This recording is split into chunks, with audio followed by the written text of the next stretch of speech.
caring about like what happens to all of those in the periphery in the third world. We're playing under Unicorn Pack. Unequal exchange that we benefit from in the Imperial Core. I'm gonna do another game. Is the exact same approach that many rich people have to, you know, how the country is run. Why should I care about healthcare? I got money. I can pay for it. I can pay for it. So what if some poor people can't? That means I can still get the best possible health care for myself. You know?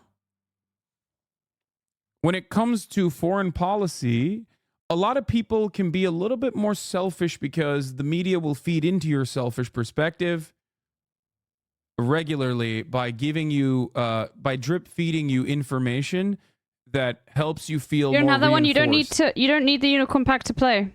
In your position, that, like America you don't has need to the be the Unicorn dominant Pack to force. play. They'll also fearmonger Just join to a ridiculous degree.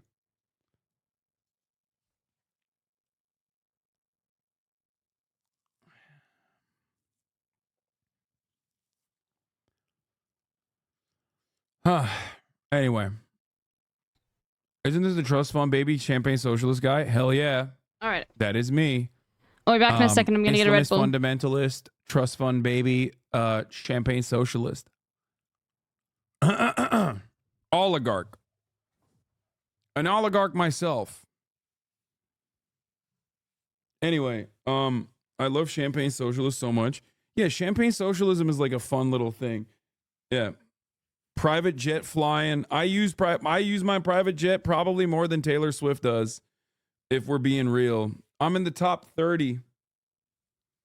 I'm also a tanky too. I'm a jihadist communist backed by the Chinese government and the Iranian government, pushing for Hamas to do Sharia law here in the United States of America, baby. Richer than Jeff Bezos, an oligarch in his own right, Islamist fundamentalist. I'm everything and nothing at the same time. I'm all the bad things. Whatever you think is bad, I'm on it. That's my thing. Woo!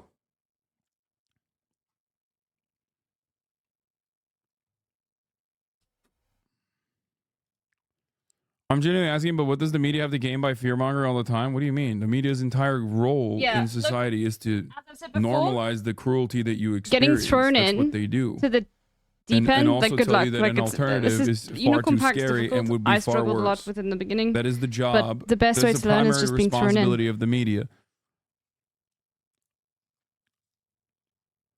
Unsubscribed. I simp for my wife. Don't do it. Hold on, let me untangle my headphones.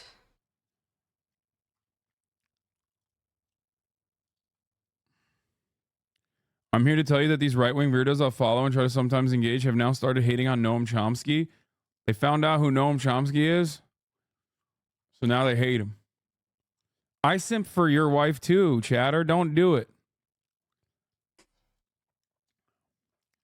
I can't believe we lost another wife guy, dude. Wife guys are the best. They're the best and brightest. They are the best this country has to offer.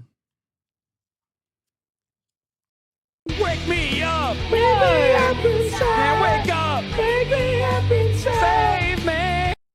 Anyway, let's continue. The election as well as on election day. We also believe that these kinds of actions Thank you for the 5 dude a number of... No, dude. When you're a Twitch streamer, you want your headphones to have wires, dude. Do you have any idea how, like, fucked up Bluetooth can be? You want, like, that tangible connection, but thank you, Adesane. These are, like, Sennheisers as well. Anyway. Reports of torture. But they are cheaper than getting Bluetooth Sennheisers at the same quality. They're monitor headphones. I'm not gonna you can't say that wouldn't be okay with the United States. I'm not gonna hypothesize on a made-up situation that you're just describing right now. We will at some point. All right. Anybody else for SAP? Am I waiting for anyone? Comment on the official election results when they happen. But till then, we will defer to the electoral process, which we believe we take very seriously. I do need to get a haircut. It's like getting out of control. It's getting way out of control. especially because like I yesterday I hate it. Could we get a free sub for 1 million channel points? No. Ryan Grimm's entire job is to ask these people questions and they'll say I won't answer that too. Yeah, but he does such a good job. I love that they still keep having people like Ryan Grimm in that room though. Like almost every one of those journalists that is in the State Department room, like obviously the outside of the ones that like don't even need to be in that room because they're just like copy pasting whatever the fuck the State Department is saying. But those guys that are in that room, they do a lot of good work, in my opinion, including Ryan Grimm, friend of the show, Ryan.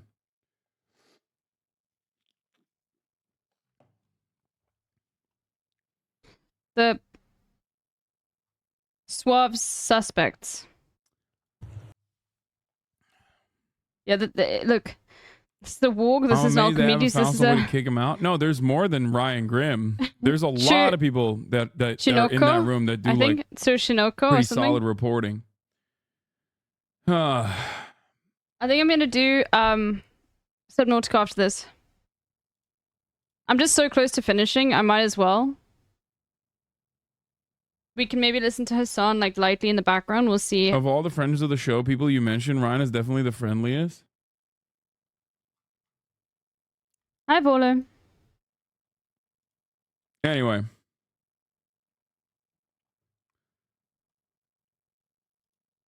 What is this? Have you seen this about Biden? Eye-shaped loving cat.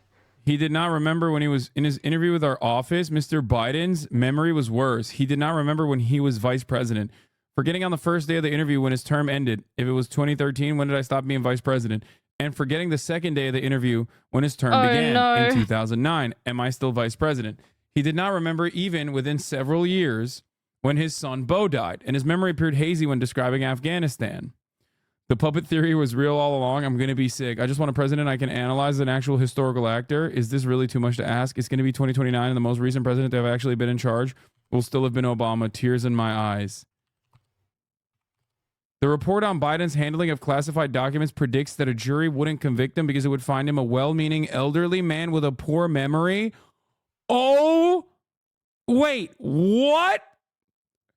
I've never been more vindicated in my entire life. No. Oh my fucking God. No, dude. Oh my God. Where are the libtards now? Where are the liberals now? No, dude. I am so goddamn vindicated. Oh my God. Hassan, there's a massive crime wave. Why are you pro-crime? Vindicated. Turns out everybody was fucking lying about it, just like I said. Bro. Hassan, there's a massive problem with immigration. How do we deal with immigration? Vindicated. Okay?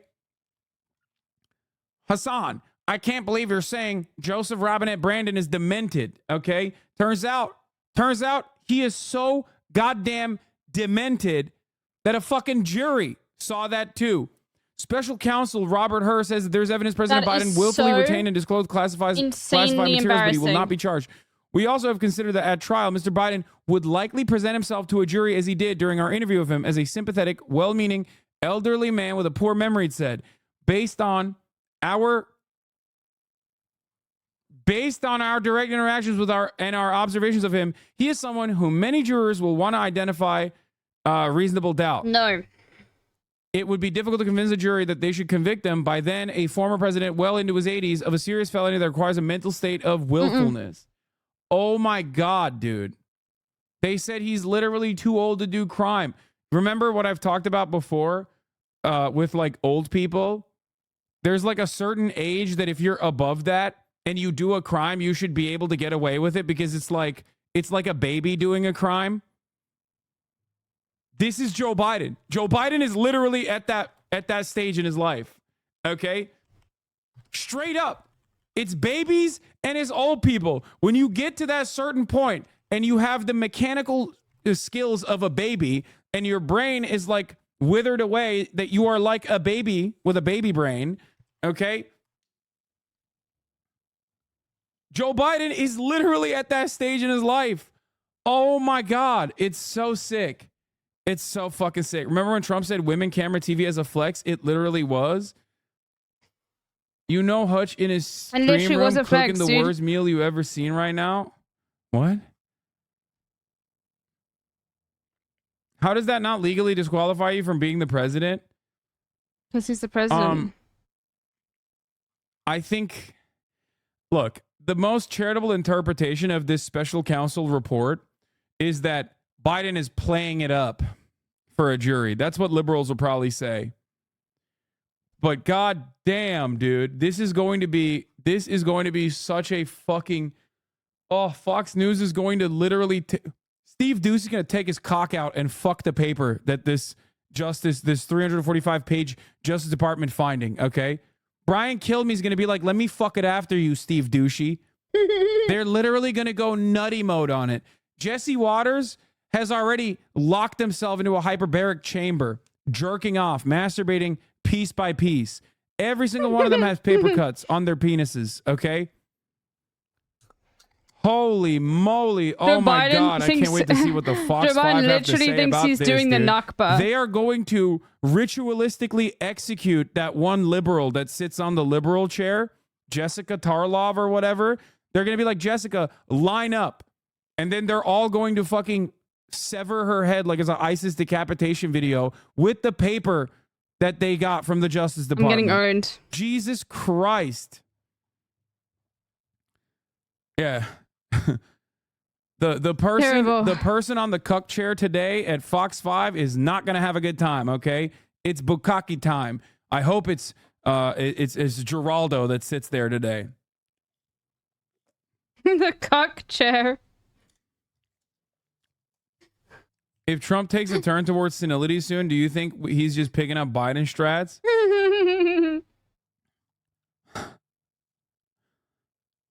I like that we are, by the way, decapitations are actually very in right now, especially for MAGA. Like ISIS kind of fell off on the decapitation front. You rarely ever see like a decapitation from ISIS, but now the MAGA boys have picked up picked up where the ISIS boys left off. How do people say you know what I mean? They're like, funny, yeah, we dude? love That's decapitation. hilarious. So who knows? How much do you think the story will come up during the election year, the Biden broken brain problem? Well, considering that it's Joseph Robinette Biden's number one issue, this is literally like the Republicans' abortion issue. You know what I mean? Democrats have one issue that they can always hammer on this election cycle and possibly in perpetuity. That issue is abortion. Republicans cut off access to abortion. Yeah. They will always hit that vein But now he's fine with being able to interview you. They can always say I won't ask Biden again is senile. because like Biden is senile. you'll get Biden annoyed. is fucking dumb. Biden is stupid. And it's true. How long until the liberals start saying, wow, you must be one, Vladimir Putin backed, and two, backed by the MAGA party, because you are also saying that Biden is senile, by the way. How much? How much you want to bet that is what's going to happen?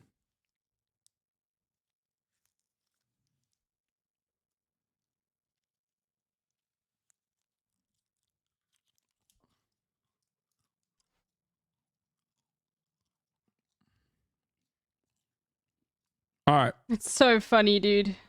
This report is insane.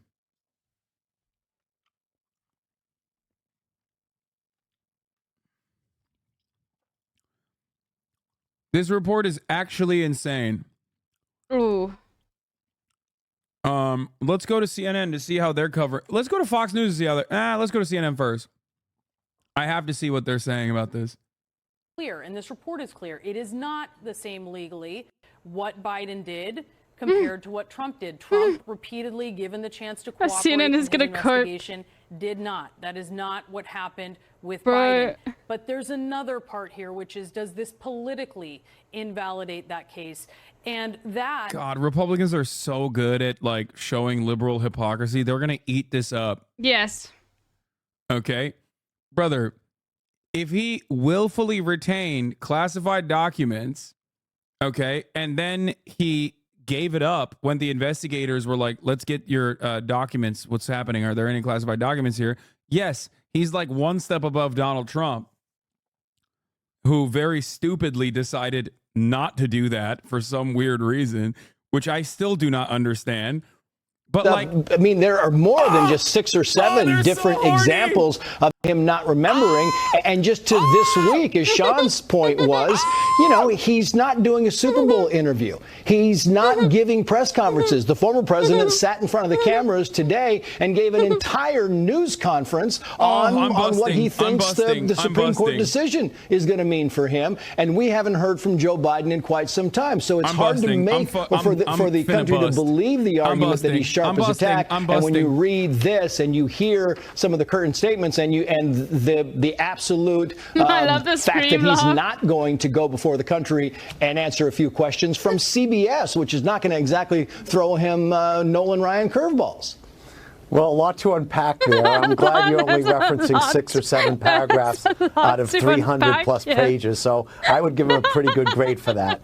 Let me just be clear. I care about what he's done as president legislatively. And I care what he's done from a foreign policy perspective. I'm glad we passed the money for the Ukraine, Taiwan, and Israel today. I hope the House does their job. We passed infrastructure bill, bipartisan. President Trump was talking about infrastructure week for 4 straight years. Sweaty, there's a lot to unpack here.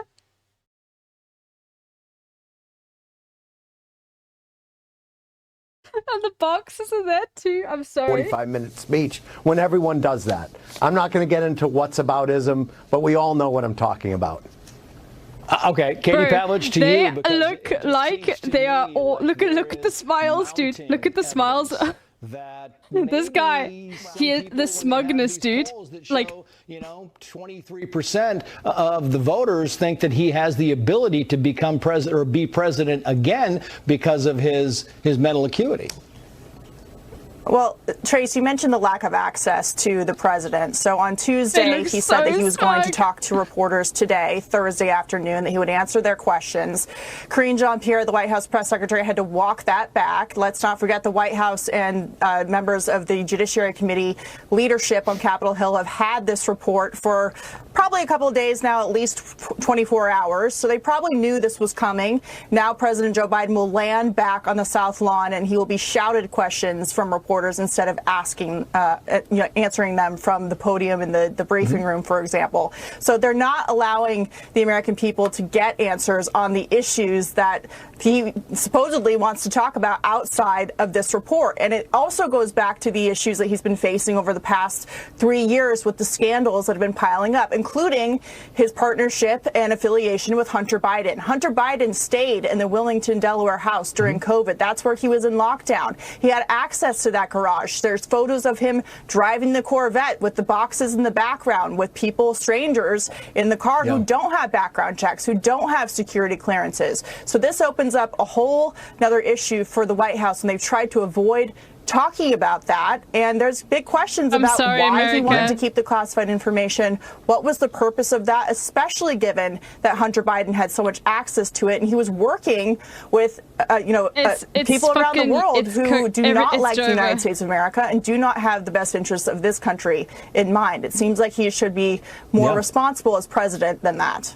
Katie makes a good point. I mean, his son had a substance abuse problem, had access to that house, had access to the garage. Sean Duffy, to you, we've got to go, but I want to get your I'm not going to lie. This is like way chiller than I thought. I thought they would be going dicko mode. I thought they'd be going sicko mode and dicko mode at the same time. It feels like CNN is going harder than fucking Fox News. It's not pretty in the Department of Justice either. But the considerations as to why you're going to... Drake's cock had the 15 minutes of fame, and now we're straight back onto Hunter Biden's cock, dude. There's always one rotating cock, and it always goes back to Hunter's. But because it undermines, before a jury, the notion that somebody is intentionally engaged in behavior that was nefarious and criminal. Now, the fact that there was... They're going to say, like, look, my assessment of this is that liberals will say, like, the defense of this will be that, oh, they're not saying he's senile. They're saying he's well-intentioned and he comes across as like a kind, loving old man. And that's the reason why there would be reasonable doubt, right? And it's actually Republican framing and Republican propaganda to like claim senility. Okay?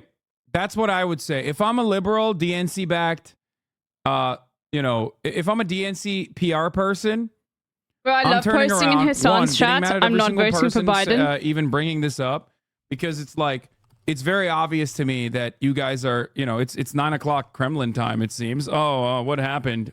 Did the Tucker Carlson interview not satisfy your needs for Vladimir Putin's cock? And then I'm turning around and saying, that it's not actually that he's senile. He I just love like saying reads it, dude. as that I'm just in a waiting for courtroom. one person, one lib to be like, of a legal standard what for the fuck? reasonable Why doubt. not? In.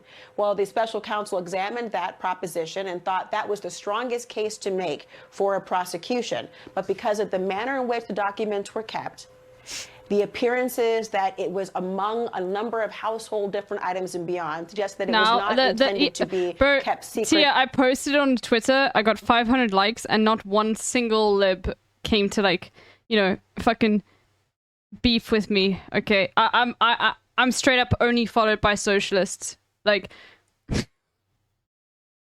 I just wanted one, dude. Directly to assume I was American. But do so in this instance. But these are divergent for this very reason. One stepped on a rake, the other cooperated. Very good point. Laura Coates, thank you so much. If you could stand by for us, we're going to get in a quick break as we follow this breaking news. God damn, dude. God damn. Why can't they just leave some of the Kennedy files sitting out? Well, Trump put his documents on a stage. Yeah, so obviously the differences between like Trump and Biden is that, yes, Donald Trump refused after they found out that he still retained classified documents.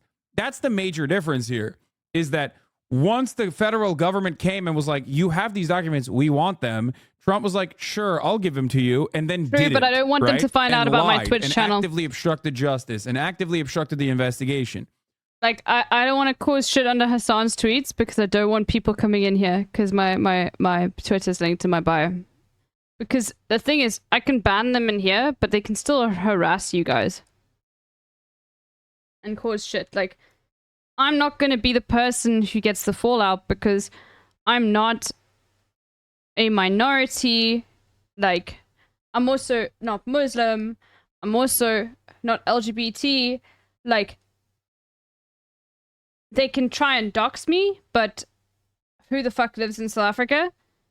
The effect will be on you guys, and I will protect my community and whoever's in here with everything that I can. So I'm not fucking causing shit underneath Hassan's tweets, okay? But I think that what is more important in this situation, I do not want certain communities to find out about you guys, right? About the space that we have, which there was suspicion of. For and sure. by the way, once again, if any of you guys get weird whispers from people, whether it's in Hassan's chat or whether you're talking in another leftist community, please whisper me or DM me on Discord. I will ban them.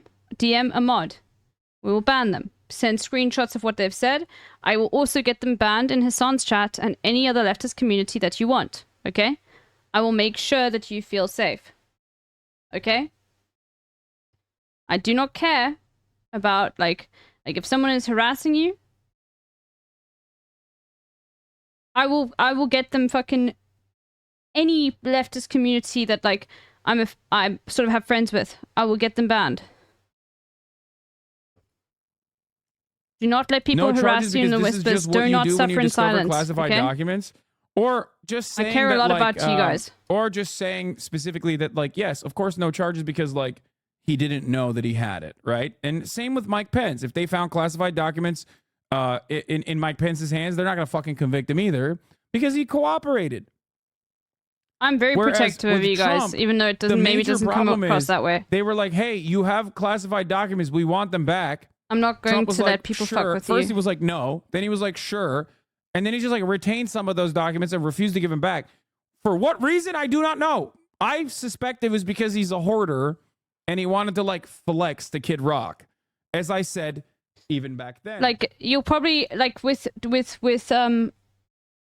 DMs, like I guess the best thing would, you know, to be able to like come in offline. Obviously, if it's someone sending you fucking OnlyFans links, it's a bot, so just like ban them. Don't come to the mods. But if there's someone sending you OnlyFans links, it's a bot. Report it to Twitch for scams. But if it's somebody who's harassing you, and threatening you and making you feel uncomfortable in any way, please, we will make sure that that individual cannot watch the stream, and I can get them banned from most, like, content creators I know will 100% ban them. Okay, if like other, like, let's say for example you like to hang out in Hassan's chat or Gremlo's chat, easy. Okay. Anyway, but shit's heating up, folks. Why? And then not even as if he had it in his home, but it was in a gun safe or something. I gotta pee. No, it was lying, what was it, lying next to the wiffle ball that Hunter plays with? I mean, my goodness, the guy's 50 going on 10 as it is. Yeah. Pat Fallon, Congressman, thank you for your time. We appreciate it. Oh. Thanks, Trace. God bless. Well, in a new statement from President just Biden, the special counsel released today its findings about its look into my handling of classified documents. I was pleased to see they reached the conclusion I believed all along they would reach, that there would be no charges brought in this case, and the matter is now closed. Okay, let's bring in our panel. Andy McCarthy, former federal prosecutor, Saul Weisenberg, former deputy independent counsel, and Mark Thiessen, Enterprise Institute senior, American Enterprise Institute senior fellow, all are Fox News contributors. Andy, I think we should start with you again, because we started with you the last time. You've kind of heard this conversation going on now for the past 45, 50 minutes. What do you make? Have you changed your assessment of anything on these classified documents, charges not being filed, and the release of, quite frankly, a ton of embarrassing information? Yeah, well, I guess my first impression was that, this is supposed to be about whether there's enough evidence to indict. And as you read the report, I can't help but say it sure looks like there's enough here to invoke the 25th Amendment. And I know that's not what he's looking at, what his purpose is. But, his fitness for office is a major issue here. Second thing, we've mentioned this a number of times, Trace. One of the reasons, it seems like one of the core reasons that he didn't indict is because he decided, and he says this himself, a jury would find him to be a sympathetic I feel like there's one method for this pack, to be honest with you. They're going to have to balance it. I'm not even kidding. Gracious enough guy, but, he's forgetful, etc. If you're at the point of saying what a jury would assess. They're all connected together. That's insane. What that means is you've drawn the conclusion that there is enough evidence to indict the person. Look at that. And enough evidence perhaps to let the jury decide the case. Yeah. And what you're now down to is now they're trying to figure out if they should go with there's a double standard in the criminal justice. Is there a double standard in criminal justice? That's going to go hard. Or is Biden so senile that like a jury would find him to be senile? Why not both?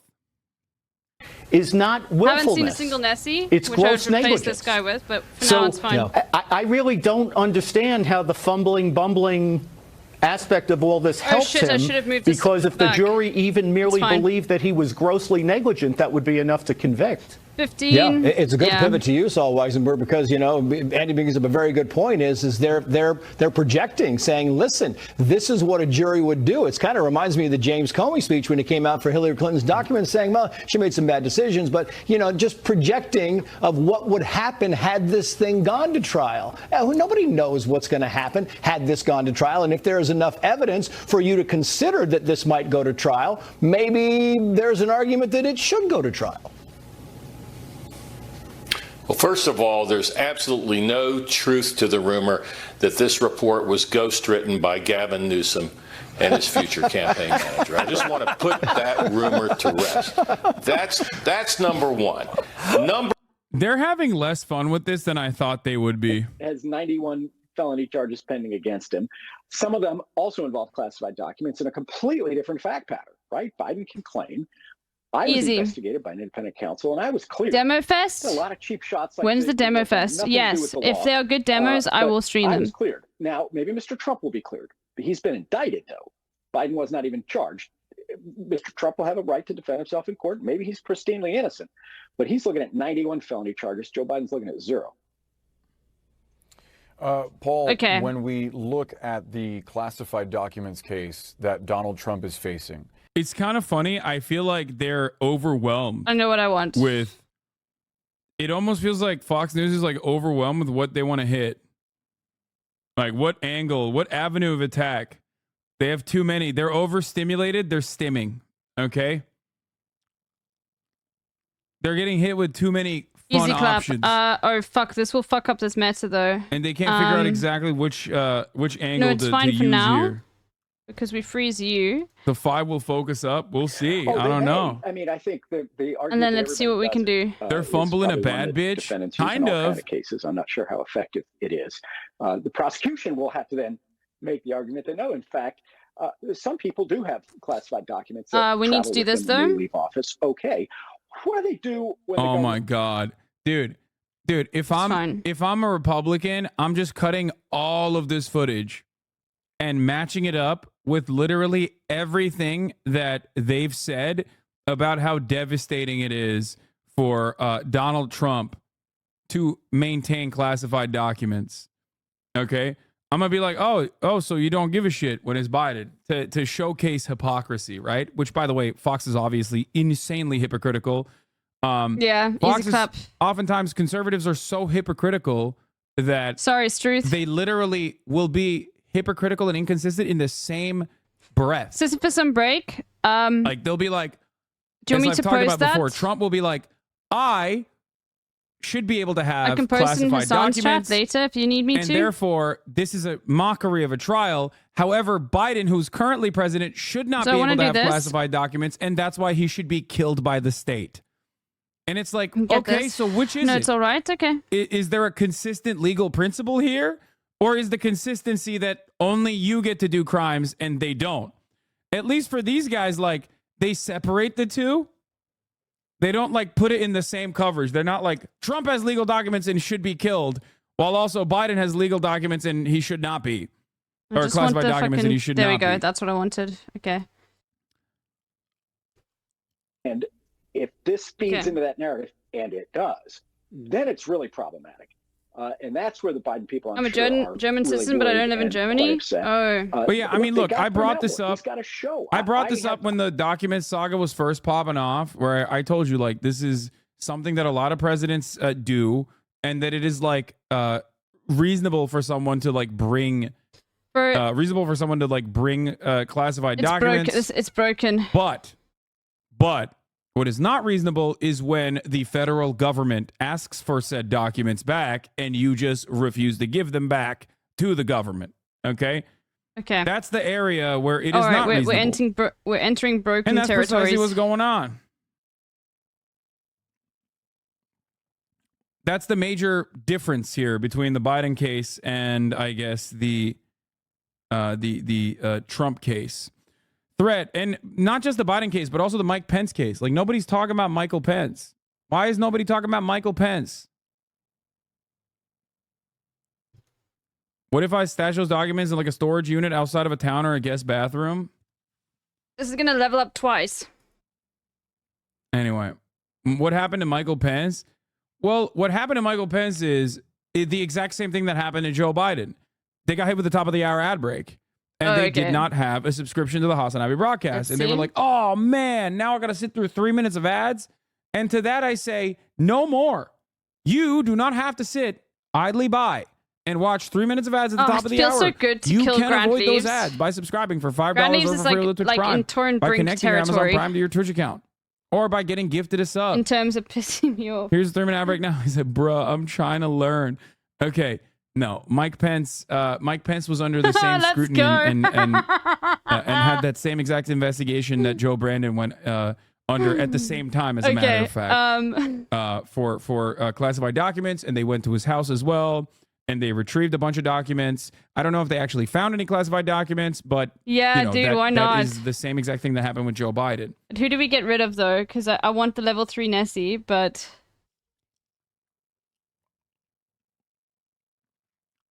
So yeah, I use my Amazon Prime Here's the subscription. thing: it's like we have to get rid of you. Stolen classified document. Yeah, it's kind of like that.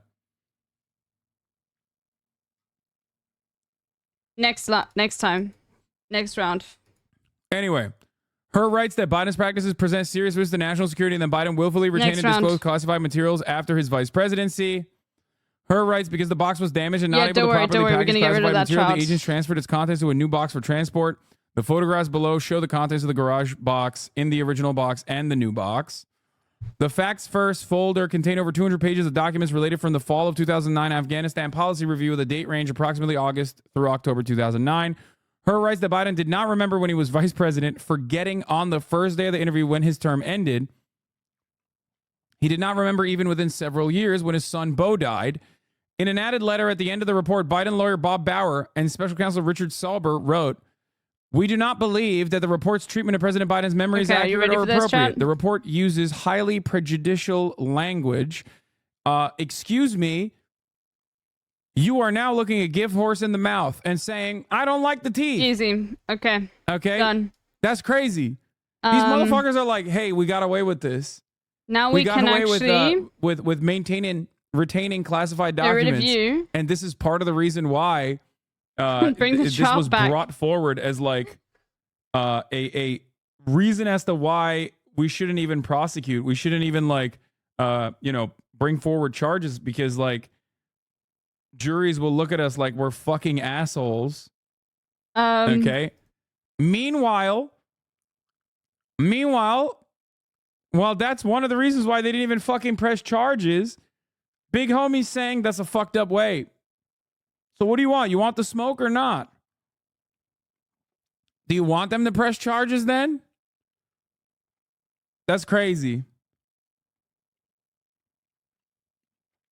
Let's put both in jail, charge them with treason, and get Cornel West elected. I love that. It's a great idea, chatter. Look. I'm never going to fucking say don't arrest and prosecute former presidents or current presidents. I'm on board with that no matter what. Sometimes you just got to be really great at things. No matter what, okay? I'm a fan. Do it. Do it, pussy. Don't threaten me with a good time. I'm there. Okay? I'm jank-pilled. I'm based and jank-pilled. Jank-pilled. Don't care. Still voting for jank. It's jankum. Anyway, Bauer letter continued. In fact, there is ample evidence from your interview that the president did well in answering your questions about the years-old events over the course of 5 hours. His interview began the day after the October 7 attacks. Oh, he was emotional after October 7. That's why he couldn't answer properly on when his son died.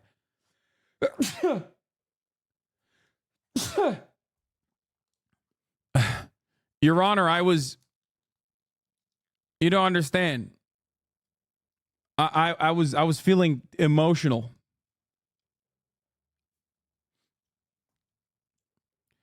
Back to Her's report. Mr. Biden's memory was significantly limited, both during his recorded interviews with a ghostwriter in 2017 and his interview in our office in 2023. Okay? Holy moly. And his cooperation with our investigation, including by reporting to the government that the Afghanistan documents were in his Delaware garage, will likely convince some jurors that he made an innocent mistake, rather than acting willfully, that is, with the intent to break the law as the statute requires. You live in that house, you go to school there, then you work a couple of years on the field, then you die. I fucking hate this place so bad. Removing so much parking. Please let me go back to Texas. I hate this stupid place. Look at that yoinking. It's actually yoinking. Stop. Look at that yoinking. It's actually yoinking. Stop.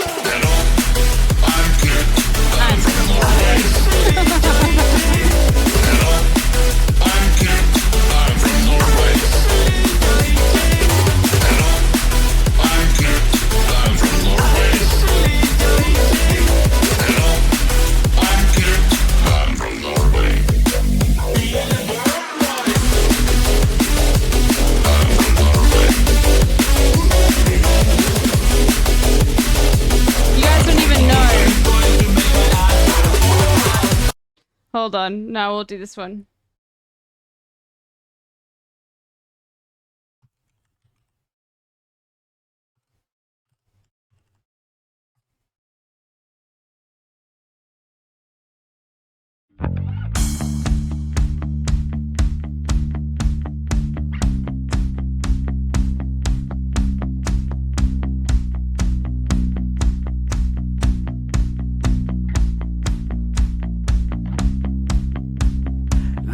my home, but I didn't even lock the door, and gas is leaking from the stove. And I took my mama's car, and I turned the navigation on. Yeah, I'm taking the highway. Wait, do I have no chat? I don't. Right, hold on. It's got updated. To find my way. Didn't wanna make the same mistake, so I took the a unicorn detour pie for and I a party took a break charge with a double cheeseburger and a side of fries, patting at my jean pockets when I realized I wanna serve, and I'm dunking on my chat. It doesn't happen often, but all the time I'm so winner when I win. You can condemn Chimera as much as you would like to, but that's just the way it goes. Sometimes the streamer is just gonna win. Okay, alright. It's time for some more to go. I'm gonna keep Hassan on in the background. Let's see how this works. Because he's being really fucking funny right now. But bro, come on, look at that confetti. Come on, like that's a dub. All of you just couldn't handle the heat. Actually, like I feel like a lot of you haven't played Unicorn Pack, but I'm not gonna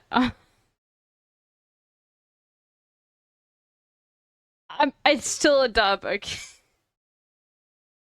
Shush. Okay. New F for I don't know what the fuck that is, powwow.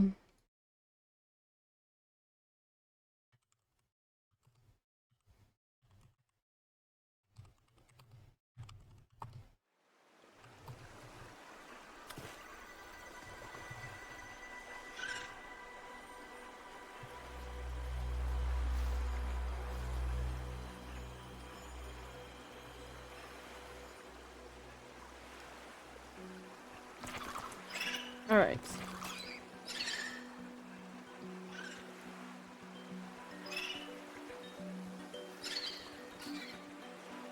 Let's see. We'll put him on the background. We'll see what happens. Let's see if my bitrate can handle this. What their assessment is.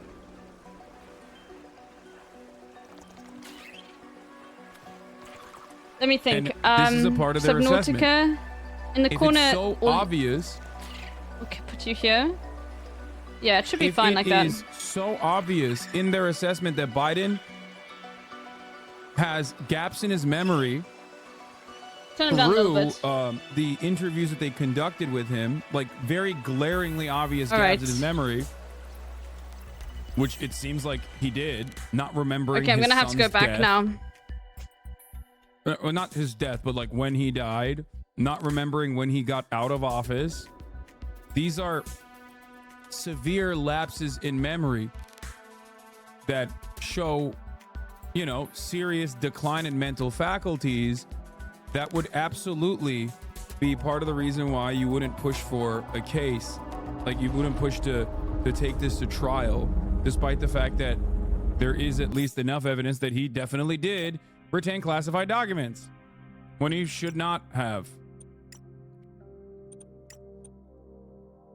Special Counsel Herr said Biden had diminished faculties and faulty memory in their interview. Given the intelligence military officials present and the topics discussed in the meetings, Mr. Biden encounters Zwonitzer. Mr. Biden would have realized that his notes did or were likely to contain classified information, but taken as a whole, the evidence will likely leave jurors with reasonable doubts about whether Mr. Biden knew he was sharing classified information with Zwonitzer and intended to do so. For these jurors, Mr. Biden's apparent lapses and failures in February and April 2017 Subnautica came with Hasnabi broadcast included because it's a based game, okay? In these Zwonitzer's interview recordings and in our interview of him. Therefore, we conclude that the evidence does not establish that Mr. Biden willfully disclosed national defense information to Zwonitzer. The passage is, Mr. Biden read to his Zwonitzer on April 10th, 2017, contained information that remains classified up to the secret level. There are Leviathans around. You got to be careful. Like, that motherfucker over there is chill, but yeah. He retained and disclosed classified information to a third party that did not have security clearance, which is a clear violation of the law. But when you look at the intent side, in this circumstance, given that the interview that he was conducted had many instances where he literally had demonstrated genuine lapse of genuine gaps in his memory, they're claiming that he basically didn't know what he was fucking doing. Like, he didn't know that it was classified information. He was too senile to recognize that the information that he was delivering to Zwonitzer was classified information. Because if he's not senile in that circumstance, he's willingly he's having a Kid Rock moment. Okay, he's having a Trump Kid Rock moment in that circumstance where he's basically willingly giving up classified information to someone who does not have a top secret classification security clearance. Top secret security clearance. To be able to handle classified intelligence. It's okay, we can get them. Situation meeting from the summer of 2015. Immediately before discussing the notebook entry, Mr. Biden discussed extremely personal notebook entries touching on the illness and death of his son, Beau, its effects on the family, and the wrenching decision about whether to run for president in 2016.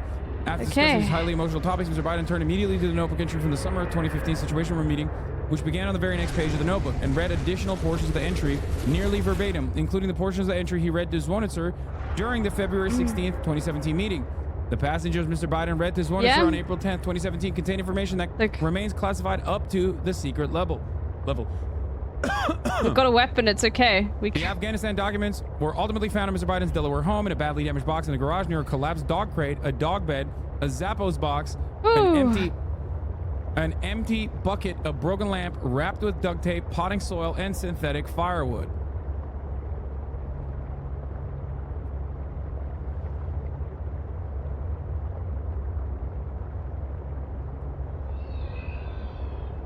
Okay. Do you think they drop Biden? Fuck no. No, things will get increasingly more partisan going forward.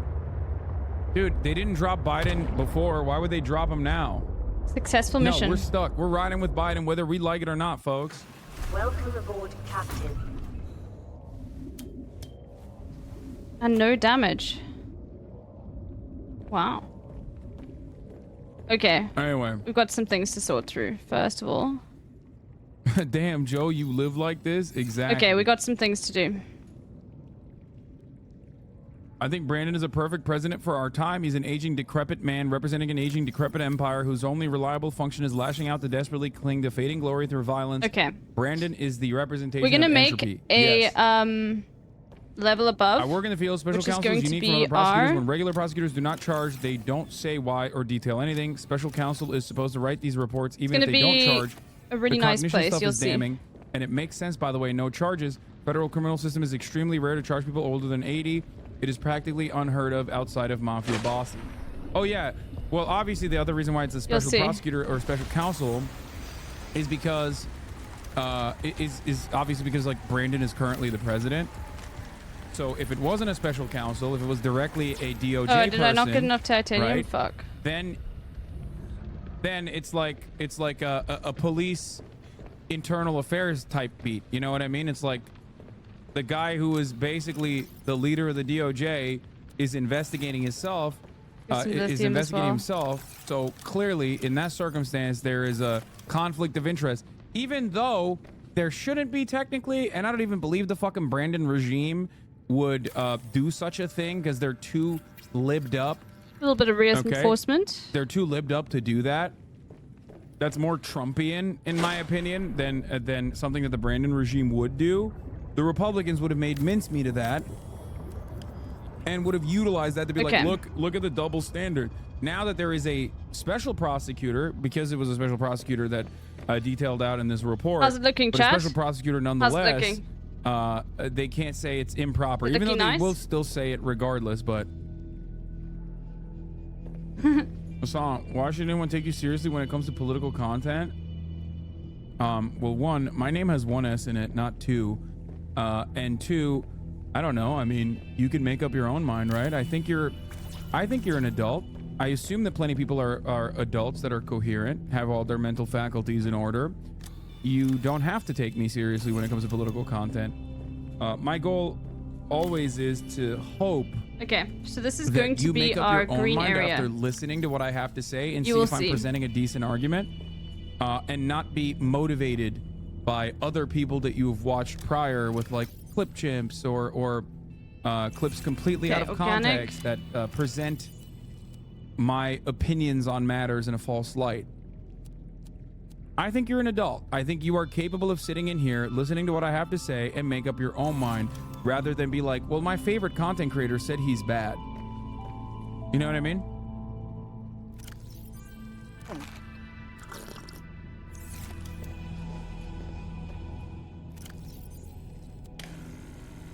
And when I'm talking about this kind of stuff, I also mean like match it up against like actual reading of the news, for example. Like, you know, reading some of titanium articles that I'm looking at, going to primary sources, instead of like matching it up with whatever some random shit stirrer is saying online. If that makes sense. You might not agree with me. There are plenty of people who don't. Okay. However, if you're asking like, why should we take you seriously? I'm so happy. Well, I will that always makes tell me you so what my happy. I position can't is. even tell you. I will like, also tell you what I think, like where my biases are. So I think that's more honest in my opinion, because it's impossible to avoid biases when you're making interpretations of the news, and that's my assessment. I've watched you for years, so I don't know what you would assume I'm here because of other people's opinions.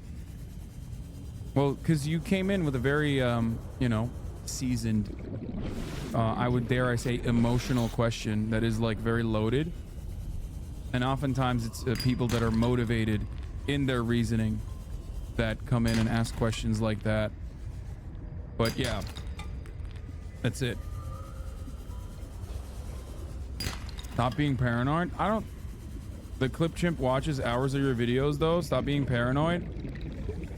Yeah, clip chimpers watch hours of footage so they can falsely claim that I have a position on an issue that is incredibly reductive. Anyway. A lot of clip chimpers turned into Hasnabi heads. Because you hit me with a Hassan with a double S when I have one S in my name. It might just be autocorrect though. So I understand the chat's point of view, because that does autocorrect. But unless you're a Hasnabi head, in which case it probably wouldn't. Why have you been in here watching for years if you don't think that my political analysis is worth? I don't think it's a mobile chatter. Really. Like, don't you have better uses of your time? That's a good question, I think.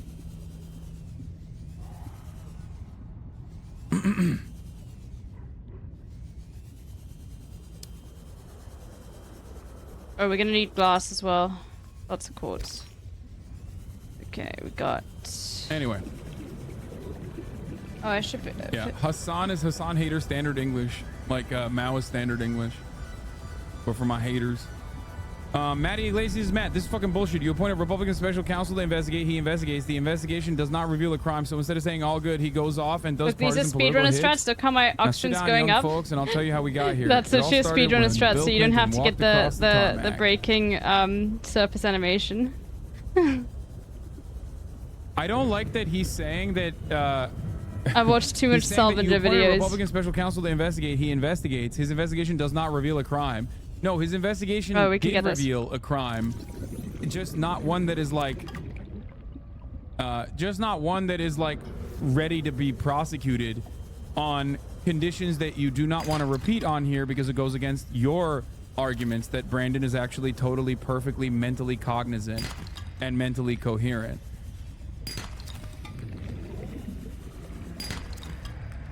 All right, I think I've got enough. That's the reason why he's upset. Now you can argue on the basis of whether or not the crimes that they're talking about are severe. Okay, so we've got a lot of stuff to do. But if you argue that the crimes that he's talking about are not severe, you will see. Then you actually basically remove one element of the Trump classified document saga. That it's like not sufficiently severe enough crimes that Trump was engaging in on the document saga that he engaged in obstruction of justice over. Actually have been doing for some time. The fact that they turned in these This is going to be our food room. right away to the National Archives is something that they've talked about. The fact that they consented to the search of multiple locations, that he sat for a voluntary interview. He did that the weekend that the Israel war broke out. So this is the contrast that they are going to continue making. But of course, as we were talking about before, doesn't take away the political ammunition that this gives the president's critics and Republicans, including the former president. All right, MJ Lee, let's talk about that now with CNN's Kristen Holmes, who covers President Trump, former President Trump in West Palm Beach, Florida.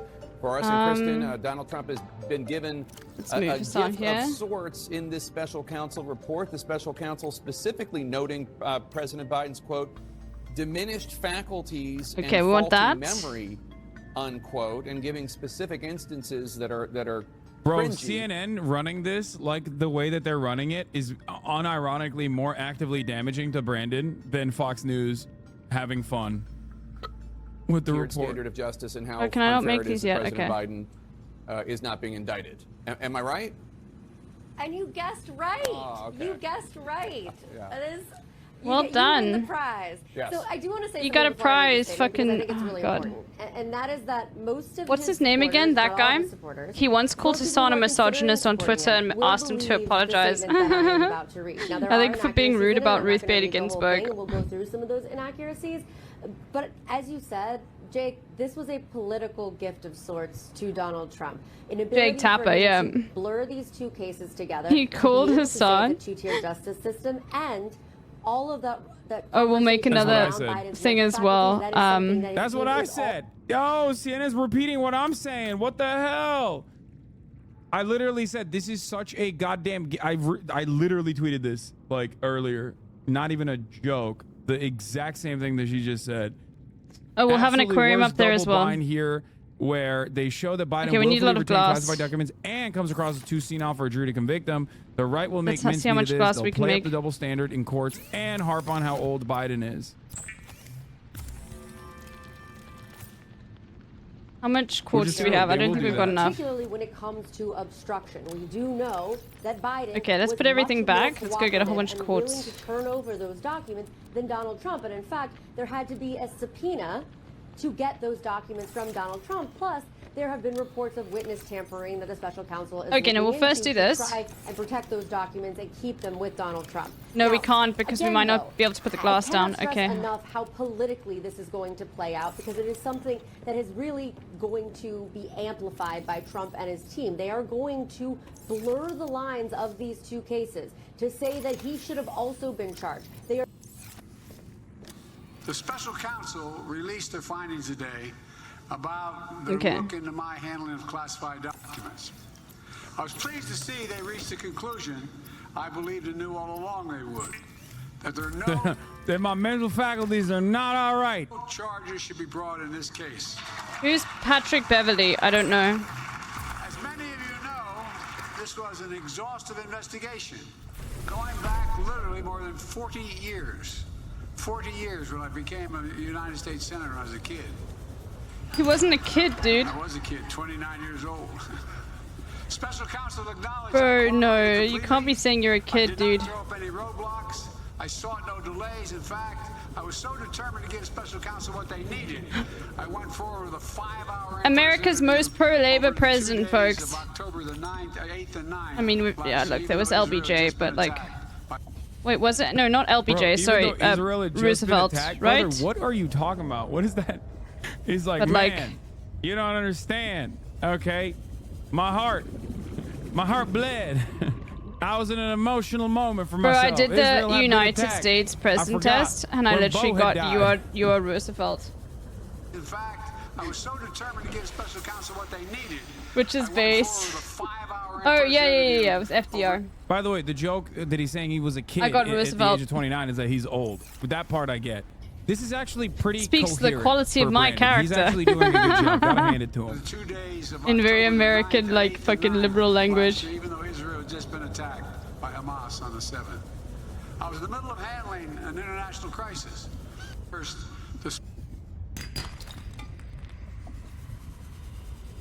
He got that good shit, dude. They gave him the good drugs today. This is his wakeful hour. They need to make debates during this time. You do not, in fact, have to hand it to him. What do I always say? I'm going to be honest. What do I always say? He got that good adrenochrome here, okay? Whatever kind of cocktail they had, it was hitting. He did a good job. I can't believe that the way that we are analyzing the leader of the free world, the most powerful man in the world planet, is like how well he presents himself, how mentally coherent he can present himself in 59-second increments. Okay? That is insane. That is insane. Yeah, look. Jesus Christ. America's not run by politicians, it's run by corporations. Let's be real. Oh yeah, Bradley Moss, Esquire, says the current president has a poor memory. The former president has a poor memory, has been indicted 4 times, was found liable for sexual assault, oversees a company, convicted of tax fraud, and unleashed a mob on January 6th. Give me the well-meaning elderly man. Dude, it's so Jover. This kind of shit basically shows me that, like, the Democratic Party can literally do everything that the Republican Party is doing, and liberals will still go, yeah, we're still voting for D. We're still voting D, baby. I'm looking for quotes, and I feel like there'll be more over here. No matter what. That's it. Yeah. That's it. I get it. Like, they could literally be like, we are the Republican Party. We are adopting the Republican Party's agenda 100%. Okay? Not saying that they have, by the way. I don't think they have. But even if they did, there would still be plenty of people who are like, no, I'm voting blue no matter who, baby. It's team sports. I think the immigration stuff and, like, the Biden mishandling of the immigration on the messaging front, on the legislative front, is a perfect, clear demonstration. Well, I want to send Hassan something quickly. Hold on. These guys don't care because they keep looking and going, well, the alternative is even worse. You know what I mean? The alternative is worse. On the issue of immigration, it doesn't matter if the alternative is worse. If the current guy that you voted so he doesn't do the alternative is literally doing the alternative is worse moment. Like, what do you mean? The distinction is not whether or not the person that has, like, incredibly restrictive, white nativist, inhumane, anti-immigrant policies has a D next to their name or an R next to their name. If that's the only distinction on that issue, then there is no distinction.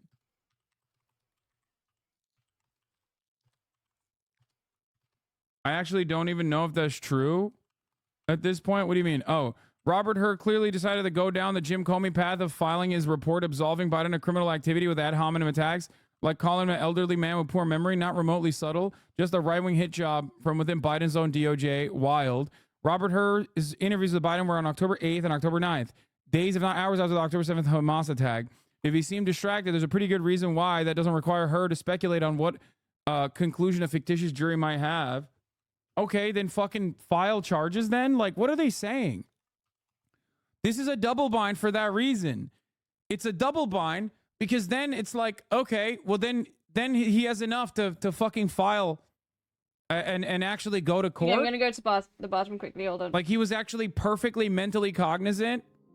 And also, another part of his mental cognition is from 2017 when he revealed classified information to a interviewer who did not have top secret classification. Like, so what's up? It was in 2017. Was there another Hamas attack? Like, what the fuck's going on? You can't make this argument. That's why I said it's like a perfect double bind. It's super cooked. One of the wettest we've ever part seen of their findings from the included of water. Retaining and revealing classified information to unauthorized individuals. And in the year 2017, according to this her report that we just read, okay, we read pieces of it at least on Twitter.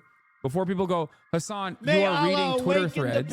Yes, the Twitter threads are pieces of the actual report from literal journalists covering it. I can't believe I have to specify this too for all the fucking weirdos in here. Okay.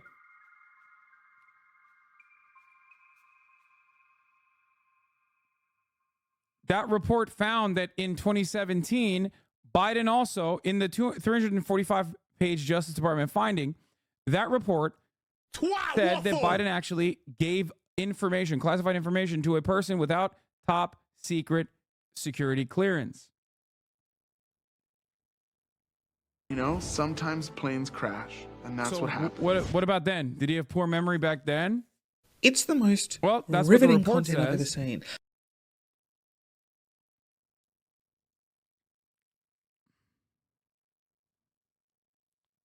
Special counsel Biden showed diminished faculties and faulty memory in both interview recordings with his ghostwriter and when they interviewed him, during which the report said he had gotten worse. Couldn't remember when he was vice president or when his son died. And smooth.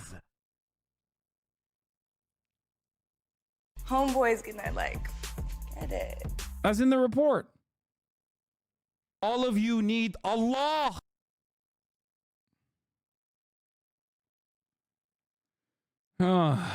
Anyway, how do you think his faculty decline compares to Trump's? I've said this before. Trump is insane, but coherent. Trump is not. I mean, Biden is not coherent. Moralist. That's the issue. Biden, or at least the Biden administration, still can like present an air of like rational, exhibit a little bit of rational behavior. Bro, I didn't know the dude who climbed the dome did it for pro-life. What the fuck? Yeah, we covered it yesterday. That's pro-life Spider-Man, baby. Peasant. We do a little trolling. It's called. What do you think the Podjohn's response to this will be? Tommy Vitor's response is one that we just read. Too bad. Too bad. Remember, the person whose report I'm looking at, like the person who basically structured this Twitter thread that I was reading from, yeah, is word Alex for Thompson, word, yeah. who is now a reporter at Axios. Okay, he's the national political correspondent at Axios. This report is a summarization of his writings on the report on Axios. So before people fucking go, Hassan only reads Twitter threads, that's a very quick way for dummies with no media literacy to fucking discount shit like this, okay?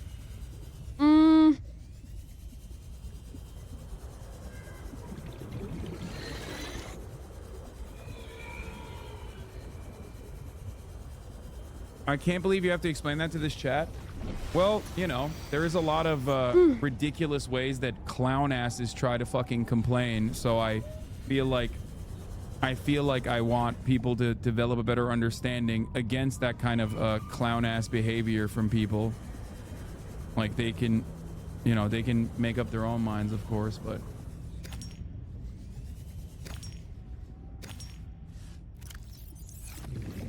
Anyway.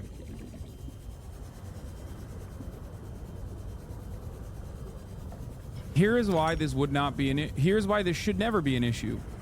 If Biden wasn't running, this would not be an issue. But because Biden is running, this is an issue, and this will continue to be the issue. And unfortunately, it's a very easy one that they can keep hitting Biden on.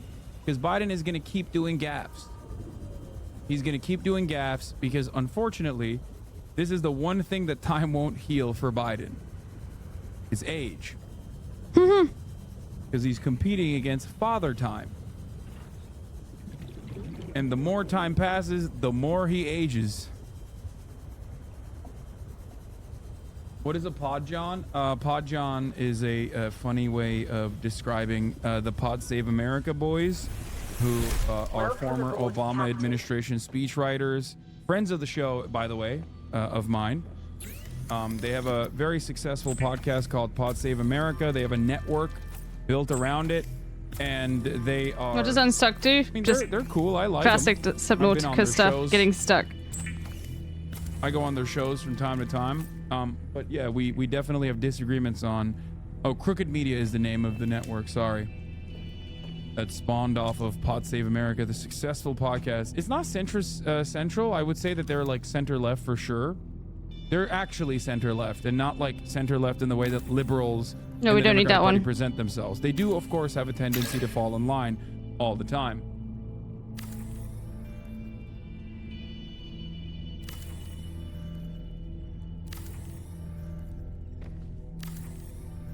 how pretty it is. Anyway. Okay, last one. Okay, I need more glass. See, I need to make 2 fabricators. I'm going. So. These are the high notes from the special counsel report. Officials said in the report they would still have decided not to pursue charges even if current Justice Department guidance permitted charging a sitting Which president. one? Not that one. Attorney General Merrick. Wait, we've got that one and that one. Merrick General. Attorney General Merrick General. Nice.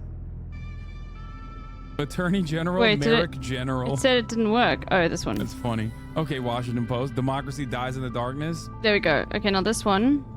Come on. What's happening? Is there not enough Jeff Bezos money? What's going on? Hire a fucking editor, dog. How do you do this? Look at that wool planter. Appointed her as a special counsel in January 2023 to investigate the matter Look how after sick Biden's this is. We're aides gonna have a whole discovered the green materials room, when they dude. searched his home and office. As they reported to their That's also gonna be glass. as they reported their discovery to officials, a separate investigation was already underway into former President Donald Trump's alleged mishandling of classified documents, a probe that led to 40 criminal counts against Trump, including willful retention of national defense secrets and obstruction of justice. Okay. The report portrayed Biden as a well-intentioned but sometimes hapless and forgetful, a man who has access to classified materials throughout his government career. Biden saved notebooks from his time as VP that contained classified information, according to the report, and used those notebooks to craft his 2017 memoir with a ghost writer. The special counsel noted the published books ultimately did not contain classified information. However, and this part is important, in 2017, he was still leaking classified information to a person without top secret security clearance who happened to be his ghostwriter for his book. Do you understand?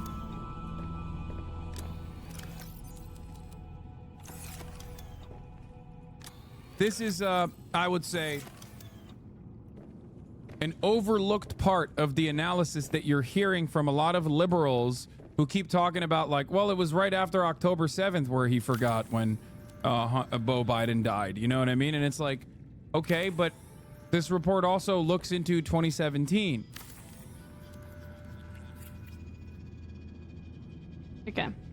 Some of the classified documents were classified top secret, sensitive compartmented information, a category reserved for particularly sensitive material. They included papers that related to Afghanistan, including a 2009 memo he sent to then President Obama in a last-ditch effort to persuade him not to send additional troops to Afghanistan, the report said. Maybe he got clearance for the ghostwriter? No, the report states that he did not get clearance for his ghostwriter.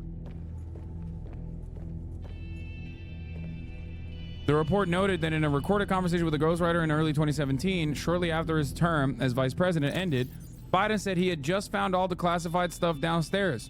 At the time, Biden was living in a rented home in Virginia. But officials said in the report that it would be hard to convince a jury that Biden retained the information willfully, a necessary basis for conviction. That's because, according to officials, his memory was significantly limited and that it wouldn't have been all that notable for Biden to discover classified information in his home less than a month after he left office. Mr. Biden's memory was significantly limited both during his recorded interviews with the ghostwriter in 2017 and in his interview with our office in 2023. Yo, the giant Ewok. Garland said that at the time, the special counsel appointments were necessary because both Trump and Biden.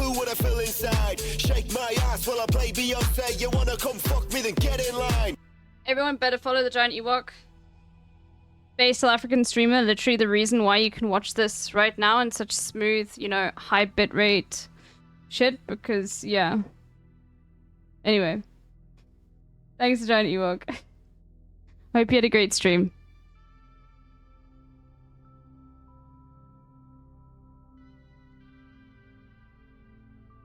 Yeah, please follow the Giant Ewok. So, guys, just so you know, like, this entire time, I could have been streaming like this with 60 FPS.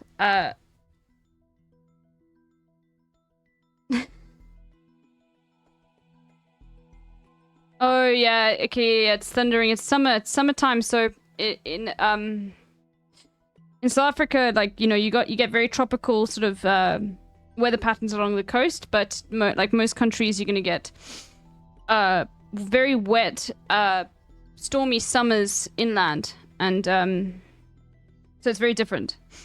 And we haven't had a thunderstorm in Cape Town yet. This entire it doesn't happen often. Sometimes it I mean, it happens like once a year, I'd say. Anyway, why would I want a small marble melon?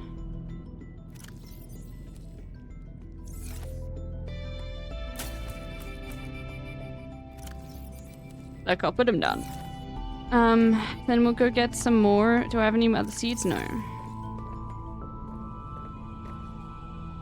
This game literally has it all. It's got farming. It's got fucking,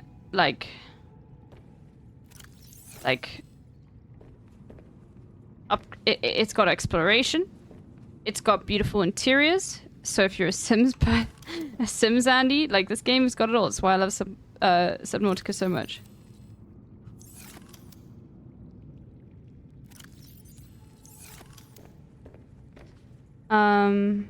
Okay, let's have some more plants. And we're not gonna need most of them, but they're just so pretty.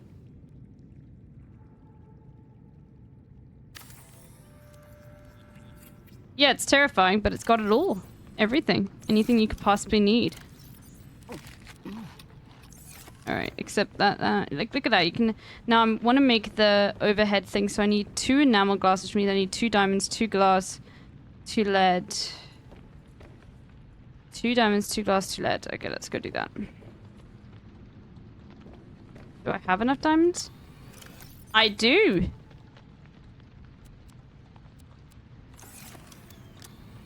Two lead.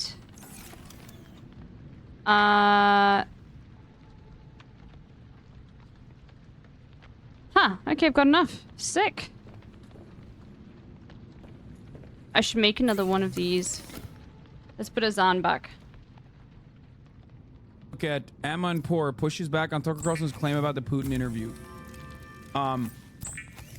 So here's the deal. I think that there is journalistic value in interviewing Vladimir Putin. I do.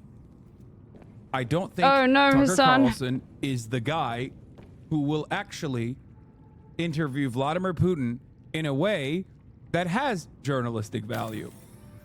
Okay? I think that's pretty obvious. In a way, there's no difference between Tucker Carlson interviewing him and some fucking, like, Russian journalist that hasn't been killed interviewing him. You know what I mean? Obviously, Vladimir Putin is not gonna fucking let anybody interview him unless he's, you know, unless he thinks he can just, like, cut propaganda off of it. Okay? Yes. But the second thing I also want to mention here is that, and by the way, the Tucker Carlson arguing at court that he's an entertainer and not a journalist doesn't mean anything. Entertainers have interviewed Vladimir Putin as well. More glass, like, there's because... Like, that is not a distinction. That's not an important distinction. That's a distinction without a difference in this circumstance. It doesn't matter. Oliver Stone interviewed him as well. So, what I'm talking about with respect to, like, what is permissible or what is moral and what is a good thing or a bad thing is a little different. Okay? 2 glass. Okay. Don't have enough. No. Okay. Crazy how a capitalist lover like Cucker loves Putin. I wonder why. Maybe because Vladimir Putin is also a literal fucking oligarch. Oliver Stone was a Putin stan too, as far as I understand. Anyway, listen. Do you say the same thing for American presidents' interviews? I do, actually. What do you mean? Yes, the standard is identical. I assume you've never actually met or never actually watched my broadcast at all. My biggest anger towards Vladimir Putin is that he does America shit all the time. That means that he's doing bad things. Shit. I criticize Hassan Minhaj for interviewing Obama in the most glazed up ways possible. For the best presidential interview ever was the fucking Jonathan Swan and doing Axios interview with Trump. Conan interviewing oh my Biden god, doing a puff piece. It's so fucking good. Anyway, the point is, so good. Oh, have you guys seen it? I do think When Type you 1 realize if you Putin's haven't gonna say seen the it. I'll same put it America on. Bad as you? Yes, he is going to say that. Of course, he's going to say that. The difference, however, is that I'm not a fucking Yes, and war one, you criminal. want to see it, okay. When Putin says America bad, why not America? Why is nobody talking about America? The it's very Jonathan different than when Swan America's, or Axios it's identical to interview when with America Trump says during Putin COVID. bad. Why is nobody talking about Putin? When I say it, it's a little bit different. I'm an American citizen, and I hold the same exact standard for America as I do to Russia. If you haven't seen it, it's my duty.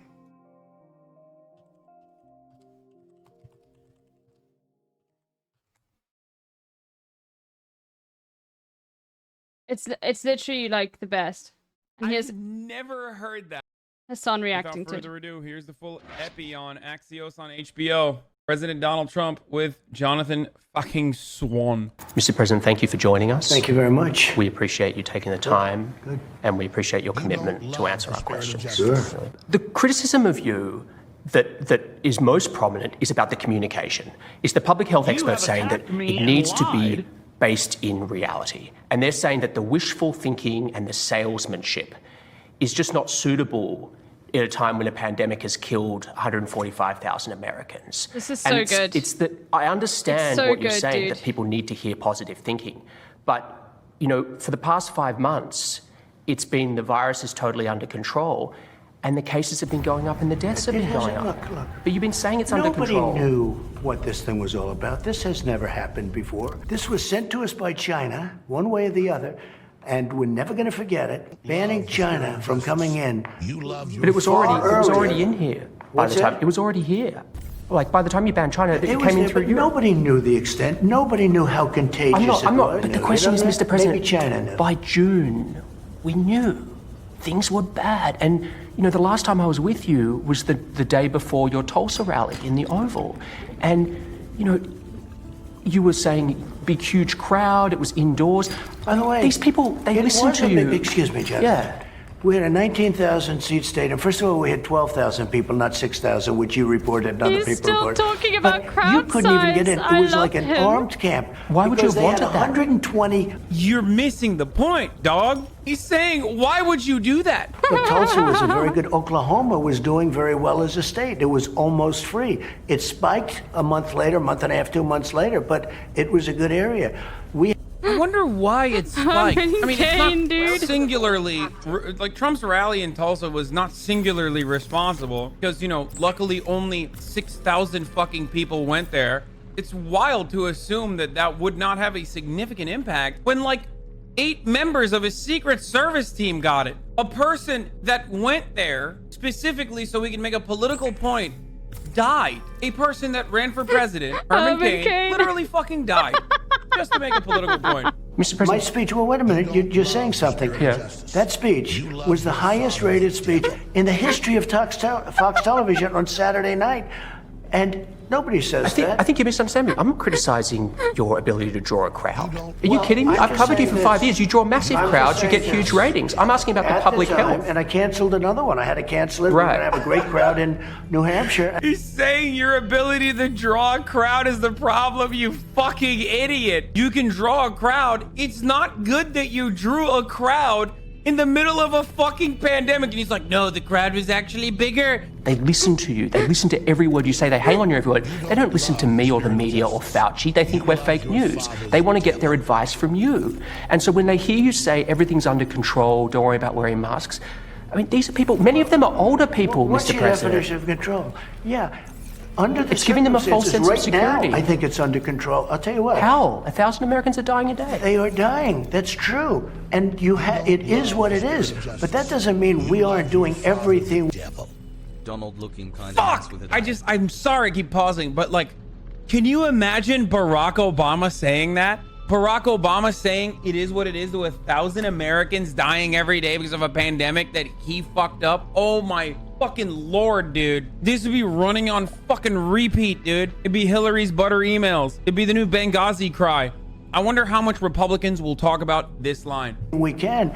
It's under control as much as you can control it. This is a horrible plague that beset us. You really think this is as much as we can control? Well, the testing. We have tested more people than any other country, than all of Europe put together times 2. We have tested more people than anybody ever thought of. India has 1.4 billion people. They've done 11 million tests. We've done 55. It'll be close to 60 million tests. And, you know, there are those that say, you can test too much. You do know that. Who says that? What? I've never heard that. You can test too much? What the fuck does that even mean? Wait, is that a real thing that people say? The only way to comprehend whether we are testing too much or too little is by looking at the percentage of positive tests across all the people that we have tested for coronavirus. And we are currently around above 10%. We need to be under 5% to hit a comfortable spot where we are testing poorly, but at least enough. I need to make one of these. Just read the manuals, read the books. Manuals? Read the books. Manuals? Read the books. What books? What testing does? I'm sorry. Wait a minute. Let me explain. We're testing so much because it's spread so far in America. We're testing so much because we had the ability to test. Okay. Because we came up with tests. South Korea. Jonathan, we didn't even have a test. When I took over, we didn't even have a test. Now, in all fairness, why would you have a test? There was no test. The virus for didn't this. exist. How would you have a test? There was no test for this new. What is he saying? We didn't even have a test when I took over for a novel virus that didn't exist.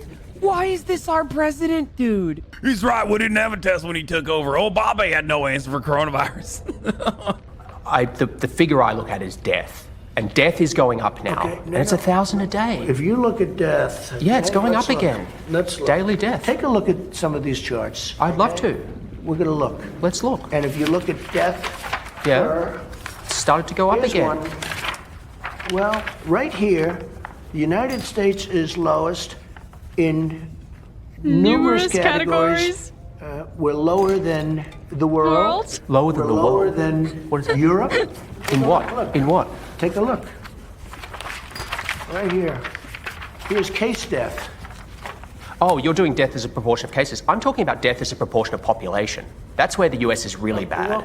Well, much worse than South Korea, Germany, etc. You can't do that. You have Why to go. can't I do that? You have to go by. Wait, what? What do you mean you can't do that? He said you can't do that. He's like, that's cheating. That's cheating. Yo, this is the president, dude. Why would his fucking idiotic handlers let him do this? They just stuck him with a bunch of fucking charts like a little kid. And he's just like, he doesn't even know how to interpret the data. And he's just like, I can't remember the talking point. You look at the data. And he's like, no, I'm talking about deaths as a percentage of the population. He's like, no, you can't do that. What a fucking insane convo, dude. Well, look at South Korea, for example. 51 million population, 300 deaths. It's like, it's crazy compared to... You don't know that. I do. It's on the... You don't know that. You think they're faking their statistics, South Korea?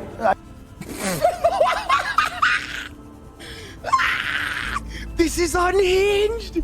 This is the... Wait, I gotta run this back. He's rebooting. Look at him rebooting. You don't know that. You think they're faking their statistics, South Korea? I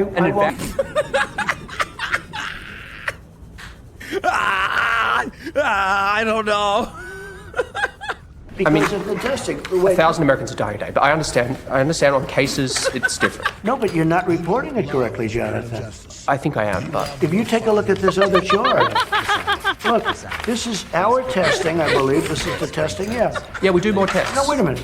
Well, don't we get credit for that? And because we do more tests, we have more cases. I'm talking about death. Well, you look at death. Up. Death is way down from where it was. It's 1,000 a day. It was 2,500. It went down to 500. Now it's going up again. Excuse me.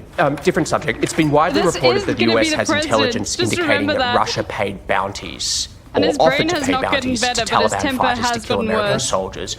You had a phone call with Vladimir Putin on July 23rd. Did you bring up this issue? No, that was a phone call to discuss other things. And you've never discussed it with him? I have never discussed it. I want him back. I would. I'd have no problem with it. But you don't believe the intelligence. It's because you don't believe the intelligence. That's why. But like for content reasons, I do. Everything. But You know, it's content interesting. reasons Nobody are ever brings selfish up because China. They always bring reactionaries Russia. shit and dunking on them is content, If we but can it's do not something good. with Russia in terms of nuclear proliferation, which is a very very big problem. Bigger Yeah, I'll problem link the than video. global warming. A much bigger problem than global warming in terms of the real world. That would be a great thing. Just insane how his mind works. Of justice. And you know You love exactly your how his father, mind the works devil. because there's zero filter. And when I say zero filter, I don't mean like Trump is a truth teller, like he's unfiltered. I mean literally he does not process what is coming out. Like words, it's like a word cloud. Donald Trump is literally like a word cloud machine. Okay? He's just like, smart. I am smart. I read books. Cognitive ability. I'm the best. Russia is good, but also bad. Who cares? Do you read your written brief? I do. Oh, when was this? Legendary debate. Hold on.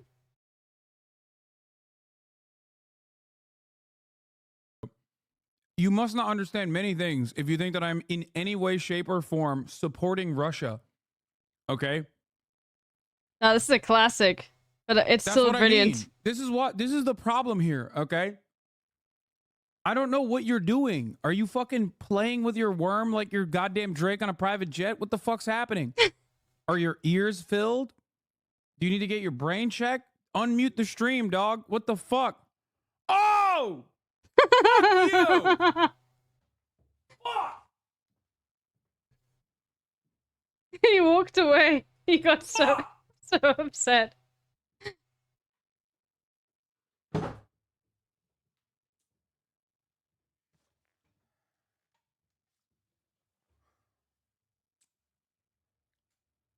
caught me while I was eating too, so I couldn't even click away fast enough. God damn it. I don't understand your weird support for Russia. Hold on.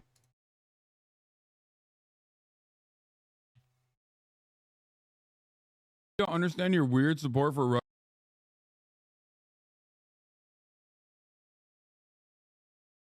Okay. Not the two-parters. Yeah, the two-parters. This is the new meta. Okay, I've been seeing this. I can probably link about 10 different. We'll show you about 10 different times chats have done this. They're cheap, but they're effective. But there'll be a new meta one day. Hassan will get. Hassan will grow from it. You know what I mean? Anyway. They are hard to defeat. I read a lot. Really? You know, I read a lot. They like to say I don't read. I read a lot. Your daily I intelligence comprehend brief? extraordinarily well. Probably That's my best. That's my favorite line. I comprehend extraordinarily well. better than anybody that you've interviewed in a long time. What a fucking idiotic thing to Better say, than dude. anybody you've How does he interviewed in a come long up with time. it?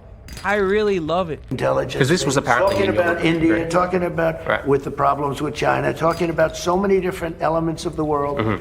The world is a very angry place. If you look all over the world, we call up. I see 22 soldiers were killed in India with China fighting over the border. It's been raging for many, many decades. So here he is remembering certain key parts, like key details from a briefing that he was a part of. And he's using that to be like, look at how many things I know. It's literally, I've been in this situation when I was a kid and I didn't do the fucking reading and I had to go in front of the classroom and deliver a presentation on some shit that I totally could not fucking remember. Okay? And we've all been in this situation where you're like, I didn't really fucking read this well enough. I didn't do the writing. I didn't do the reading. I have no fucking clue what the hell's going on. I'm just going to pick certain parts that I do remember and I'm just going to blast them out into your face in the general vicinity of whatever the fuck we're reading. That's exactly what's happening here. China, India, 22 people have died. I remember. I'm the rememberer of things. I'm the greatest understander. The reason I say this is even if you don't believe this particular piece of intelligence, and there is dispute, no doubt, there is dispute in the intelligence community about it.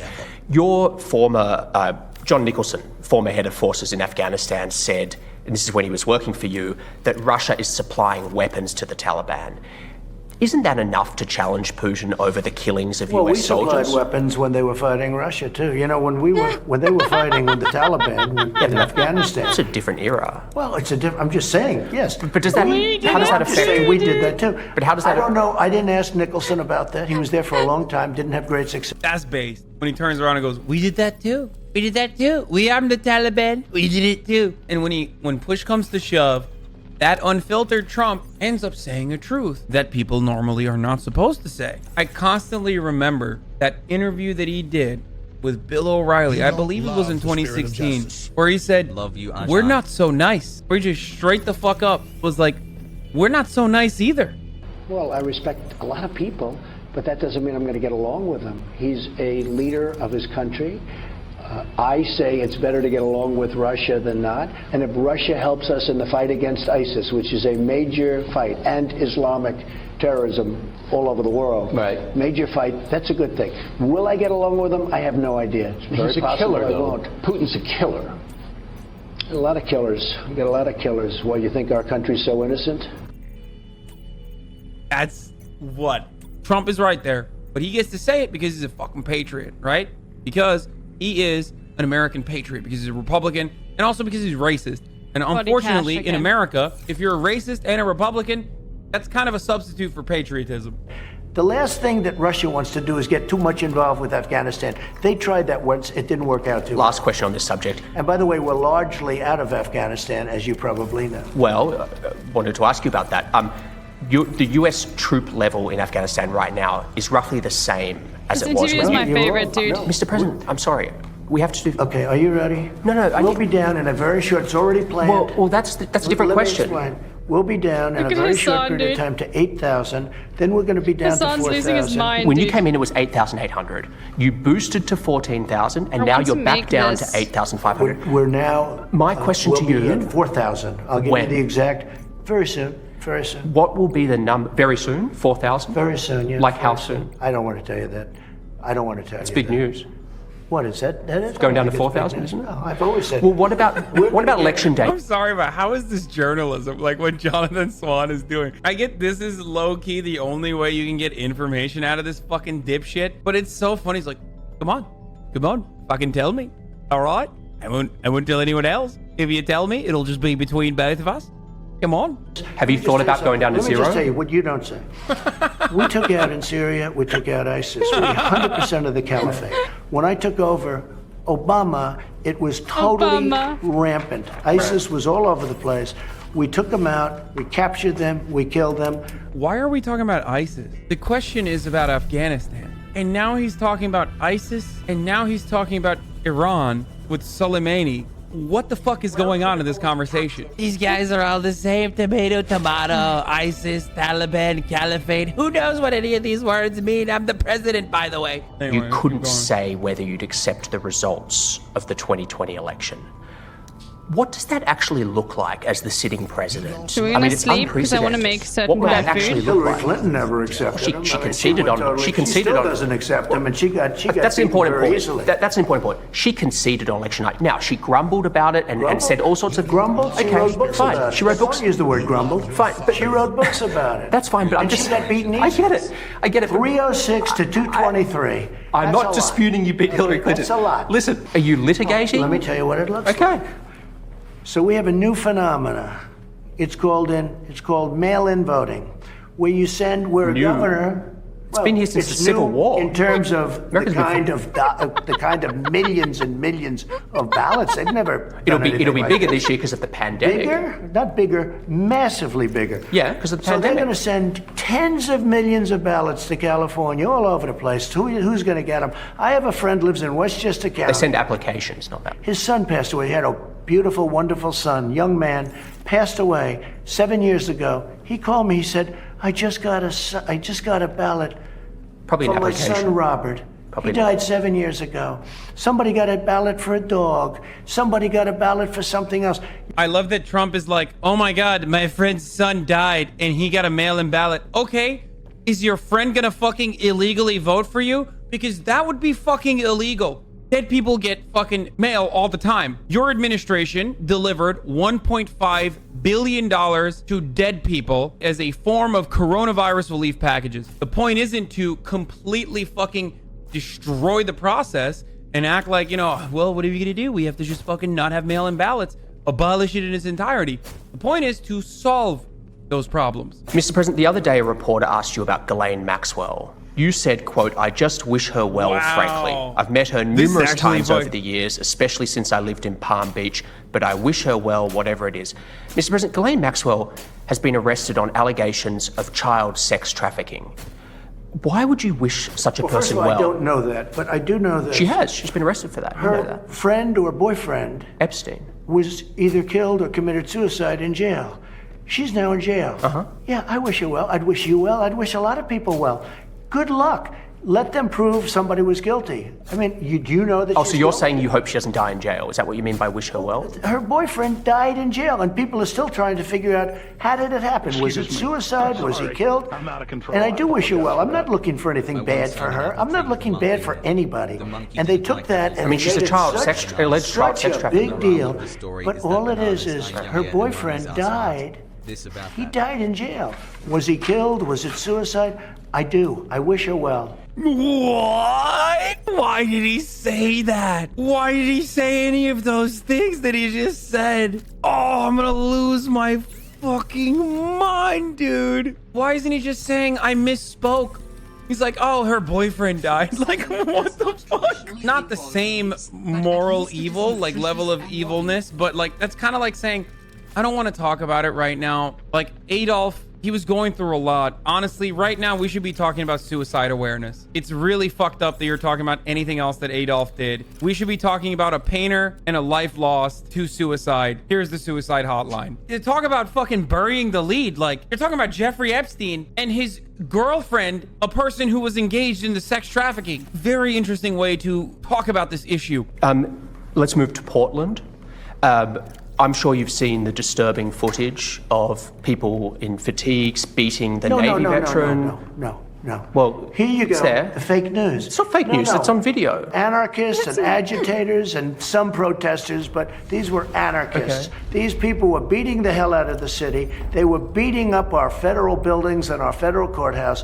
We told the police to stop it. You make sure. And the police wouldn't do it. Not the police. Your own Justice Department and Homeland Security Inspector Generals. Your Inspector Generals are investigating unconstitutional. You're trying now to blame law enforcement instead of anarchists. Instead of Antifa. I'm not. It's Antifa and anarchists that are causing the problems, not law enforcement.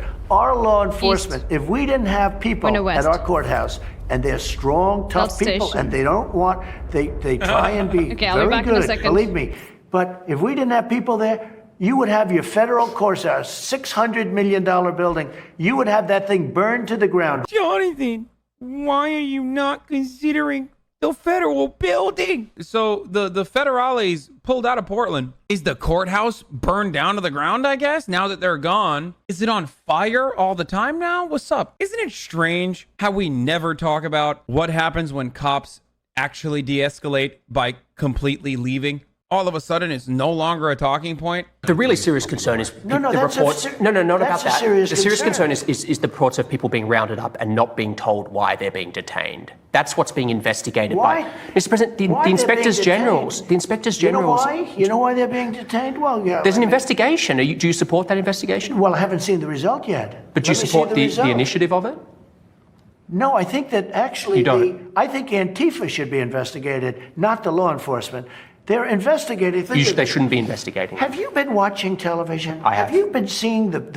Saying anti-fascists need to be investigated for, like, what, doing anti-fascism when they have led to 0 deaths in the past 25 years, whereas white supremacists are just expressing a difference in their opinion when white supremacists in the past 25 years have left 325 deaths is fucking insane. To, like, spend any number of DHS resources on crusty fucking anarchists is one of the most psychotic things that any administration could ever do.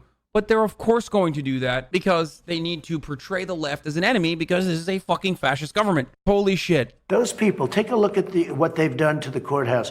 Take a look at what they've done to the streets. Take a look at the violence. It's getting worse since they've gone in. It's getting better. We had a very good, we've arrested a lot. Literally getting worse, dude. Literally has gotten worse every day. More people have showed up because when you beat the shit out of someone, you radicalize 5 of their fucking friends, okay? That's how it works. More people are going to show up. You start tear gassing them, more people are going to fucking show up. There's only two options out of this. Either you escalate violence to a point where you start killing protesters, like literally killing them or like locking them in jail indefinitely, or there is a non-violent alternative, which is scale back, all right, de-escalate, and fucking listen to your fellow citizens. Make concessions.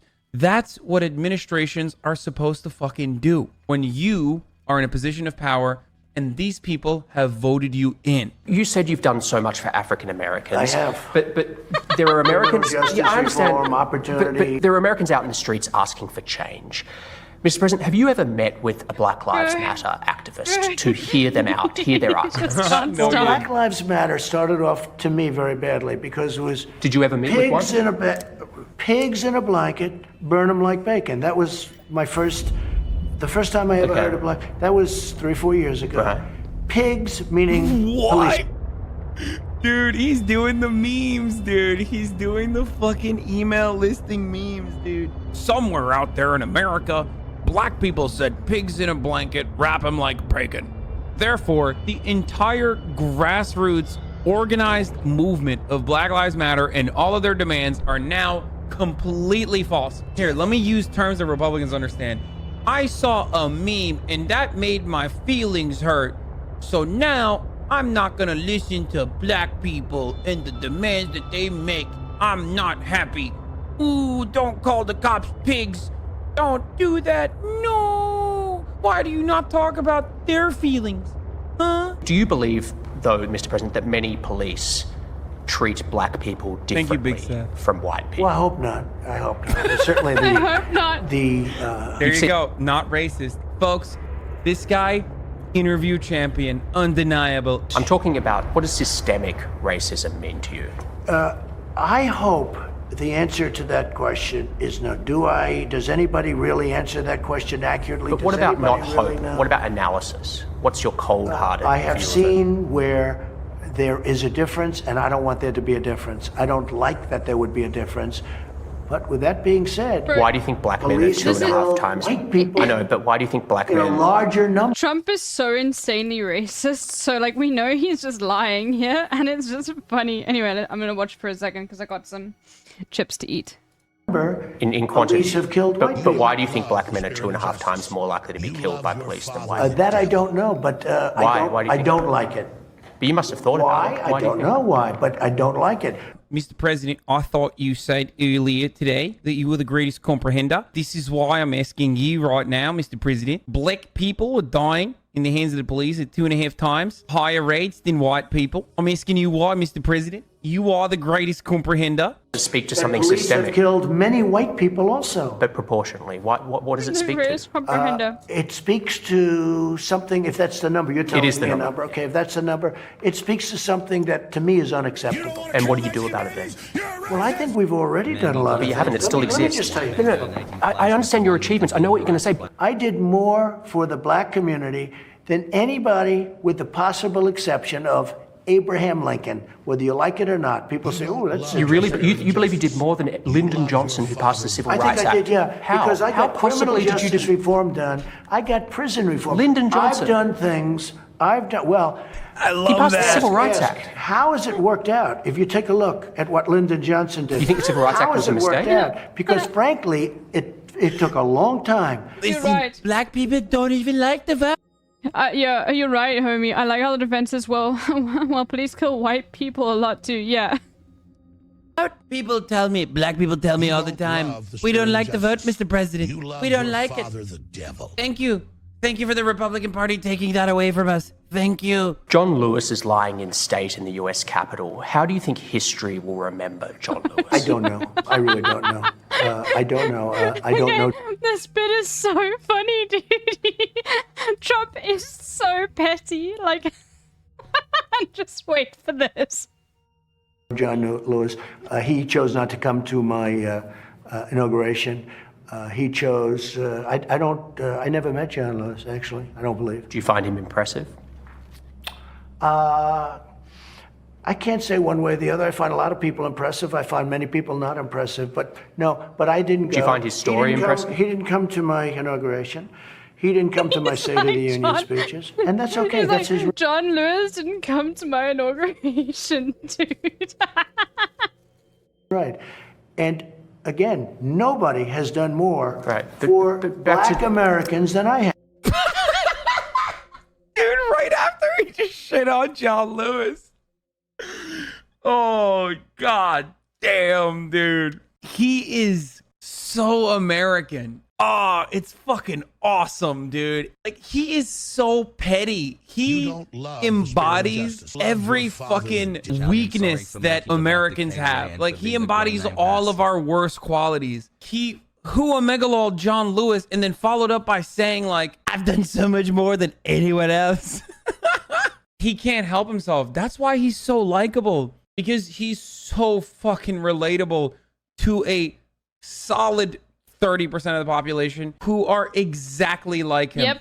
As petty, as salty, as jealous of like the liberal elite, as entitled, as disgusting, as fucking ignorant, constantly reminiscing about how, you know, they had their victories in high school. He is the perfect American. That's why he's so likable, because every fucking dipshit that never left the high school mentality, you know exactly who the fuck I'm talking about. Trump is that person. He behaves like that person. He embodies all the worst qualities of those people. He's just completely oblivious to the reality, and that's why they like him. He is exactly like, it's like a mirror. He just shines a mirror back at them. Taking your relationship with him out of it, do you find his story Yeah, we're going to impressive, continue a what he's second. done Sorry, I'm just watching for this this. country? He was a person that devoted a lot of energy and a lot of heart to civil rights, but there were many others also. This was so good. Listen, on that note, we're ending it tonight. Wow, dude. Wow. What a fucking insane interview, dude. Holy shit, that's our president. Ladies and gentlemen, folks, boys and girls, NBs, that's our goddamn president, dude. I'm going to sleep. I'm sure we'll be thinking about that. Just kidding. I won't be thinking about that much further. I will probably watch some Full Metal Alchemist. You know, jerk off, have fun. Sorry for the only 11-hour and 30-minute stream, but I'm tired. What a crazy fucking sequence. So, chatters, you now have an option. You can either, we can either watch Hassan, like this is my other like go-to like favorite sort of like thing. MasterChef. No, I'm still playing Subnautica. I'm gonna do one more thing in Subnautica and then we'll do MasterChef, okay? We're gonna do MasterChef after this, but there's one other thing that I want to watch. Because I'm playing Subnautica, and this is like my other favorite Hassan thing. It's a little bit longer, but like if you haven't seen it, you need to see it. And it's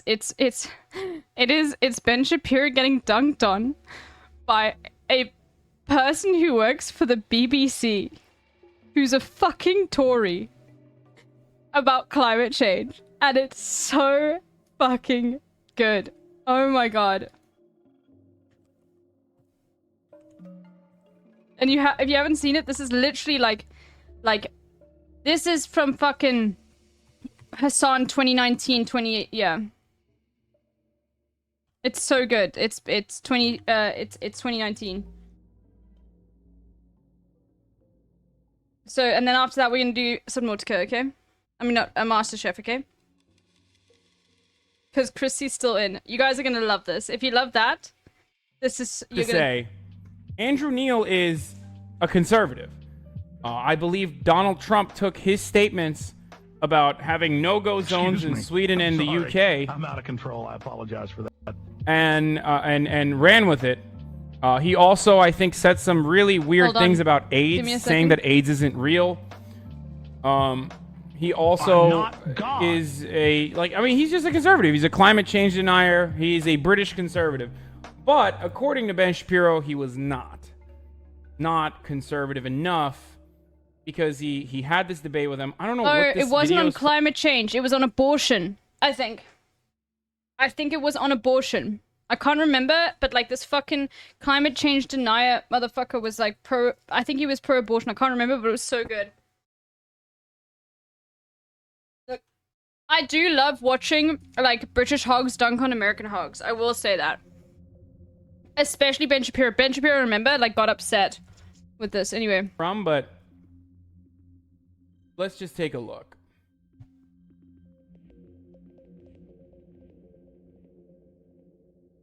Someone who's British just said Andrew Neil is supposed to be impartial, but everyone knows he's a Tory. Subscribers, and his videos rack up millions of views.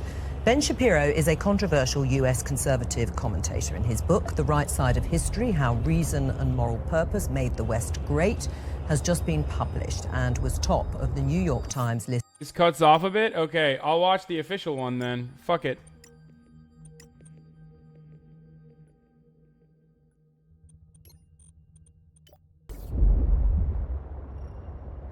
Ben Shapiro, you're followed by millions of people online and on social media. You're one of the biggest names in American conservatism. What is it you think you're tapping into?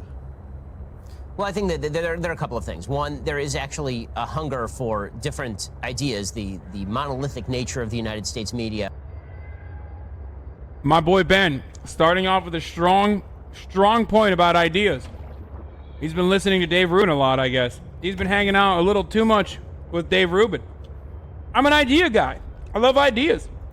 It's pretty evident in terms of its politics. People tend to agree on essentially the liberal point of view and increasingly a radical leftist point of view in the media.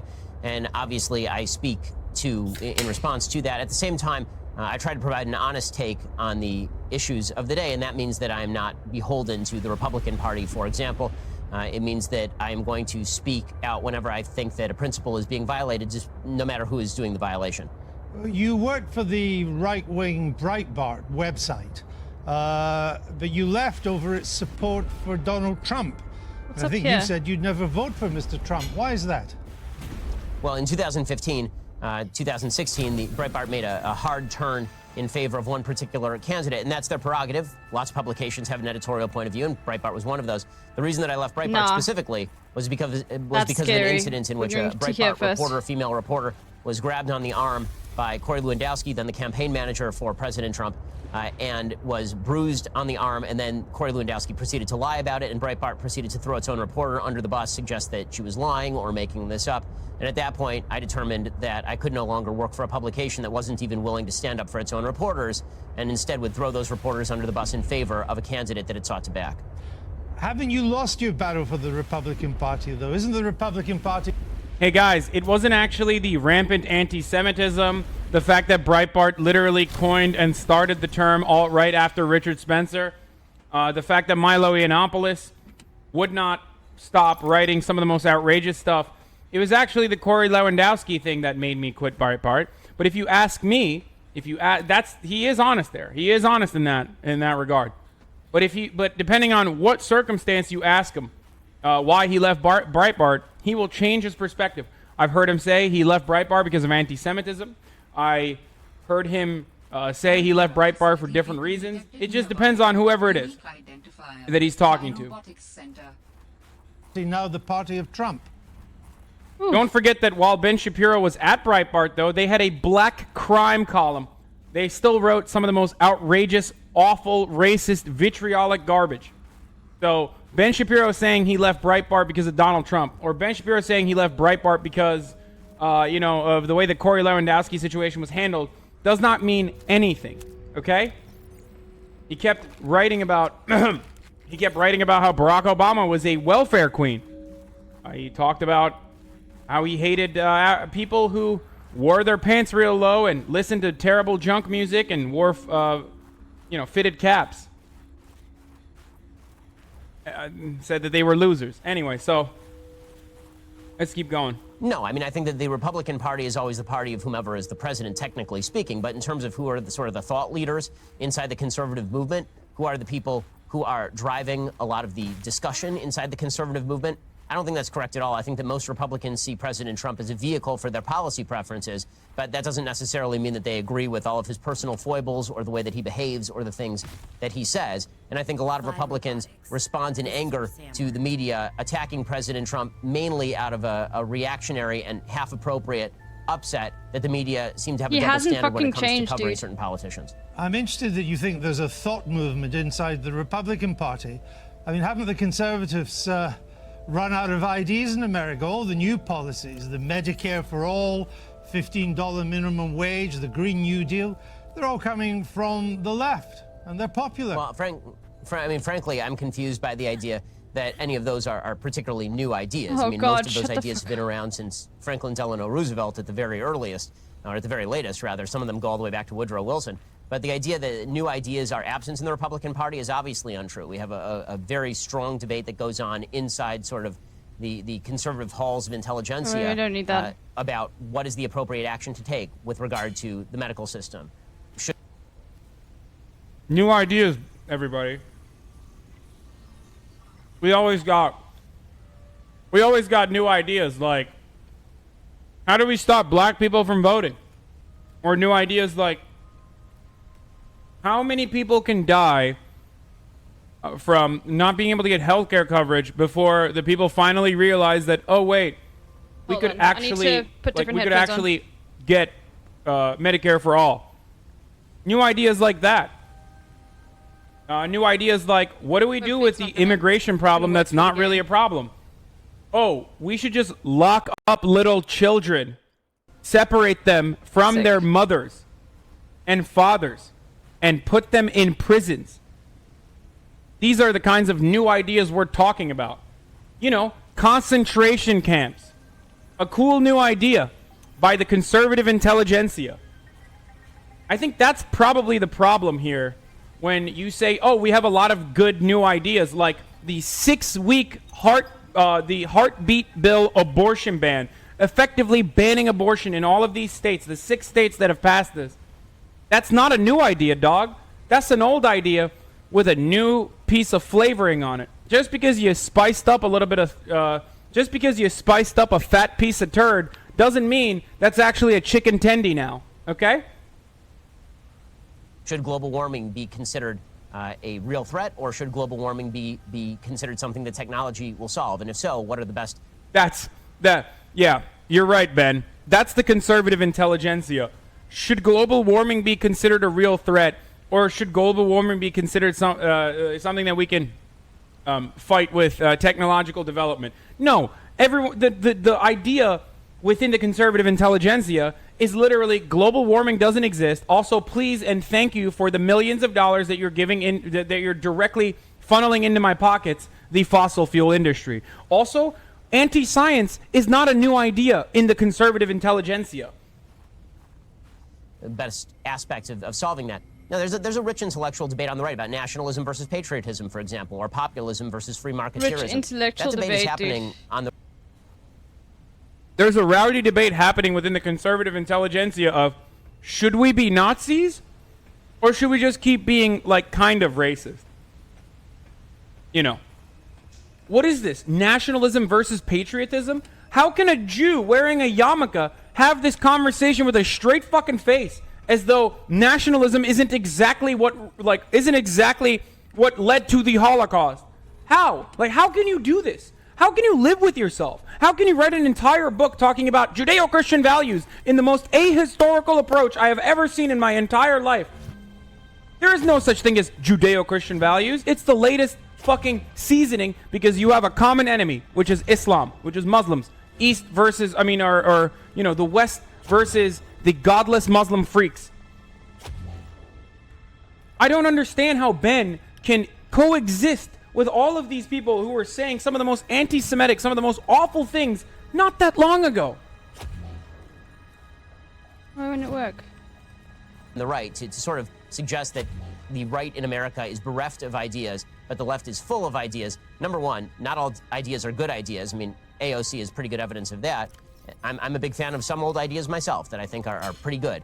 But beyond that, I think that it is no shot. My man brought FDR as an example of good ideas, or ideas in general, and then turned around and attacked AOC and said her ideas are bad. The only difference is AOC's ideas are basically still being advocated for almost decades later after FDR, unfortunately, but they're the same fucking ideas. Please. intellectual sneering of the highest order to suggest that only the left has new and decent ideas. Some of the ideas that are popular in your side of politics, would seem to take us back to the Dark Ages. Georgia, new abortion laws. Let me reopen it. Which you are much in favor of. That a woman who miscarries could get 30 years. A Georgian woman who travels to another state for an abortion procedure could get 10 years. It's a cloud These error. are extreme hard policies. Well, okay, a couple of things. One, I'm not sure. I mean, frankly, I don't know whether you're. Are you an objective journalist or are you an opinion journalist? I'm a journalist that asks questions. I might have lost all of my progress. I hope you're I a haven't. supposedly objective journalist calling policies with which you disagree barbaric and suggesting only one side of the political aisle has ideas. So I just want to point out that I know that I wish you would at least be honest in your own biases. Mr. So Shapiro, I know are you? Imagine that legislation that he just brought up is not actually barbaric. Imagine that instead he goes on the counter and starts attacking him by saying that he's a leftist.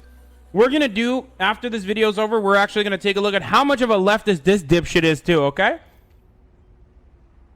Casting in America is now so polarized that on one program you only have the left and another one you just have the right. My job is to question those who have strong views and put an alternative to them. If you were an anti-abortion person, I would be putting pro-abortion questions to you. But you are really would you call the pro-choice position? So why don't you let me just ask you answer this. my question, sir? I'm happy to answer your question. Please answer this one. Would you suggest that a late-term abortion is brutal? I'm not taking a view on this issue. I'm asking you the questions. Sir, you just suggested the pro-life position is inherently brutal and terrible, so I'm asking you, as an objective journalist, would you ask the same question to a pro-choice advocate? No, it's not. He did not say that at all. Either you're admitting that the pro-life position is conducive with jailing women for 30 years for having a miscarriage, or jailing them for 10 years for leaving the fucking state. States' rights, by the way. Hey guys, by the way, we love states' rights, remember? But also, if you leave this fucking state and go to another fucking state in this America, in this goddamn country, we'll lock you the fuck up for 10 years. States' rights, by the way, not infringing on women's autonomy, by the way. God fucking damn it. That is the barbaric part. Either you're admitting that all of those barbaric things that we're doing are definitely 1,000%, without a doubt, a part of the conservative mentality, a part of the pro-life mentality, or you have to admit that that's fucking barbaric. Just say that that's barbaric.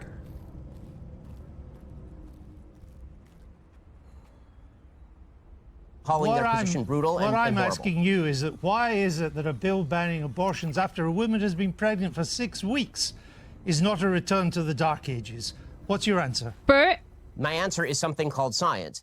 Literally a fucking one of the most right-wing Tory piece of shit in the UK arguing that abortion is barbaric. This is how far, like when Hassan says, like, you do not understand how much more further to the right American politics is compared to the UK, when Americans think that, like, this is what he's talking about. This is why he's saying, like, Tories in the UK are just Democrats in America. That's what he's saying. And he's right. Not so much. Okay, it's getting worse and worse and worse, so it's not entirely true anymore. Okay, it's silver and copper, we don't need that. But, like, yeah, it is getting to that point.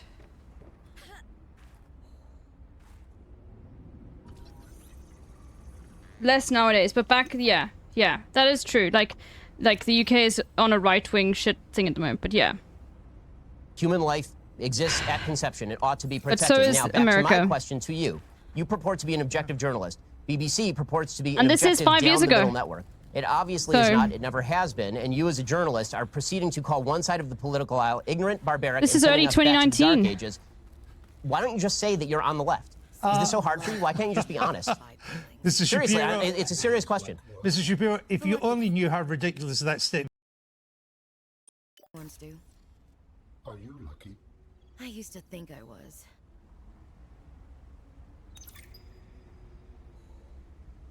We'll look at all this stuff afterwards anyway. Hey, Sam. Oh, hey there, Pengling buddy. Okay, we'll listen to this. Oh, hey there, Pengling buddy. Hi, Fred. What brings you this way? I was just passing by. Lillian wanted a hand with a deep dive out in the bridges. You know, I think she's right. There is. The difference is, for guys, like, try and conceive of a world where the UK would be able to ban abortion. Hey, Sam. We'll listen to this afterwards.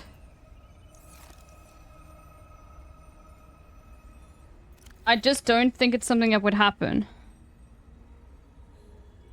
Try and conceive of a world where there is no government-protected paternity laws.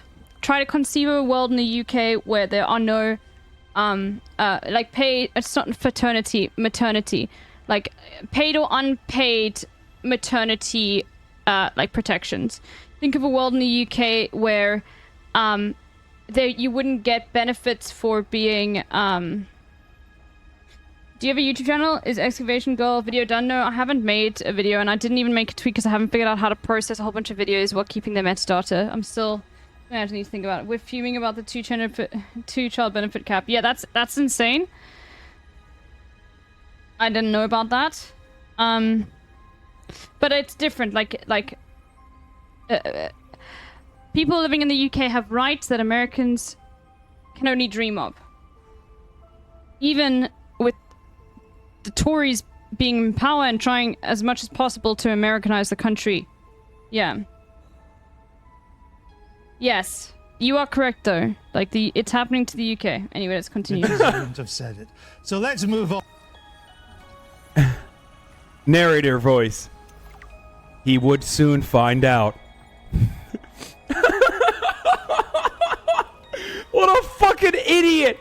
Look at how fucking angry this idiot is. Look at how fucking triggered he is, dude. Oh, this is so incredible. This is so incredible, dude.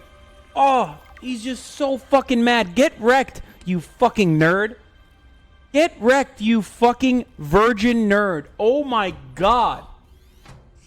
Oh, you fucking silly cuck. Congratulations, you played yourself, Ben Shapiro. Look at how fucking triggered the right gets when someone doesn't immediately get down and go, please, sir, please take a giant fat shit directly on my face. And I'm, of course, referencing all of mainstream media. I'm, of course, referencing every single fucking outlet. Every single outlet in American mainstream media just does everything they fucking can. They bend the knee to conservatives all the time. New blueprint synthesized. Let's go. So the first sight of pushback, the first sight of any sort of pushback, mild, albeit mild. And this is the way Ben Shapiro reacts. This is why these people do not want to face off anyone on the left that is at least even remotely at the same level of intellect as they are, or under circumstances that would make them look like they are equals. This is why Ben Shapiro, Jordan Peterson, Steven Crowder have built careers off of dunking on socially uncomfortable college students who are putting themselves in a situation that they're not used to in a totally asymmetrical power dynamic. Also, I love that Ben turned around and said, I'm a fan of something called science. Like, as though science is on his side. The fucking fetus is like 1.5, it's half an inch at that point. Half an inch. That's what the fetus, it's not even a fetus, it's like a gummy bear, dude. You pee that out, basically. You take a fucking pill, which 90% of abortions are, by the way. 90% of abortions are, you just go to a doctor, you take a pill, and then you have you have a heavy period. You have heavy flow. That's what it is. It's not a human being. It's a fucking gummy bear. It looks like a goddamn deformed salamander, as the chat's pointing out. So Ben is trying to act like that's actually a real human being, like fully grown, fully developed adult. Like a baby that's about to go out and, bust out of the mother's pussy and play fucking Legos is insane.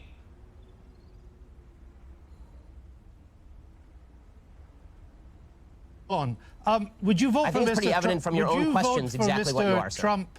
Would you vote for Mr. Trump in 2020? I'd certainly consider voting for Mr. Trump in 2020, just like I'd consider voting for anybody else in 2020. But didn't you once say that you'd never vote for him? I said that I wouldn't vote for him in 2016. And then I wrote a column for National Review explaining the conditions under which I might change my mind. You're a culture war warrior. Isn't he largely on your side? You wrote once it was unlikely he'd appoint conservative judges to the Supreme Court. He has. Right. So you were wrong. And so I like many of President Trump's policies, even if I still have serious reservations about his personality and character. Do you think there's a Democrat that could beat him in 2020? Sure, I think there are several Democrats who could beat him in 2020. Who would have the best chance? I think that Joe Biden is likeliest to beat him, considering that he has significant appeal in a lot of the Rust Belt, in places like Pennsylvania, Michigan, Wisconsin, the places that President Trump needs to win to retain the presidency. And Joe Biden also has a long history in politics, which means that the American people already have sort of a preconceived vision of him. President Trump, as a campaigner, is very good at dragging unknowns through the mud, or at exposing details about people that are previously sort of covered. How can I hate him more? Like, I almost... Young Peasy, why are you posting, like Wine Mum Facebook memes in my chat, dude? True, why not? No, never mind. Go off, King. Go off, King. Go for it. I'm just showing the chat, like, I'm watching this, and when it's over, I think, like, we'll get to a point where it's no longer interesting, and then I'm gonna be doing MasterChef. But I've been playing the classics, Young Peasy. You know, I just played before this, do you remember the fucking, Trump interview? Where Trump said, like, you know... still makes me laugh thinking about it. When Trump said, like, when I took over, we didn't have a test for coronavirus. And Hassan's like, no, Obama had no answer for coronavirus. I need to go through Fosterbot and, like, get rid of it. Yeah, so I've been playing the classics, and this is another classic that people haven't seen. Hate him more when he's advocating for Joe Biden. I mean, he's not wrong, but also Joe Biden is still awful, and it should really tell you something that he won't go for Bernie Sanders, because Bernie Sanders is outperforming Trump in those exact same areas with similar margins. So the fact that he's going to Joe Biden really says something about Joe Biden more than it says something about Ben Shapiro. This was still when Bernie was... up.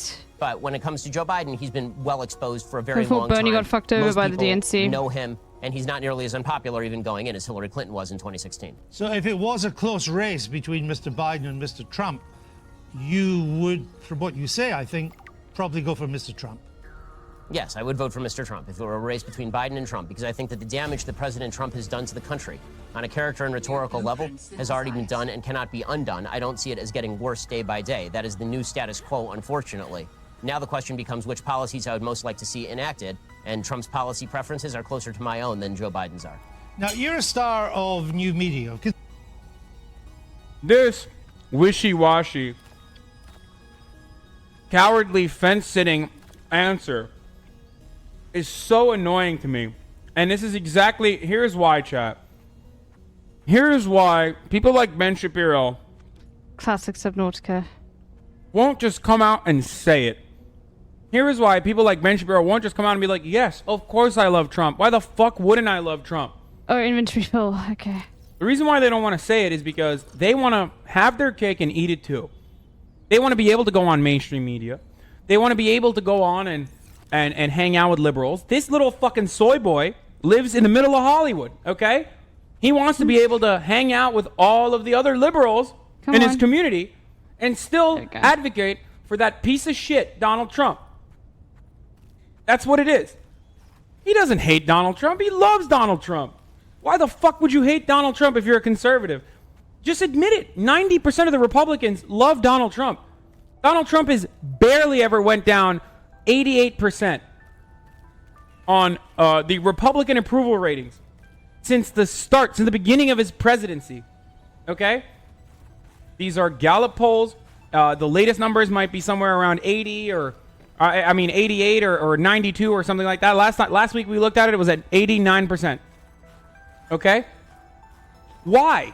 Just be careful here. He does everything. Like he does everything that Republicans want to do, and he's brilliant as far as doing culture war shit that all of the hordes love, all of the dumbasses in like Rust Belts and all these other places love. They love that culture war shit. So he gets to do that for the plebs, and he's advancing every single every single Republican policy that the wealthy would have wanted. So why? He's great. I want to be like, Ben, name one legislative or executive action that Trump has taken that you're not in agreement with. Just name one. Is it the Muslim ban? Fucking sure as hell is not. I'm willing to bet right now that Ben Shapiro probably did not have a single issue with the Muslim ban, despite the fact that, religious freedom, by the way, big religious freedom guy. Oh, anyway, shit. Let's keep going. Conservative new media, you and others on the left and the right, you position yourselves as supposed tellers of hard truths. But haven't you all just really coarsened public discourse I think we're going to come build a base America here. And exacerbated its divisions? It's kind of odd to be hearing about me coarsening public discourse when you call policies you disagree with brutal and bringing us back to the Dark Ages, sir. The point, I don't want to return to it, but the point was to put a position for you to reply to it. And I thought we'd covered that. I put think some of the points too, because on your videos, characterization of issues is part of the problem in the coarsening of public debate. Well, maybe it's also part of your problem too, because we have from your YouTube videos, Ben Shapiro destroys the abortion argument. Ben Shapiro destroys transgenderism and abortion. Is that not a kind of coarse public discourse? Well, are those videos labeled by me? I have no idea. Hold on. Are those videos labeled by you? I don't know. Yes. First of all, that's yes. The answer is yes to that. But secondly, let's take a look at a book that Ben Shapiro wrote, because he loves intellectual discourse, right? Oh, wait. It's titled How to Debate Leftists and Destroy Them, 11 Rules for Winning the Argument. So weird. Are those videos written by me? I wonder where this idea came from. Hassan's mic. I wonder where this idea came from that people would ever say that Ben Shapiro acts like he destroys and obliterates liberals. So weird. Did they came from me? Did they come from me? Oh wait, I wrote an entire fucking awful book. Look at the graphics on this thing, dude. This is like 1997. When was this book written? I think it looks like it was written in 1997 with a fucking cover, but it's not a recent book. It was like an old one. 1997, best year of my life. First year of my life. Yeah, why are you picking out? Why are you? I have a question. Why are you picking out random YouTube videos put up by people who are not me? Are you and then attributing the titles to me? Are you unhappy with the way they've been described? I think that people can describe me however they please. Wait, why are you picking out random YouTube videos of me when I obviously don't care about destroying people? It's just like random YouTube videos titled that. They're not my YouTube videos. Okay.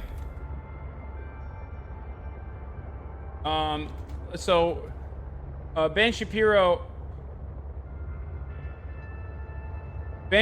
said, holy shit, Ben Shapiro says BBC host destroyed him. Holy fuck. He posted them on his official YouTube videos as well. That's kind of funny. Hold on.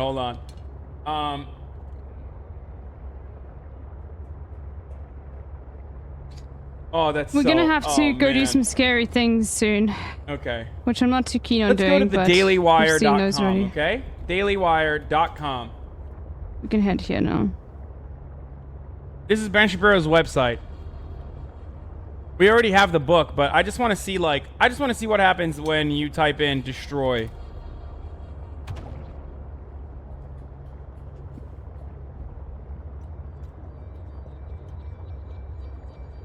Oh my god, what is my internet from like? My internet is from the same time that Ben Shapiro wrote his like How to Debate Leftists and Destroy Them book.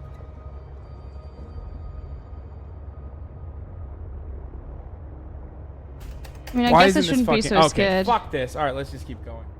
Fuck this. Please, it's a free country, and I'm all in favor of a public debate. If you watch the actual clips, they are generally civil conversations between me and somebody who disagrees with me. You say in your new book, you suggest that America's largest struggle at the moment is, quote, the struggle for our national soul.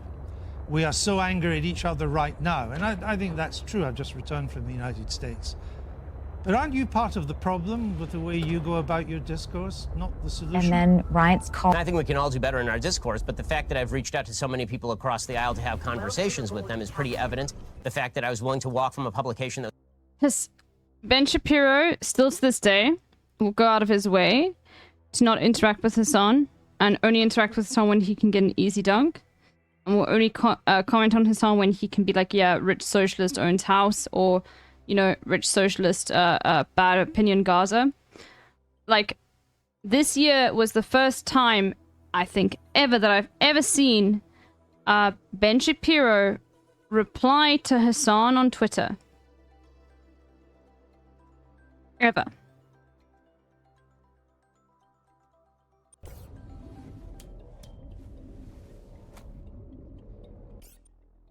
And that's funny. Okay, dude. The only time that Ben Shapiro's like actually had a fucking debate in the last couple of years when he actually debated Cenk. That's it. And even then, he was intellectually dishonest. He kept cherry-picking data, even said insane things like, well, Democrats, the Southern strategy never happened in the middle of that debate. Talked about how Medicare for all would be just like slavery, and that it would be similar to holding a gun to his doctor wife's head if Medicare for all came to this country. And that healthcare was exactly like buying a couch. I know and what here's you the thing. said. People fucking ate that shit up. They still think he's brilliant. The New York Times wrote an article calling him a young intellectual gladiator. Like, this happened after that debate. This happened after numerous debates that Ben Shapiro has been involved in. It doesn't matter. It doesn't matter. Ben Shapiro can get away with whatever the fuck he wants to get away with. And that is because our media is cowardly, our media is also dishonest, and our media is desperate.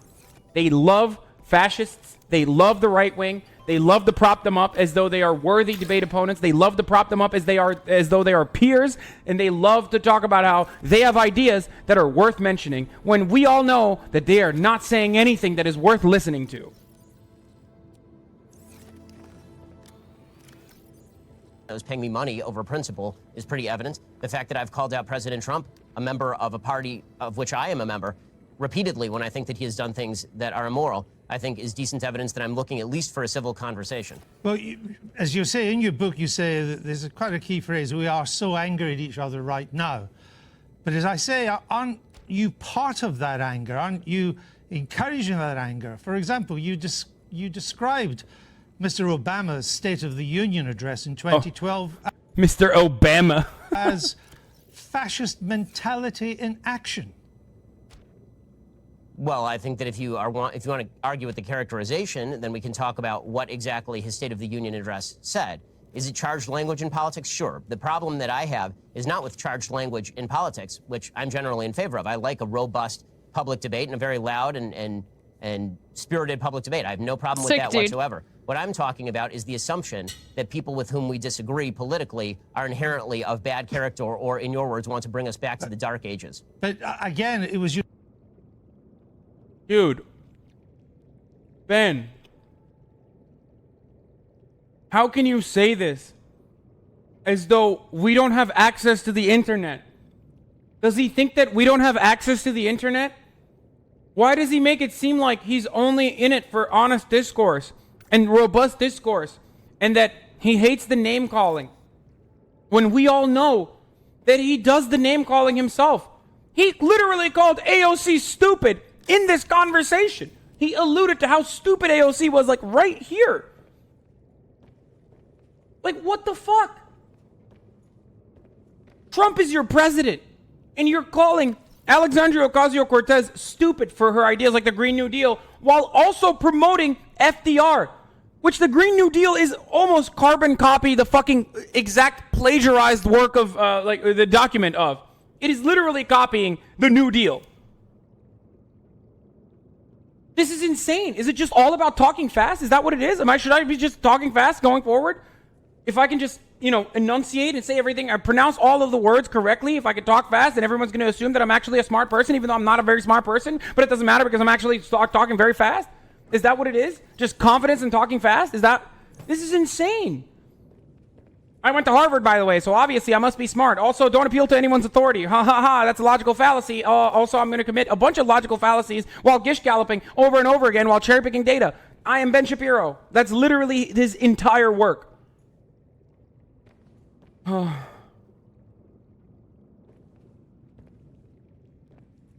Your description of the State of the Union address in 2012 as fascist.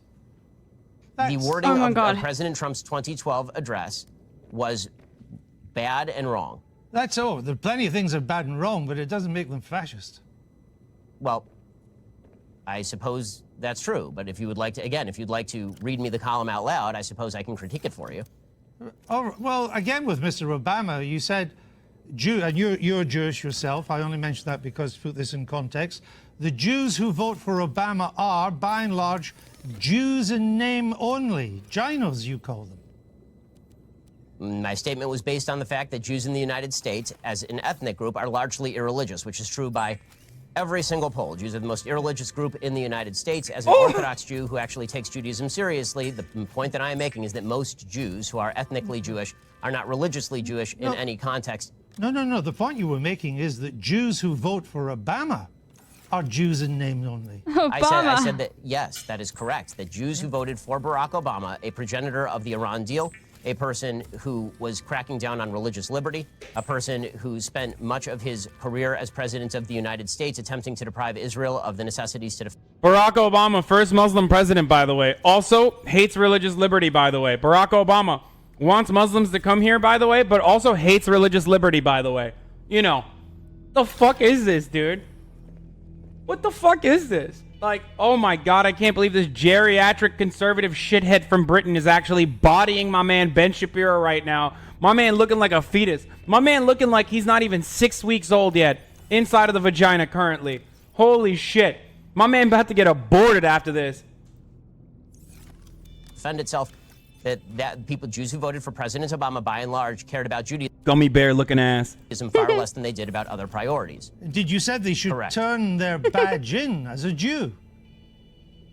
Yes, I believe that if you are somebody who takes Judaism seriously, that. Oh shit. Yes, what I meant by that is actually you need to take away and actually recircumcise your penis. I'm Ben Shapiro. This is the only logical thing ever. I love when Ben Shapiro tries to be fucking funny and he's not funny at all. So you could just take all of those tweets and turn it against him and then have him try to logically pick apart his own dumbass tweets. It's so good. Oh, so fucking good. By the way, for everyone in the chat who's saying like, oh, this will be the moment for Ben now. Like he'll actually, his fan base will finally start to realize that he's not very intelligent. No, that's not going to happen. That's never going to happen.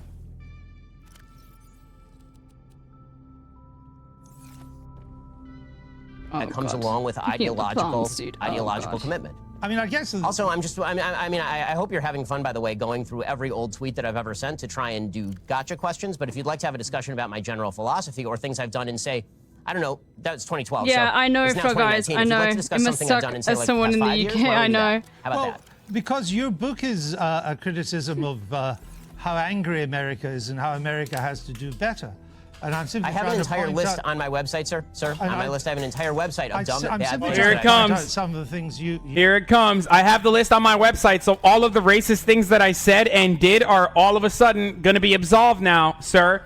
No, dickhead. It doesn't matter if you have a fucking list on your website where you're proud of all of your dumbass accomplishments. What matters is if you learned from your mistakes. What matters is if you no longer advocate for the same things that you used to advocate for. That is the difference between a bullshit leftist thing that a lot of leftists do, which is like tone police and also comb through your fucking videos and tweets to find like some shit that you've said that's terrible, and actually pointing to some things that you still say are terrible while using that as context.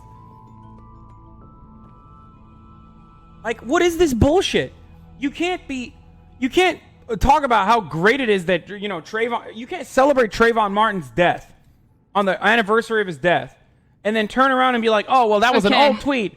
But then continue to talk about black crime being a consequence of culture and that everyone could just pick themselves up by their fucking bootstraps and black people just simply can't pick themselves up. What are they going to do? That is still indicative of your racism. So that tweet still works with your current perspective. You've said that seem to me to help to stoke that anger. For example, you said Israelis like to build, Arabs like to bomb crap and live in open sewage. Well, as I say in an article entitled, "Here's a list of all the giant, bad, dumb things I've ever said." Yeah, okay. That's still racist, dog. And writing an article about how, oh, that was really stupid is one thing, unless you continue to advocate for the similar things. Like, it just because you heiled Hitler one time, and now you're just saying you want a white ethno state, doesn't mean you're not a Nazi. I'm not saying this is Ben Shapiro. I don't think he's Heil Hitler, obviously. And that he would call me a disgusting anti-Semite if he ever saw this. But, like, in a hypothetical example, if someone Sig Heiled, okay, and was caught with a Nazi armband, and then years down the line, they're having a conversation with him, and he's still writing columns about how we need to have a white ethno state. Peacefully, by the way, but we need to have a white ethno state. Does that mean he's still a Nazi? Yes, that means he's still a fucking Nazi. It doesn't change the reality. He's not... I don't care about decorum. I don't care about your rhetoric. I don't care about civility. I care about the consequences of your actions. I care about your perspective, what you're advocating for. That's what frustrates me. Yes, we are. But we're gonna finish. Don't worry. When it's done, I'm gonna go. I'm just waiting really for it to end. That's fucking annoying. Where like Ben This is is a just classic. apologizing for saying the quiet part loud in previous moments. Fuck civil discourse. You can be super civil. You can use science to justify your racism. That doesn't mean that that is true, that perspective is true or morally good.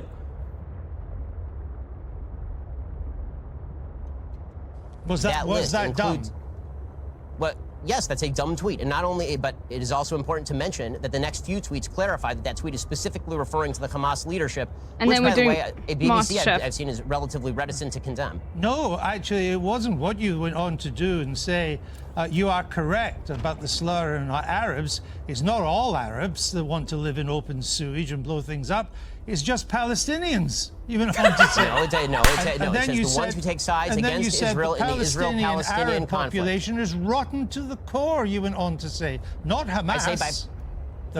Guys, when I use the N-word and I say that black people are primitive, I don't mean all black people. I just mean black people in the south side of Chicago is literally Ben Shapiro's answer. Can you fucking imagine if that would ever work in any other scenario?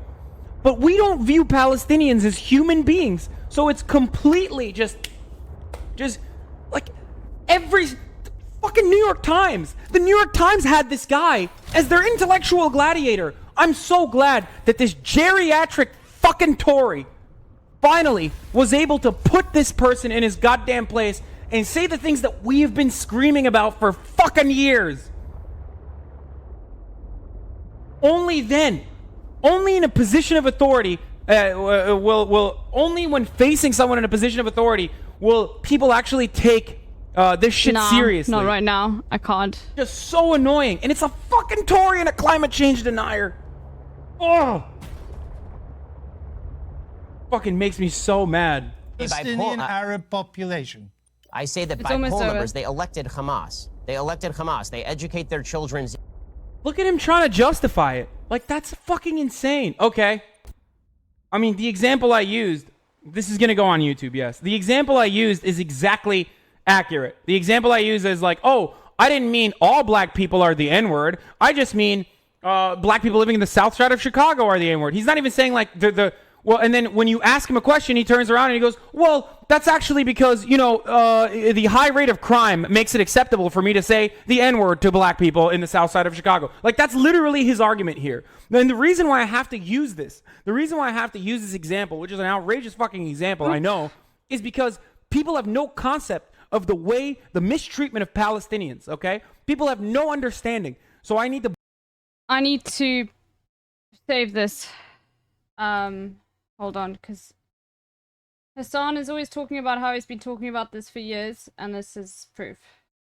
And I like to clip things like this, and this is exactly 4.5 years ago, so...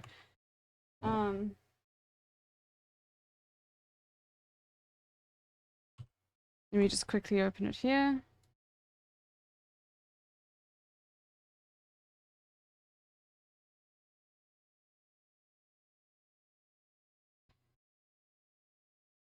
This is just how I keep track of these sorts of things, and streaming these sorts of things and like remembering them. Bring it back. Makes me remember. Crime makes it acceptable for me to say the N-word to black people in the south side of Chicago. Like, that's literally his argument here. And the reason why I have to use this, example, which is an outrageous. Why can't you clip past Navi videos? Hold on.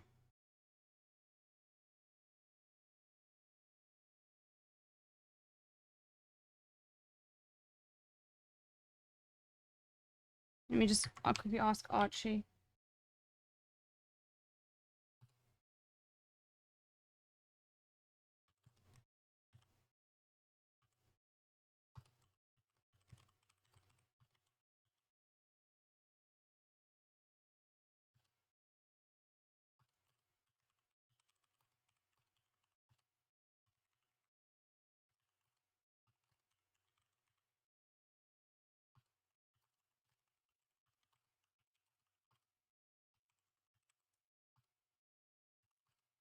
Yeah, we're gonna do it in a second.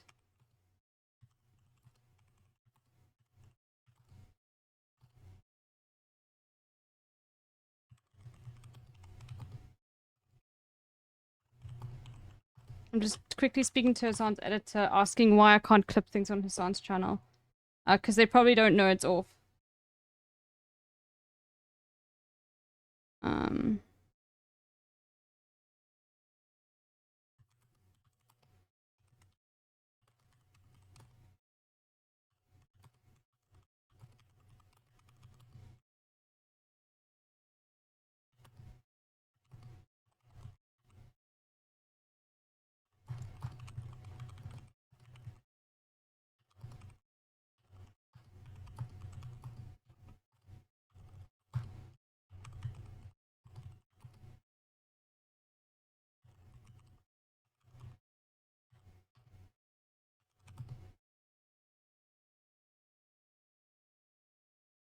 But they probably don't know it's off.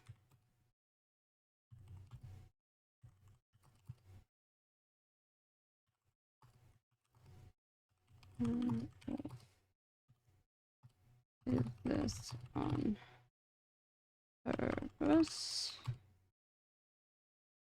Okay. I think I've asked Archie this before. Anyway. Alright. I just want to finish. Like, the end part here is really funny, so I just want to finish that part. But yeah, I need to save this. How can I remember? I can just save the timestamp.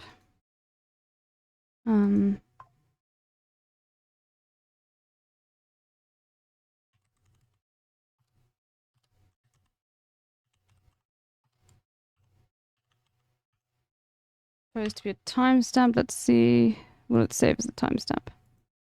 Let's see. It does. Bring it back to some. Okay, that's fine. And I can't clip for some reason. Can you clip later videos? All right, let's talk. No, I think it's just a setting they never turned on. I don't understand. Maybe there's another reason behind it. I'm not sure. But I asked Archie. Let's have a look though. Outrageous fucking example I know is because people have no concept of the mistreatment of Palestinians, okay? People have no understanding. So I need to bring it back to something that a lot of liberals and people on the left and even people in the center can fucking understand. Yeah, like unique NPC number 1488 throws up a come on, bro. I wonder what his perspective is on black people.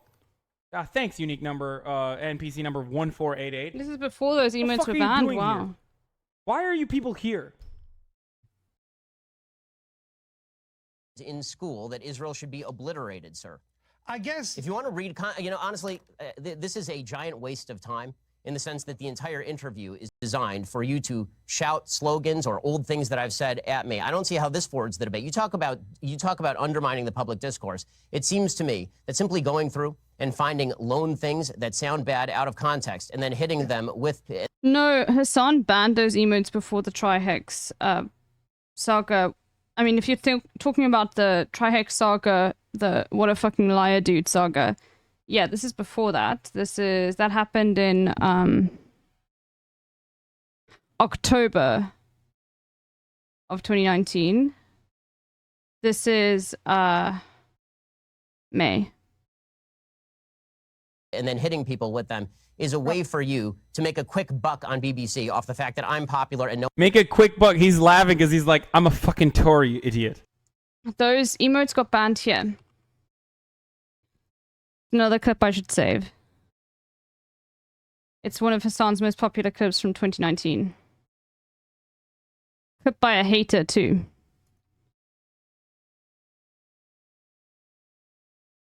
And this was in June. Yeah, so a month later he banned them. Mods, can someone with Nightbot access ban Come On, bro? If I see this fucking emote one more time in my goddamn chat, dude, and Trihex too, and Tryhard too, I'm banning them. You fucked up. Tryhard and Come On, bro is gone. You fucking idiots. You absolute fucking morons. God damn it, I hate you so much when you do this shit, chat. I hate it so fucking much. You're like 12 years old. Oh, he said Nicaragua! It sounds like that bad word. It sounds like that bad word. Fucking idiots, dude.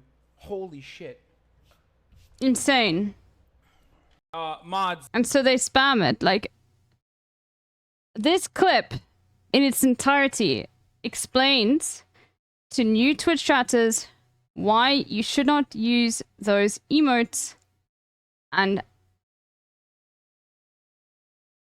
yeah, I mean, look, if you want to know more, like, you can ask not your average African in Hassan's offline chat. Like, anyway.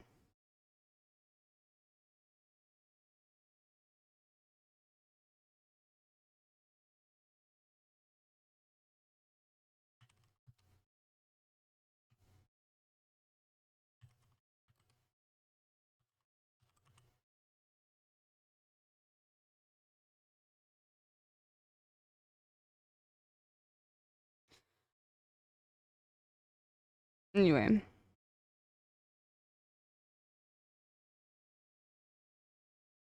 All right, we're getting to the point. Yeah, so this is funny.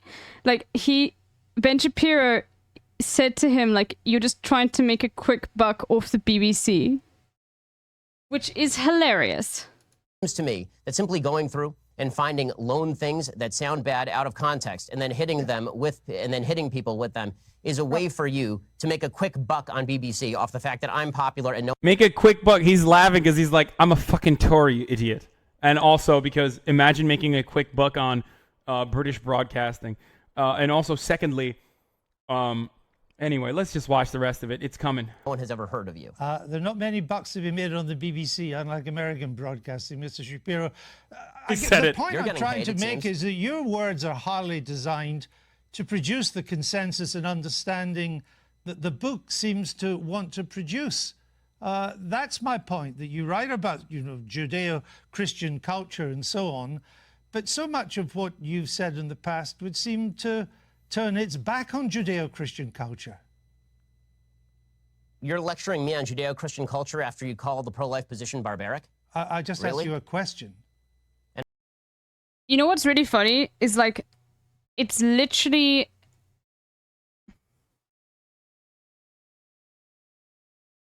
abortion, like, Judaism is pro-abortion historically. It's actually anti-Jewish to not allow abortion. That's what's insane. And for those watching right now, just so you understand how new this abortion issue is, what was his face? Benjamin Franklin wrote an entire book on how to do at-home abortions.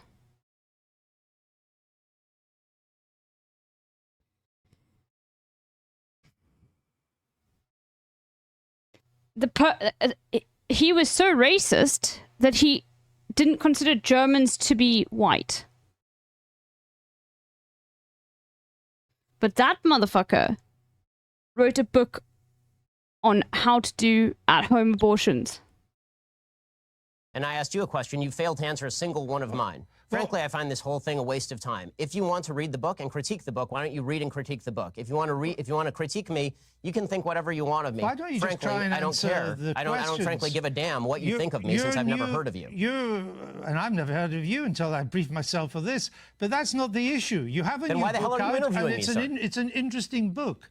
But my point is, your book claims that society... Well, it'd be nice if you would quote it from time to time. Your book is... Well, actually, I've done so several times, and I'm about to do so again, if you would let me just finish the question. Your book frankly, I don't think claims this that society is turning back... sir. All across Twitch, this is from the same minds that use the F word, new frogs. Yeah. But the thing is that... Yeah. 100% that thing, like, that's why, for example, like... This is... Okay, and once again, a lot of you are going to be like, Cap, okay, whatever. But this is one of the reasons why I do have respect for Asmongold. Obviously, I don't agree with a lot of the shit he says, but I do think he's someone who, when presented with enough information, will change his mind. Because Asmongold banned Trihex and Come Bruh before Hassan did. Because Asmongold saw that it was being used in a racist way. Now, Asmongold still has some fucking pretty racist takes. I'm not going to defend him on that. But analysis is not, like, once again, analysis is not justification, okay? And analyzing stuff and, like, being able to point out some, like, thing that someone did well is not, like, me fully supporting him. So once again... Okay, he still uses the R word. Yes, I disagree with him on that. But that's why I'm not prepared to, like, write off Asmongold as, like, someone who is, like, someone who's going to only push right-wing shit.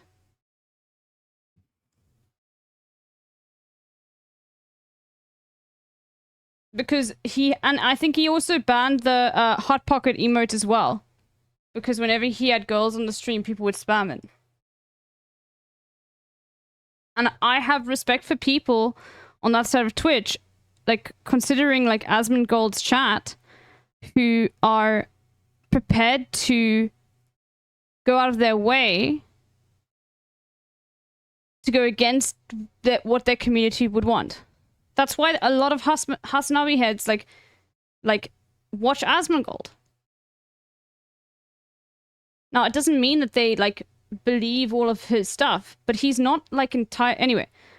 And once again, this is not a defense for him, but this is why I don't like it when people immediately just discount, like, that sort of stuff.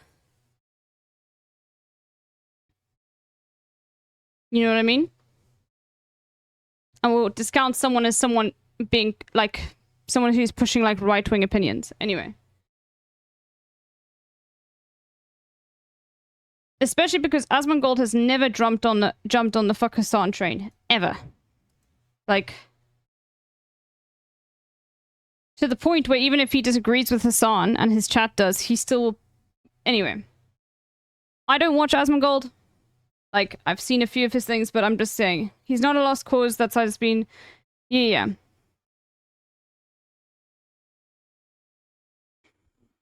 He's not a lost cause, it's just that this side has been... Yeah. Anyway, so I will say, like, I do have respect for... I think that he can change and be a benefit. Anyway. Regardless to say, we're basically done with this interview. On Judeo-Christian values. What are the values it's turning its back on?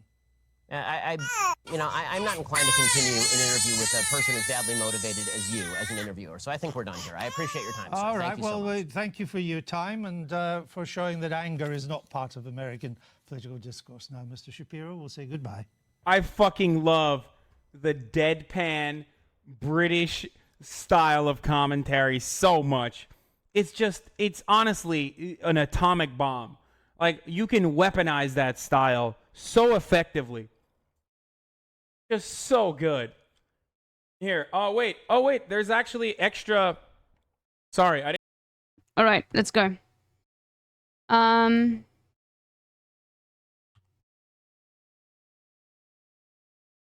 MasterChef time.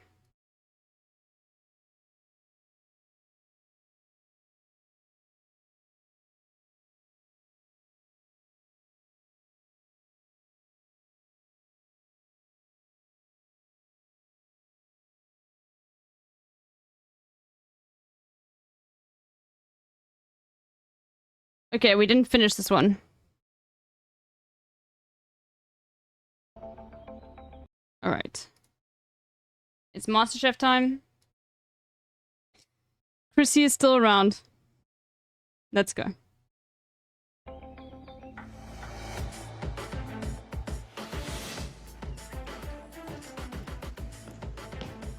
Come on down, guys, please. Thank you.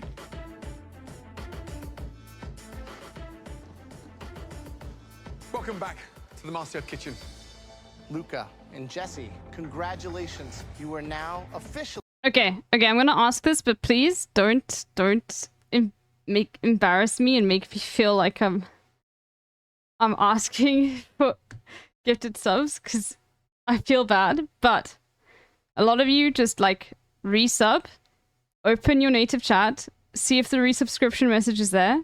Because if you get 3, then you get a hype train, and I really want to get a golden cap, a hype train, so I can just like, you know, feel like it's not just, you know, me that's excluded, okay? But don't, please, I'm not asking for anything more than that, okay? Because you've already, it's something that's already paid, it's just like that counts. Anyway. Oh, fuck, hold on. There's an update on load shedding. Oh, fuck. Stage 4 now, dude.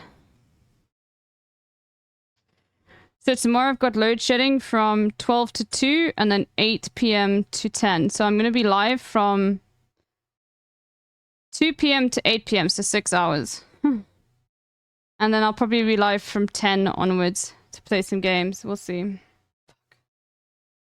Sick, dude. Load shedding's getting worse.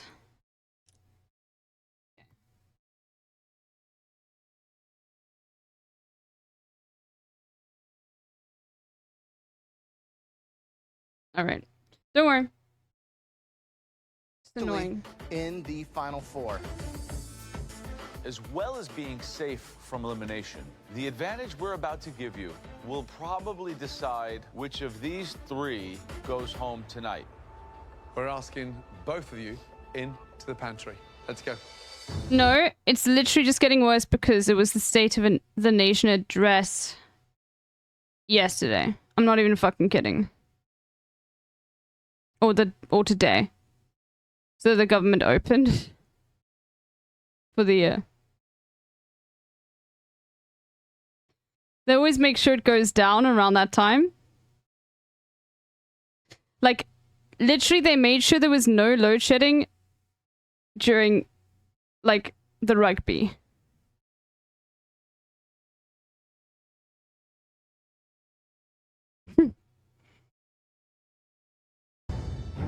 This is a game changer. The fact that they're back there with them, figuring out whatever we're gonna do. At this point, I'm scared now. In a MasterChef first, we have 2 talented individuals making game-changing decisions that will impact what happens next for Chrissy, James, and Natasha. This is a big decision, and it's entirely your decision.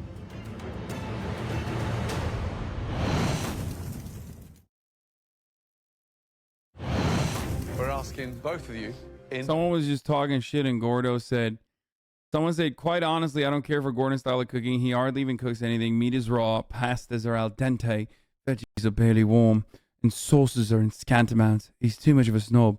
And Gordon said, really? Have you tried my food? Hashtag next level chef. Oh shit, hold on.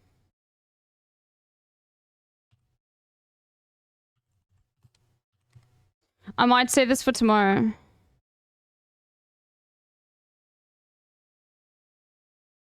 Inspired by my most...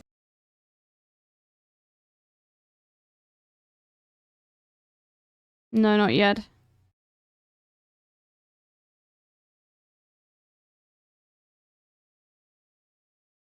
Bio's video isn't out yet.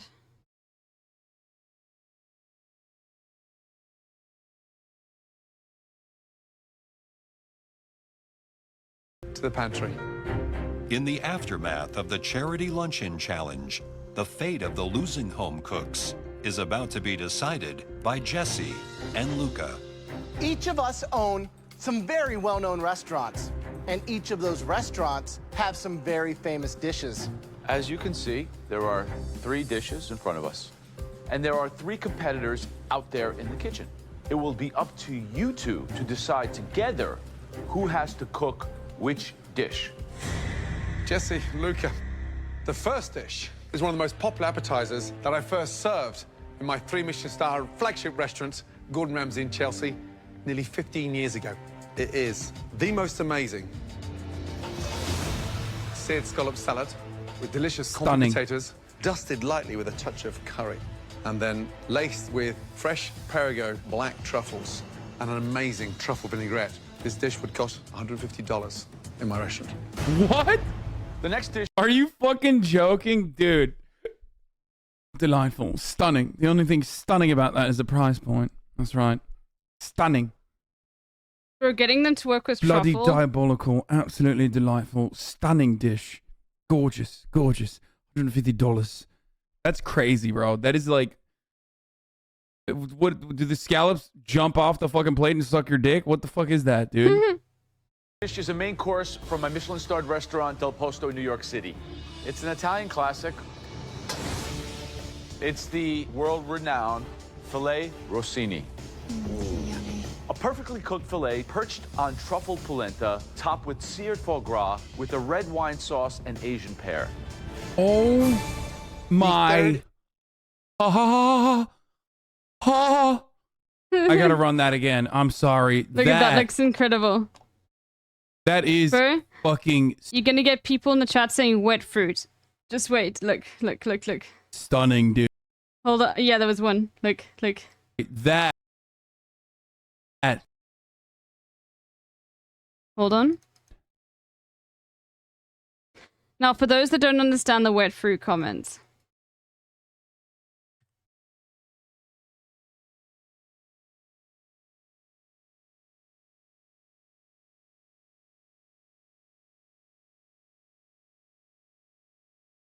That's nasty, dude. Yeah, the quail fucking killed it. Wet fruit haters malding. Lamau, you hate to see it. Hey, how about you old motherfuckers eat some more tapioca, okay? Oh, look at me. Oh, I'm old. I love tapioca pudding. I love wet fruit. It works really well with my dentures. Like, that's what you sound like. That's what wet fruit enjoyers sound like, you know? Oh, yeah, I really love being able to suckle on the pear easily with my dentures on. Shut the fuck up, dude. Oh, did you bring me more wet fruit, Sonny? That's what some of you sound like. Straight up. That's that.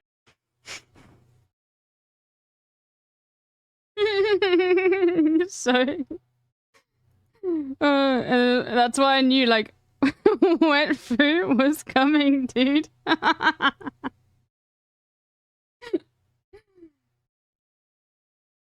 That is fucking stunning, dude. I would eat the fuck out of that. Oh my god, I would even eat the wet fruit. Now that is a dish worth $150. Are you fucking kidding me? World-renowned filet rossini. I don't think I'd ever pay $150 for a dish. I'm not even kidding. Perched on truffle polenta, topped with Bro, that's like 2,600 rand. Are you kidding me? Seared foie gras is so OP. It's not even a joke, okay? Oh my god. Oh. Oh fuck. This is like one of those dishes. It's like straight up. It is, oh my lord.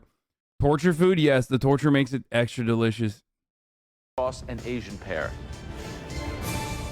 The third and final dish is a dessert. This is a dish that helped get my eponymous restaurant, Graham Elliott, its 2nd star from the Michelin Guide. It's an incredible, rich, decadent Greek yogurt panna cotta with stewed rhubarb and variations of honey. Seems simple, but there's a lot going on. Okay, that's... So there you have it. And let's be honest, some of Yo, Gordo's is the weakest. I mean, Gordo and Grams is like not even touching. I can't believe I'm saying this, but Joe's fucking food is actually incredible. Foie gras isn't actually that bad for the geese. There's a really good Serious Eats article that looks into the scientifically, and there's geese who produce foie gras naturally. Yeah, but that's not how it's. This is cope. Nah.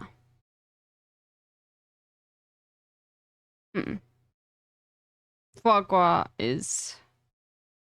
It's pretty disgusting how they make it. What's produced. It's literally banned. Isn't it banned in France? Which is funny. But I think it's banned in France.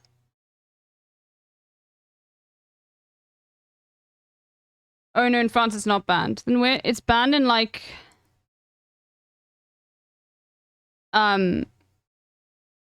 some European countries. No, they basically like they have to make the goose liver as fatty as possible. You look, the way they make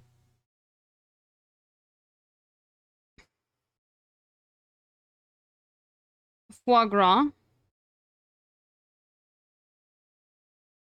So wait, what's red? Where it's banned? Okay, red is where it's banned. And then banned in red countries. Okay, so it's banned in the UK. Okay, yeah. Blue is where it's produced. Okay.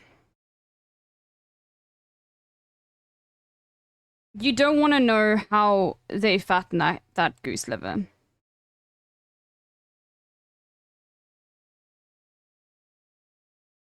It's so disgusting that it's banned in fucking California. Bro, it's so disgusting that it's banned in Israel.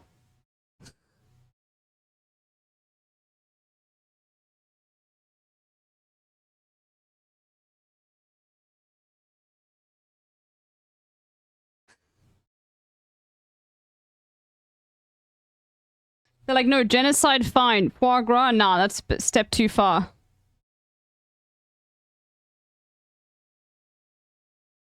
Like, just because it can be produced naturally does not mean it is produced naturally. Foie gras is not produced naturally. The process in making foie gras is incredibly disgusting, but the results are incredibly delicious. And, you know... I've tried foie gras once when I was like 13. My family, my mum and dad are friends with someone who's a very wealthy foodie. Not my thing. But like, yeah, it's...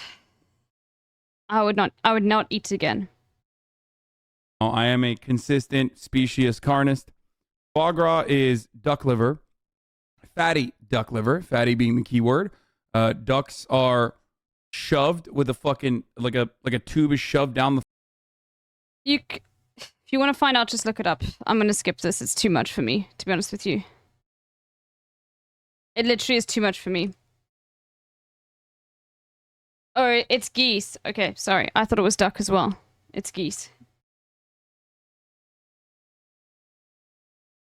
No, it's too much for me.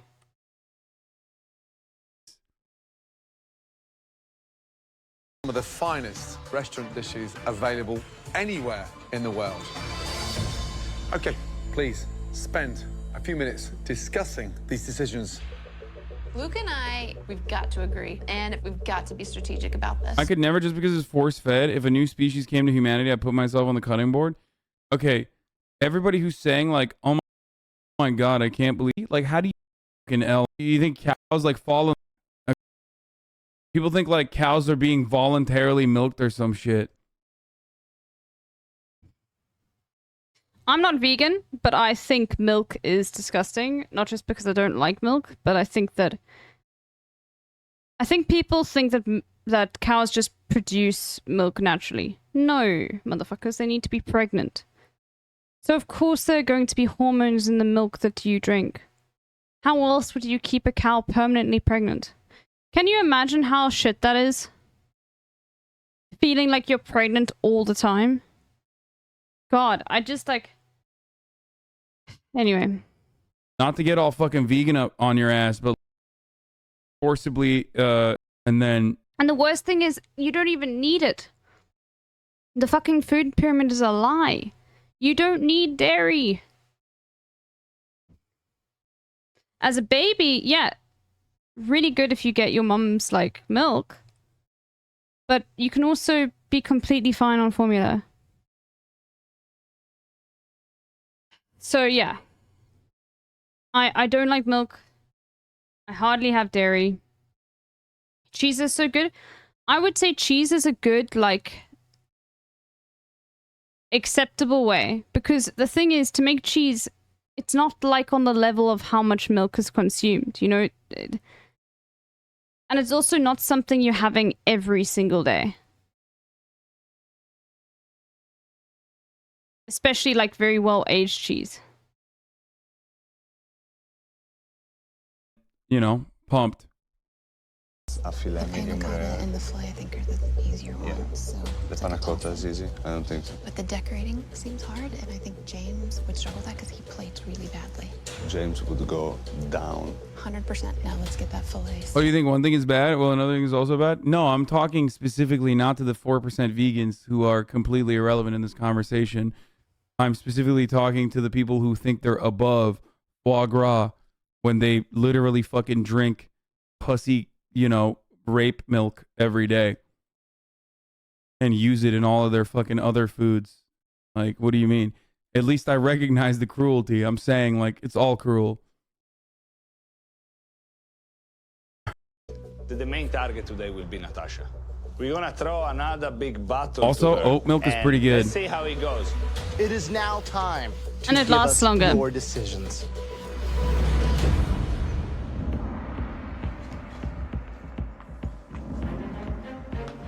If you are looking for a As you can see, substitute, there are 3 oat dishes milk is in dank. front of you. Luca and Jesse decided which dish each of you will cook tonight. The person who cooks the worst dish will be leaving this kitchen forever. The first dish is an appetizer. It is a stunning seared scallop salad served with a delicious truffle vinaigrette. Full lineup for the Streamer Awards drop. Let's have a look.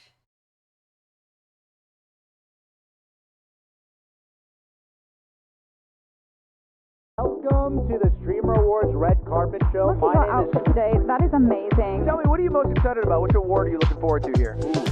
I'm sure the chat is I know we've seen this. flooded with pogs and claps. Thank you so much. He couldn't let anybody outgame me this year. Showed my ass on. Oh, wait, no, present. Wait. Let's just cut to the chase. Please welcome to the stage. Good evening. I need everybody in the audience right now to stand up for our last musical performance. You better be busted a move.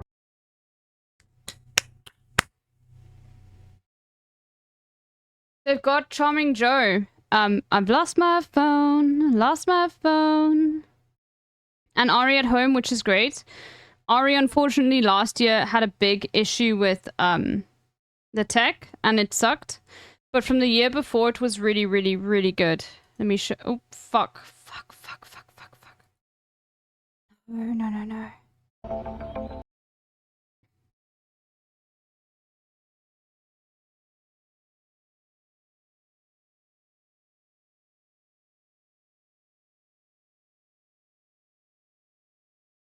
His stream yesterday was sick. Oh, yeah, I rated him.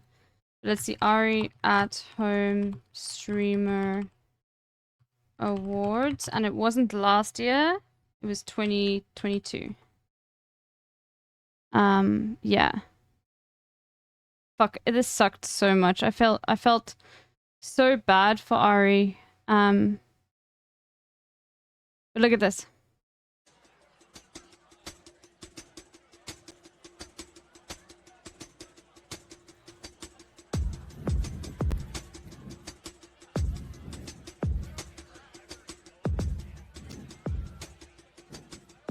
I'm gonna skip a little bit ahead.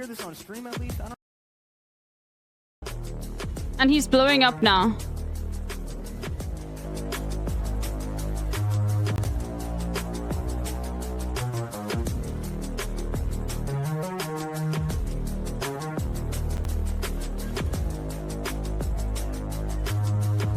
can't hear myself at all, so it's a little bit of an experiment we're doing tonight.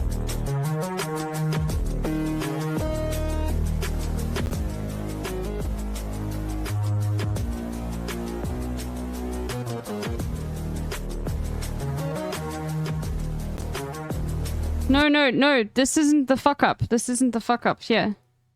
This is the one from the year before.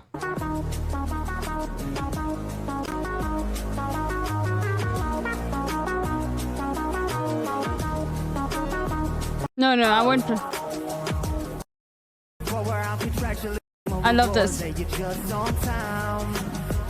This the part where I'm contractually obligated to ask you to sub with Twitch Prime. Hey, cause you don't wanna see a room full of millionaires cry. We don't get to start the orgy till we hit 1040 Twitch Prime. No, his MacBook broke. Hey, welcome to the Streamer Rewards. You're just in time.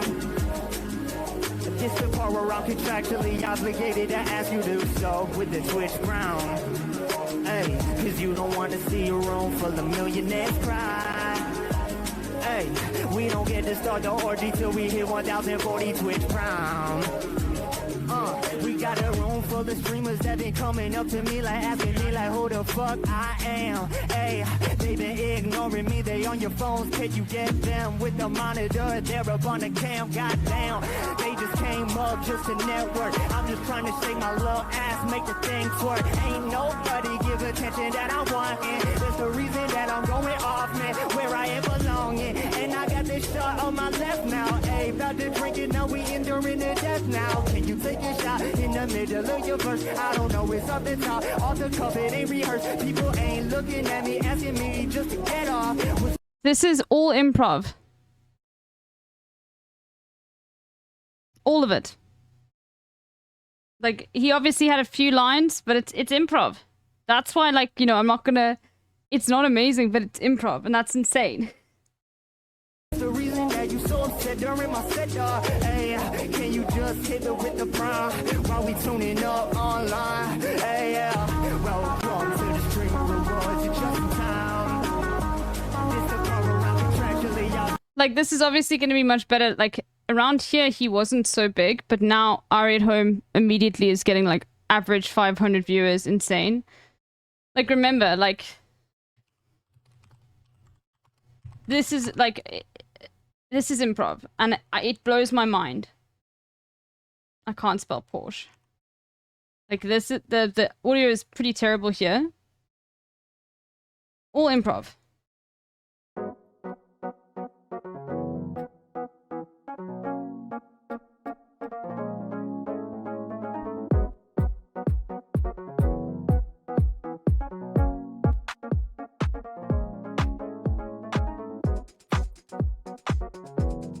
Like, it's been edited a bit while he gets the beat working.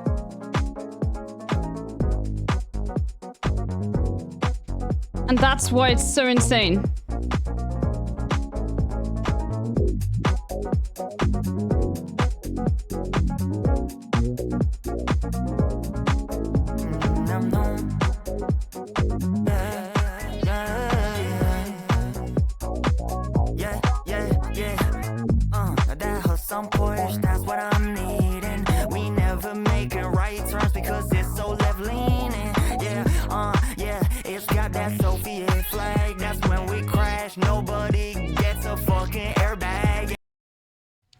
Look at the chat. That's where he's getting prompts from.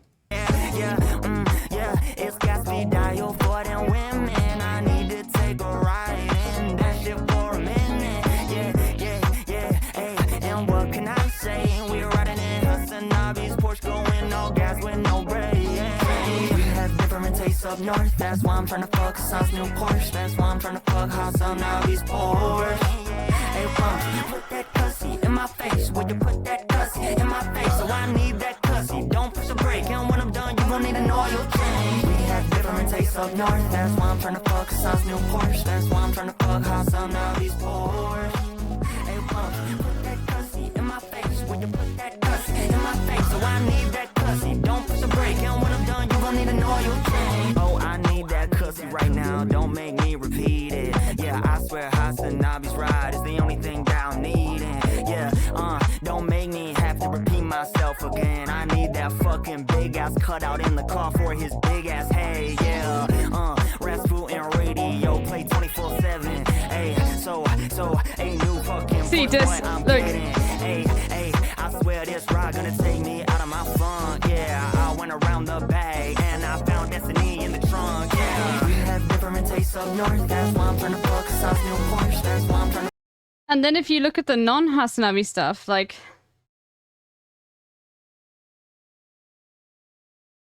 this with extra Emily.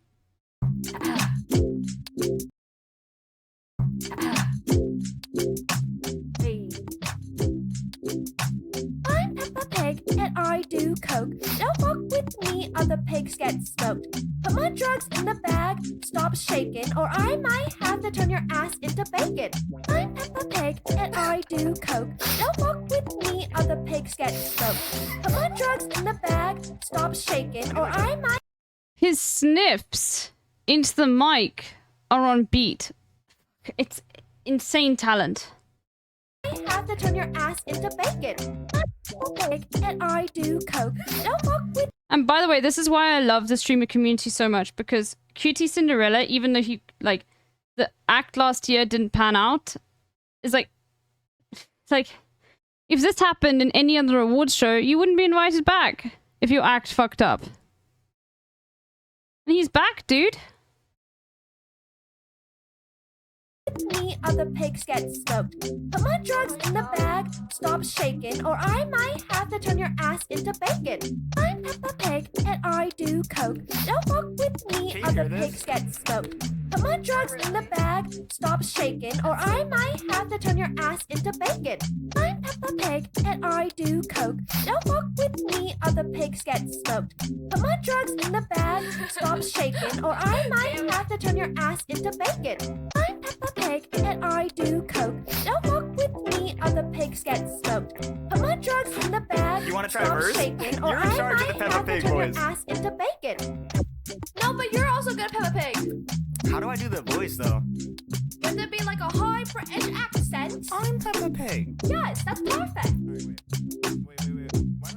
Hello, hello. Wait, let me try something. I was experimenting with this before. Test, test, test. I'm Peppa Pig. Yeah, I'm Peppa Pig. Yeah, I'm Peppa Pig. Wow. I like my Coke when it's in a line. Don't look at me and everything is fine. Other people making eye contact, get smoked. Smoke, don't get in the way of my Coke. I like it pure, I don't like it mixed.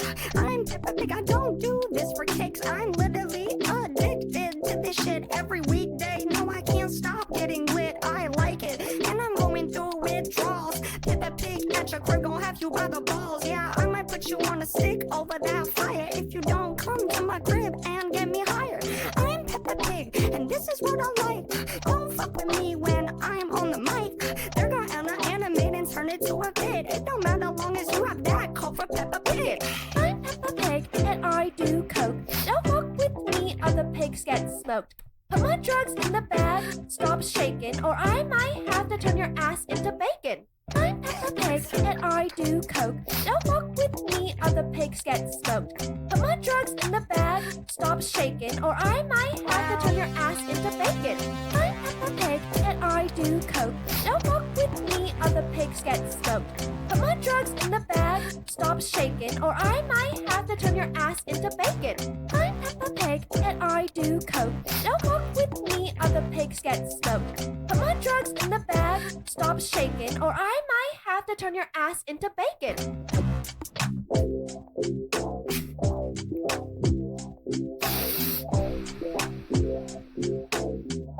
This blows my mind. Like,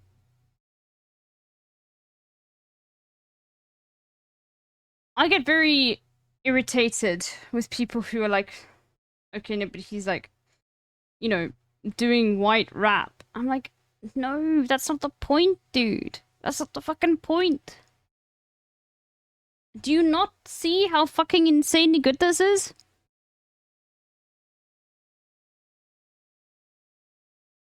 This is improv, dude.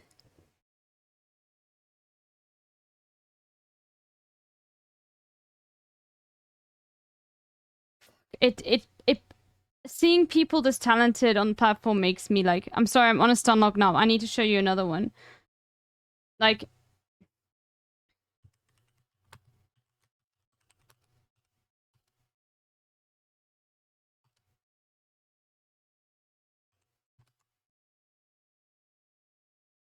this is so good. This is one of my favorites.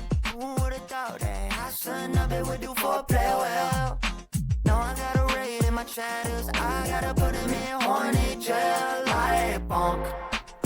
Horny jail like bonk. I need you turned off by the end of this song.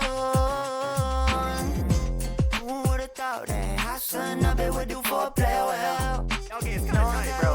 In my shadows, I gotta put him in horny jail like bonk. Horny jail like bonk. I need you turned off. This is when Hassan raided him. I'm gonna skip a little bit ahead so you can see.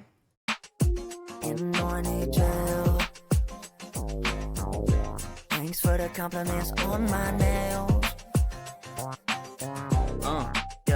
Yeah. Yo, you know we just moving in a horny jail. Yeah, that's what we doing. That's what we gonna do soon. Yeah, but I'm looking all around the room. When you tell me what are we doing? Yeah, I can keep track of the shit that you be saying. In horny jail, we unethic pussy slang. Cause they don't let me bring my 2010 Prius in. Yo, so please stop geniusing. Oh yeah, up in horny jail, I was asking the question and the answer can't be wrong. I am gonna spend all my time either bribing the warden or reading a Quran. Yeah, reading a Quran.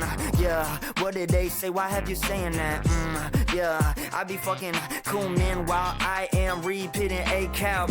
Yeah, or I'm playing GTA in horny jail. Hold up, what did you say? Okay, I've been losing track of all this shit you doing. In horny jail, we are forming a union. Unionized, I get sick of the warden super lies. Yeah, you know, I'm pulling in with a disguise. We breaking out of horny jail, we doing it tonight. Yeah, go. Who would've thought that hot son of it would do for a player well? I got a raid in my chatters. I gotta put him in horny jail. How do you unionize horny jail, bro? Horny jail like bonk. You can't unionize prison. What? By the end of this song. Hey, yeah. Now I'm making this horny jail song, and I know that my chatters they injured. Yeah, know that my chatters they injured, losing track of everything that I've been saying. Blowing work of militia. Yeah.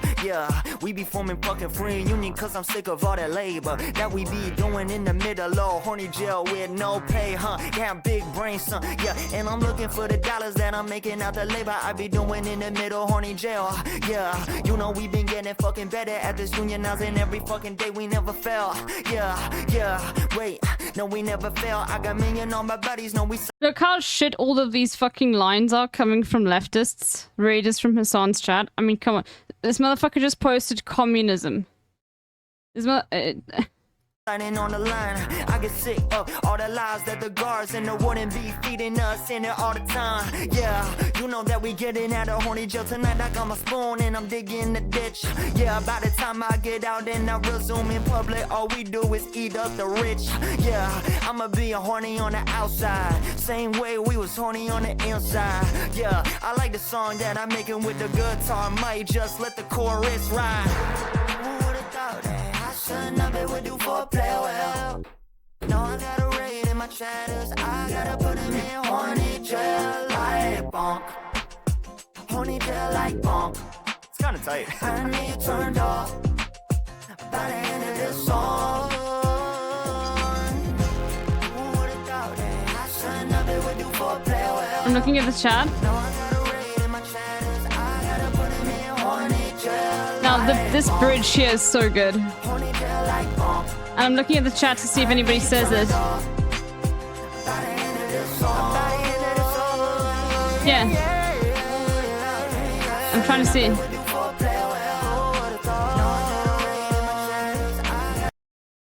Hold on.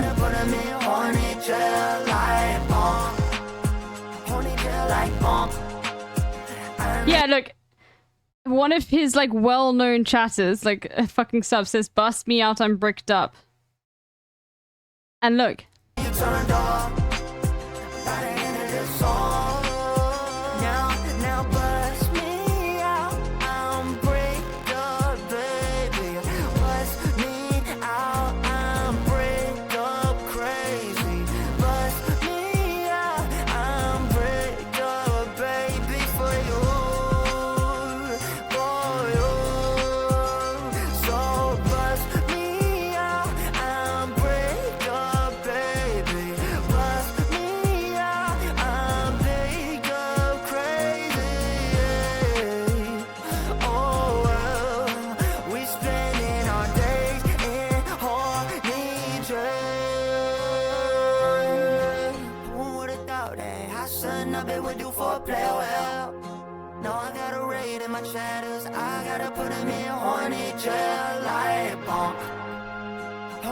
Like bump, I need turned off by the end of this song. And now I'm bust out. I shouldn't know they would do foreplay well. No, I gotta read in my chats. I gotta bring it horny trays. I have no words.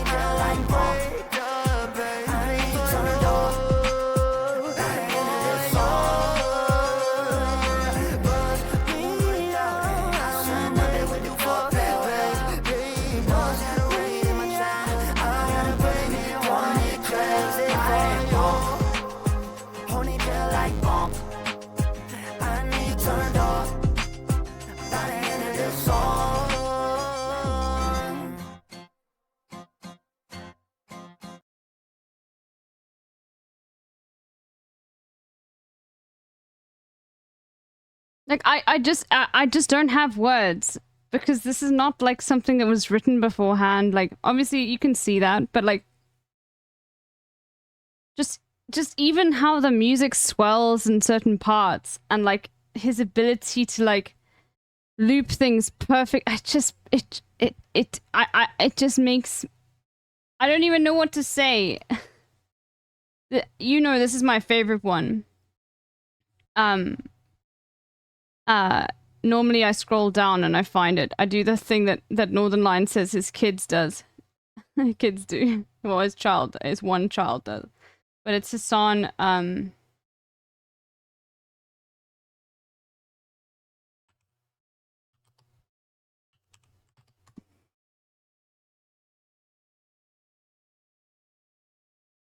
Oop.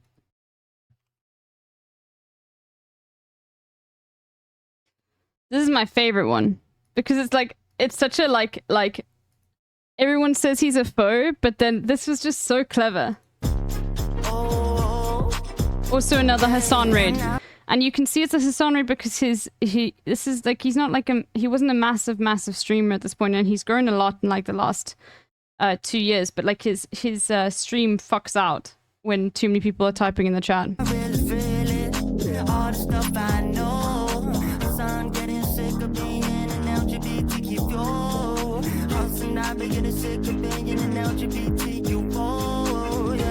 We're gonna get back to MasterChef in a second after this.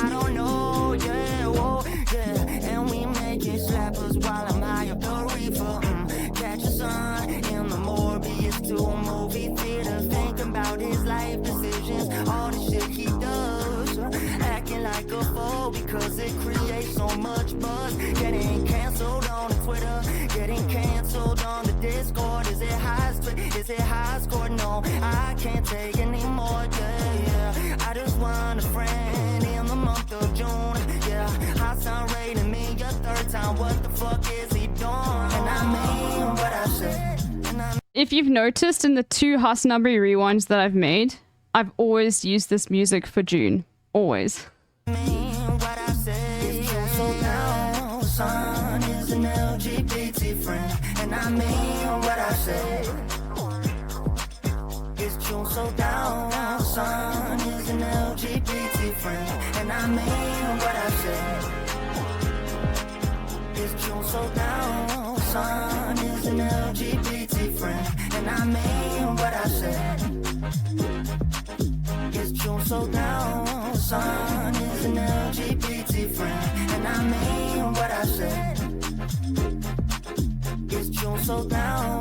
Should I start making like Hasanabi videos like, this is what Hassan did this quarter? Like, obviously it wouldn't retract from like the main video at the end.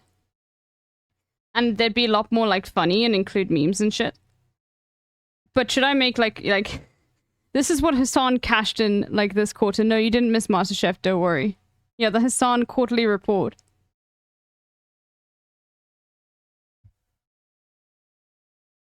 Because Hassan often says, like, when he watches the rewinds, like, it makes him realize how much he actually does.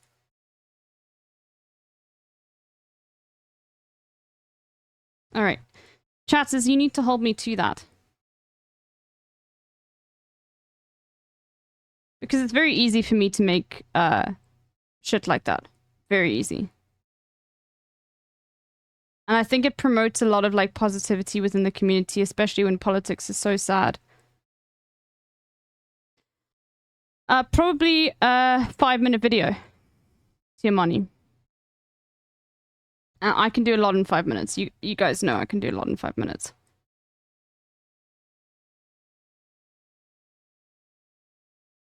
Son is an LGBT friend, and I mean what I said. It's true, so down. Son is an LGBT friend, and I mean what I said.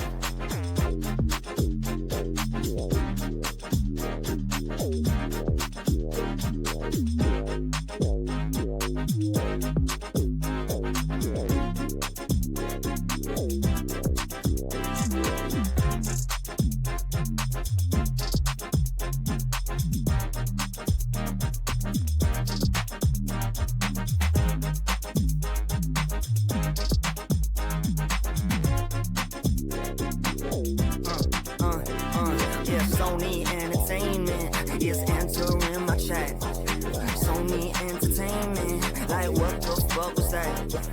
We gon' need that. I'm not even kidding, like... I'm not even kidding, like, seeing creators like, Ari and, like...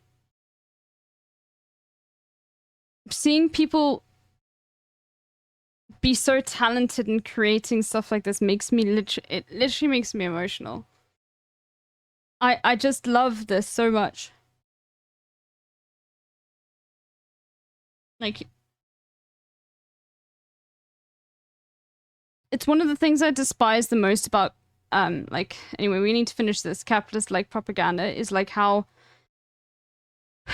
it's led people to feel that human beings are inherently selfish.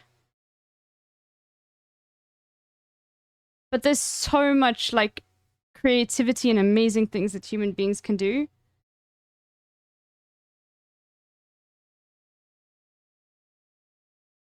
And I think, like live streaming has added, like, an extra thing to that, where you see someone doing that live.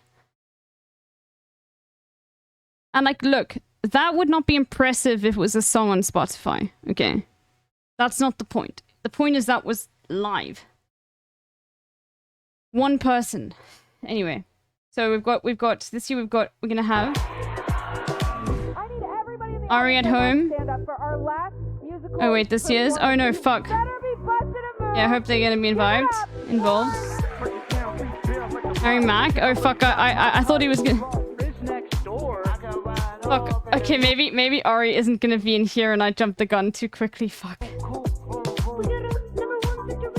Oh no. Oh my god, okay, never mind. I jumped the gun too quickly. I thought they included him here and he would be involved. Never mind, I take it back. Fuck, sorry. Oh my god, I'm such a fucking idiot. I think maybe... Okay, Ari probably said no. Okay, never mind. Bonobo is gonna be fun though. I'm such a fucking idiot. Yeah, 30 minutes to unlock. I'm like, alright. What's up, Beetle?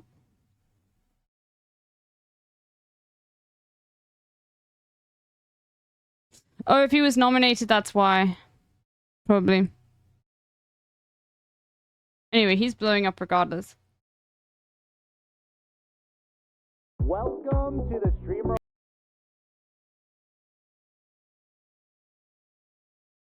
Okay, let's go back. The next dish is a main course, filet rossini, topped with seared So foie you've gras. seen this? Oh, fuck. Okay. Creations of honey. Luca, which individual tonight is going to have to replicate my appetizer? Natasha. I knew I was gonna get the most intricate dish. I knew it. They're not gonna make an easy pass for me. Why would they? So I can be up there with them? Jesse, who did you both decide to recreate my filet entree? We are giving your dish to Chrissy. You know, like, I haven't been to fancy restaurants and I haven't tasted a lot of things. So I'm totally out of my element here. So that, of course, means, James, you will have to recreate my restaurant dessert.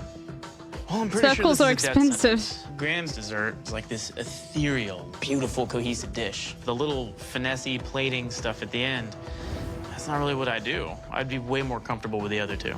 Okay, I'd like all three of you to come up and sample the dish that you'll be replicating. Let's go. Good. Well done. Thank you. You'll have 45 minutes to make us one of our classic restaurant dishes. Your 45 minutes starts now. Making foie gras is way more harmful for the animal than getting milk from cows. Oh, that's interesting that you say that, especially considering that how fucking common Thanks for the dairy follow, production Shatton. is and how important it is to like basically every part of our diet in almost the entire planet. Account created 5 minutes ago.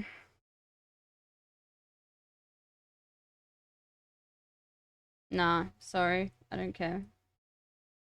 You got 888 in your name, dude. I don't give a fuck. Whereas foie gras is, yes, incredibly cruel in practice, banned in most countries, and is a delicacy that is very rare overall. So pound for pound, I think if you were to ask vegans, like, should we ban foie gras altogether, or you have the option to ban fucking dairy production, pretty sure that they would consider dairy production to be overall a way worse thing to do to the fucking planet. Not that it matters to me because, you know, I drink milk and I also eat foie gras, but okay. Good luck. I'm gonna have to duplicate one of Gordon Ramsay's flagship if you say both are harmful, then why do you continue eating both? Oh, I don't care. Like I'm a disgusting.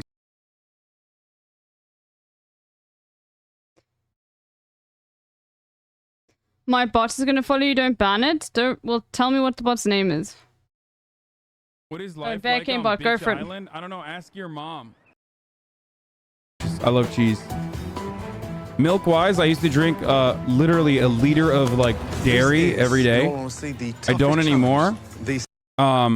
Same with pro-life or not, was it Fairlife? Sorry, not pro-life. I used to love Fairlife milk, but their fucking farming protocols are like literally worse than regular farms somehow. But even then, it's like Fairlife, lactose free, hyper filtered, super high protein, delicious for like is the best like 2% zero fat milk you can ever have. But it's really bad overall. I don't really drink that much dairy anymore. It's also owned by Coca-Cola. Yes, I am familiar. I know all of it. But the other thing I was gonna say is, yeah, I used to, like I grew up drinking straight up a liter of fucking milk every day.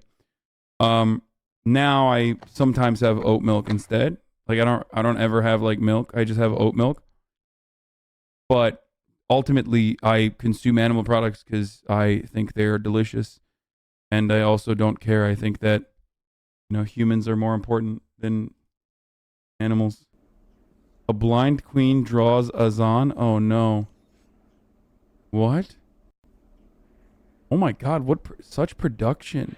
They keep saying his body is big, so but a small head. I guess he's like already gave him a big head. he's like stacked, like he's like what the? She's blind, by the way.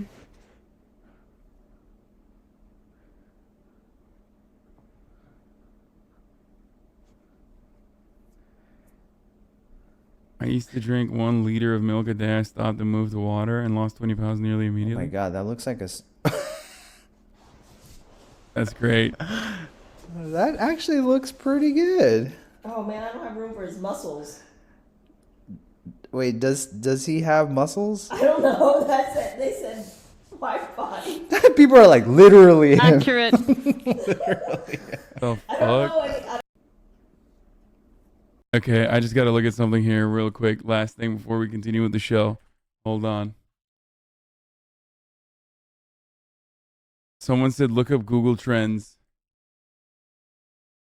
for Foie gras. foie gras.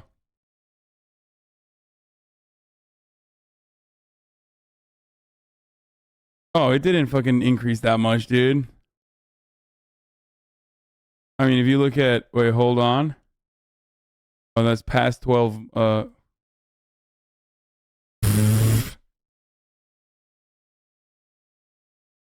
past 12 hours.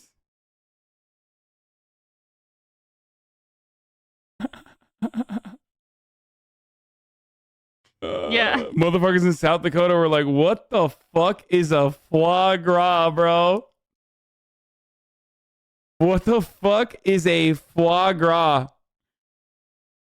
Homies in South Dakota, every chatter in South Dakota Googled foie gras at the same time. Oh god, oh fuck, I'm one of them. Oh, that's so funny. I love doing this. This is my favorite thing. All right, I'll be back in a second. Seared foie gras? Yo! Come on, dude! What does foie gras taste like? And seared foie gras. Oh my lord. Y'all are babies. I swear to God. I love that. North Dakota, Oregon, Nevada. This is like all the chatters. Exactly. This is all the chatters that just like Googling just so they can tell me it sucks. You are completely disgusting. You get this utility, all this utility without having to kill and rape animals. What? Are animals gonna fucking consent to dying so I can eat them? The fuck do you mean?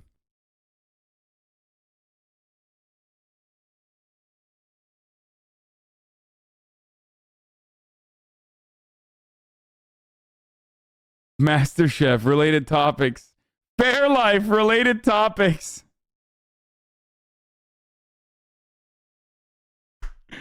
That's awesome. That's funny as fuck. I spelled it wrong when I Googled it, so it's way more.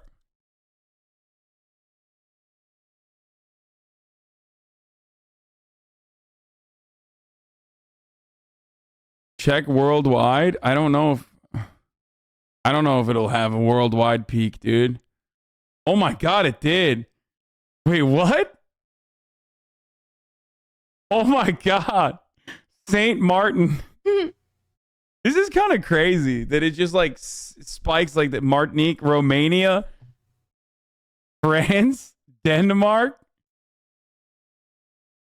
America doesn't even crack the top 5. What the fuck?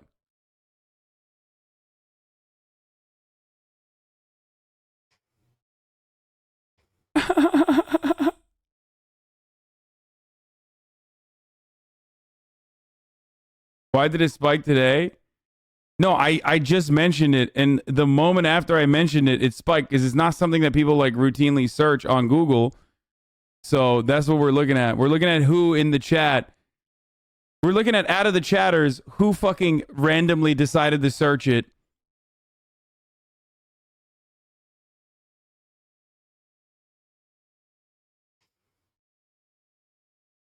All the VPNs outed.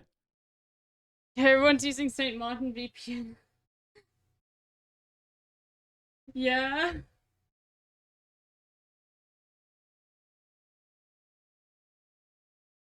Yeah, sure, Aaron. Scroll down. Gavage. Google Trends. Related Argentina, topics. 900%. because there's an Argentina unlock in this episode. Anyway, we're gonna move on from here. I want to get back to the MasterChef.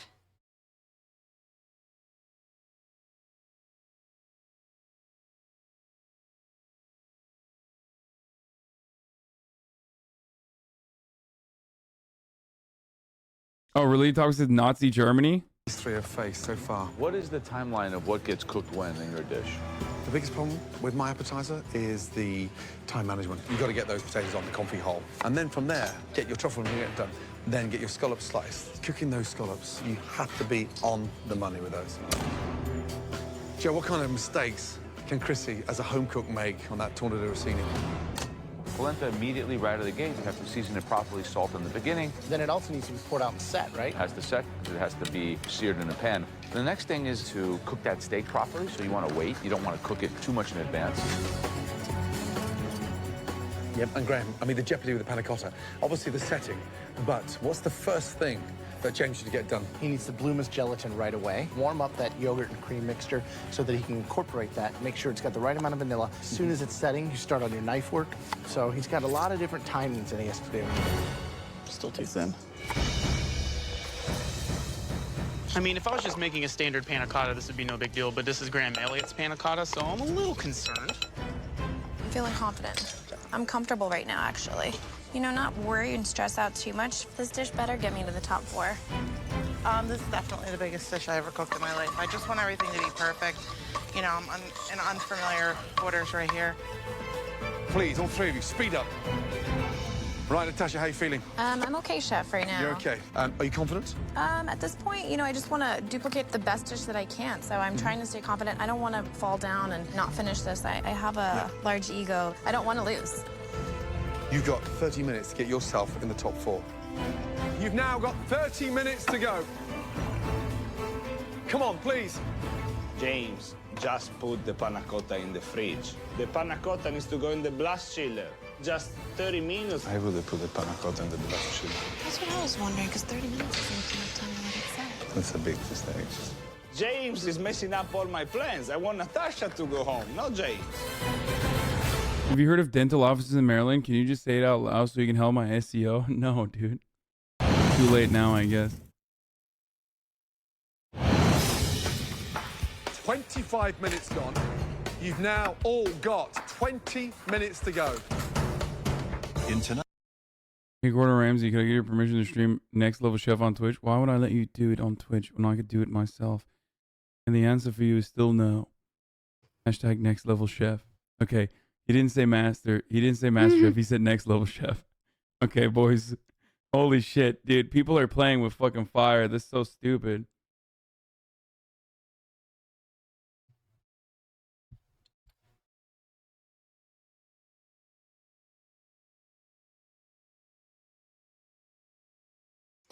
I can't remember who gets knocked People out are here. so dumb, dude. Of course he's gonna say no. But It's once just again, like no spoilers. Brand new Let me show, dude. What the post fuck is wrong with these people?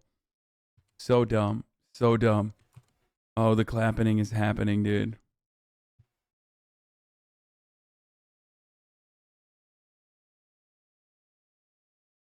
You fucking donkey.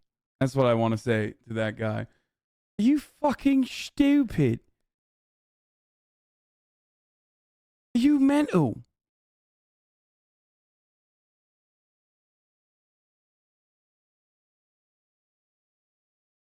Tonight's pressure test, 3 home cooks must each replicate one dish from one of our judges' flagship restaurants. Natasha is making Gordon's appetizer. A stunning seared scallop salad, served with a delicious truffle vinaigrette. Chrissy is cooking Joe's entree. Filet rossini, topped with seared foie gras. And James is handling Graham's dessert. Greek yogurt panna cotta with stewed rhubarb and variations of honey. Chrissy, Hi. this is restaurant quality dish. Do you think that you're handicapped at this stage in the competition when we do all these restaurant challenges? You know, you don't go out to restaurants a lot. You can't afford to. Can't say mental with British English. Basically the R word, just a heads up. Wait, really? Definitely is a disadvantage to me, you know, being the fact that, you know, I'm not familiar with that type of setting. Good luck.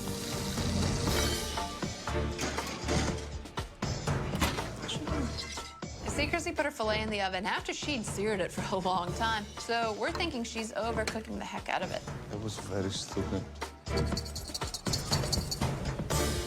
James, is your panic? I know Joe called her poor. He said you can't afford to. I know. Gelatin, how did you bloom that? Just in some cold water in a small bowl until it started to puff up, and then I mixed it in. Was it bloomed all the way? Bloomed all the way.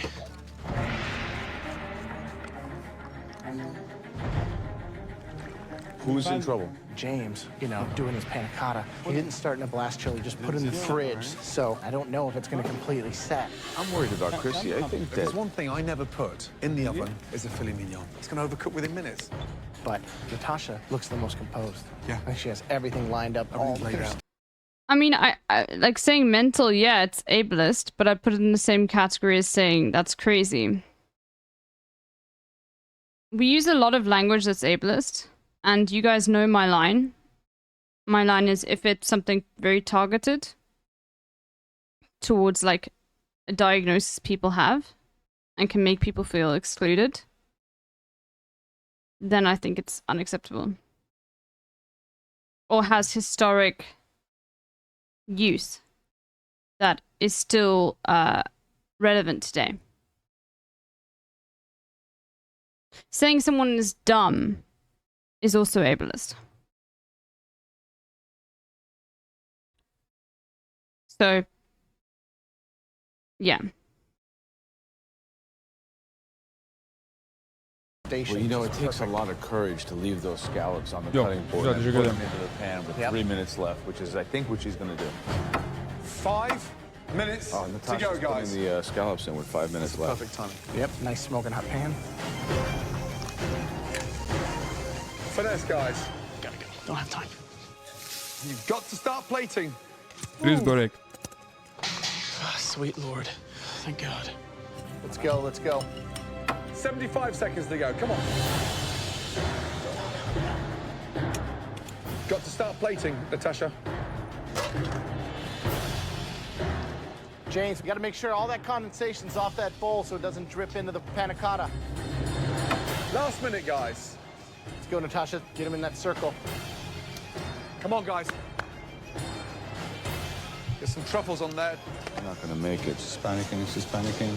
10, 9, 8, 7, 6, 5, 4, 3, 2, 1, and stop, guys. Hands in the air. Well done. From here, they look incredible. We asked each of you to replicate one of our famous signature dishes. Hispanic is panicking? Okay, that's funny. Let's start off with the appetizer. Natasha, let's go, please. I feel pretty confident with the actual structure of the dish itself. And just by looking at it, it looks so close to what Gordon did on his plate. First of all, visually, you've missed half the sauce off here. Yep. And a bit of extra truffle, but love the sear on the scallops. And uniform-wise, there's no potatoes that are bigger than the scallops. There's no scallops bigger than the potatoes. Cooked beautifully. And it's delicious. Scallops are sweet, crisp on the outside, the seasoning's right. It's definitely not perfect, but it's a bloody good effort. Great job. Thank you, Chef. Well done. It's beautiful, and this is also probably the most technically challenging because of all the cooking techniques involved. Here are the I key love things. that they keep The cutting to scallop is Chrissy. literally cooked perfect, and you can see that, how it's white and then goes translucent towards the middle. Melts in your mouth. And that vinaigrette is great. I just wish there was more of it. Me too. Great effort. Thanks. Thank you. So they seem to like it, but I have to hold you accountable to the aesthetic. We asked you to duplicate a dish, and it's not. The dish can even probably taste as good. It needs to look the same. Shut the fuck up, Joe. Dude, that's nitpicky. Straight up. Even Gordo, who personally fucking... Bro, Joe... Even Gordo, who personally that's his dish, straight up said, like, it's fucking delicious.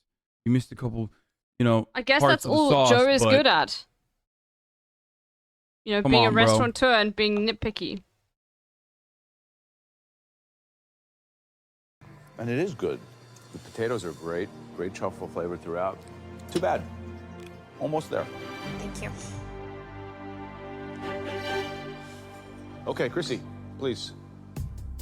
Chrissy's plate looked like Joe's dish, but I think she overcooked the filet mignon. It's exactly the dish. Bro, of course Joe's gonna say that. When it's not exactly the dish. Beautiful Anyway. job on the presentation. Very proud. Let's hope it tastes as good as it looks. So the first thing we have to see is if you cook the beef properly.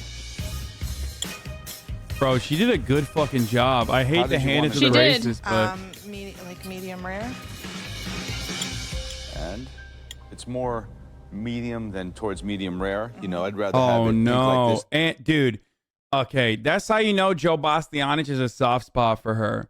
Yeah, like, yeah. Because that searing is inconsistent. I have seen uneven as fuck. I have seen Joseph Robinette Bastianich shit on people for way less, okay? Way fucking less. Not only is that medium, but also that... So no, I thought you were actually beefing with an actual chatter and then I read the name. What the fuck? Eshe, thank you so much for the raid. Holy moly. Hope you had a great stream. I thought you were beefing with a fucking, like, chatter and I would have to, like, step in. Fuck. Okay, I'll be back in a second. It's like, to break up the fight, you know? Stressed me out for a second. I was like, fuck, do I ignore this and just let them, like, chill? Or do I, like, step in and break it up?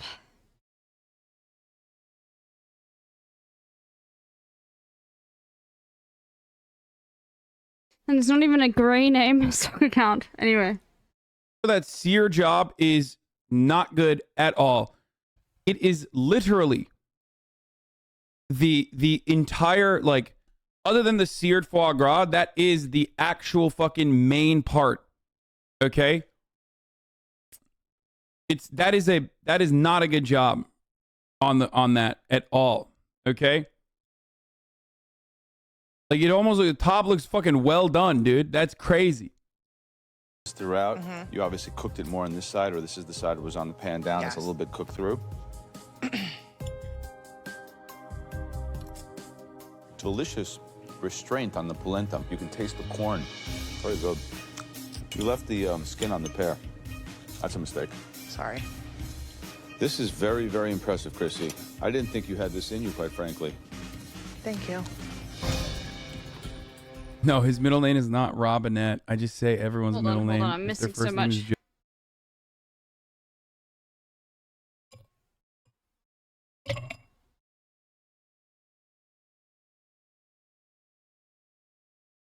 I fucking hate Joe. I hate him.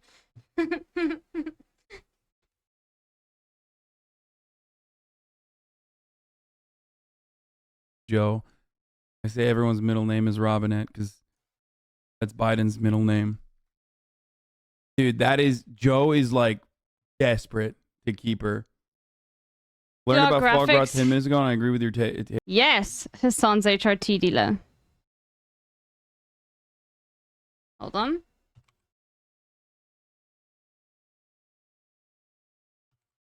As I understand. We should thank God they didn't let you in. Although, it is a serious organization. I understand. The giant Ewok, another South African streamer, told me that there is... Twitch has partnered, or I don't know how it really works, with something called Hyper Relay, or something like that. And I could have been doing this the entire time, but it means I'm streaming through Relay, and now my bitrate has doubled. And I'm streaming at 60 FPS for the first time ever. Like, well, yesterday was the first time ever. So, you know.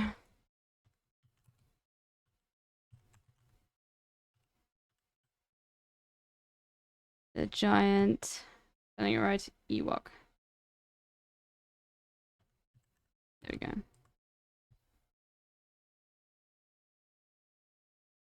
cake. You didn't even try the foie gras. Visually, it looked beautiful.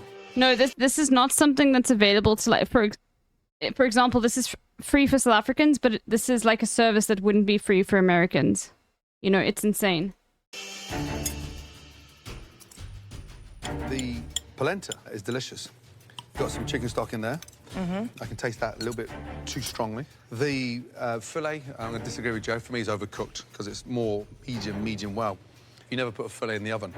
You left it to cool down on the tray because it just continues cooking. See, Joe? Presentation, it looked good, but dish slightly overcooked for me. Thank you. We weren't like targeting Chrissy, but obviously none of us are gonna be sad to see her go. James, let's taste your dessert. Dude, they would rip her ass, dude. This is bullshit. It's just so delicate. It's just about timing and finesse, which is tough. How do you think it looks compared to the one that... And this entire stream, we've only dropped 154 frames, which is like 3 seconds. Less than 3 seconds. Amazing. I made for you? Hopefully close. How does that look to you? Close. Yeah. Oh no. Confused Cable Cat, thank you for the 5 get the subs. The rhubarb's cooked perfectly. Still has that texture. The flavoring with the sweetness and the vanilla bean of the yogurt's great, but the panna cotta isn't really set into a panna cotta. Oh, James's clap, bro. You're dumb, brother. Sorry. I mean, this is kind of cooked because, like... And Chrissy gets elevated again. Remember, the previous episode, no one got knocked out. And Chrissy should had the worst dish, and she should have been knocked out. But the demon producers were like, no, she's content. Anyway. Joe's own dish, he's going to advocate for Chrissy because he likes Chrissy. Graham is like way more picky Just about once again, like this happened in the next season, but I mean, I've played this so many times that it isn't spoilers, but here.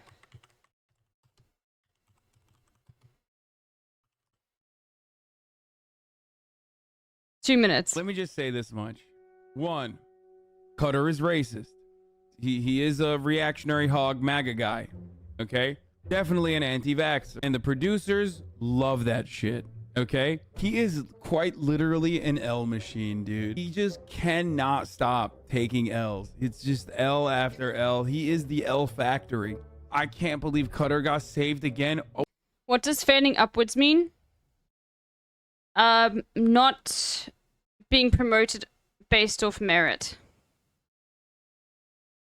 What the fuck, bro? It's a Cutter Roach, dude. Dude, if he fucking pops off on this, I'm losing it, okay? Cutter is now... Like being promoted as someone who shouldn't have been promoted. In the top 4... So you fail upwards, which means like normally you'd fail downwards. But you fail upwards, so you keep failing, yet you keep getting fucking promoted. Best chefs of this Basically, Joe Biden as a politician. season. Why? Joe Biden failed Because upwards he all the way did to the not presidency, fuck up. dude. And I say, like, he did not fuck up twice.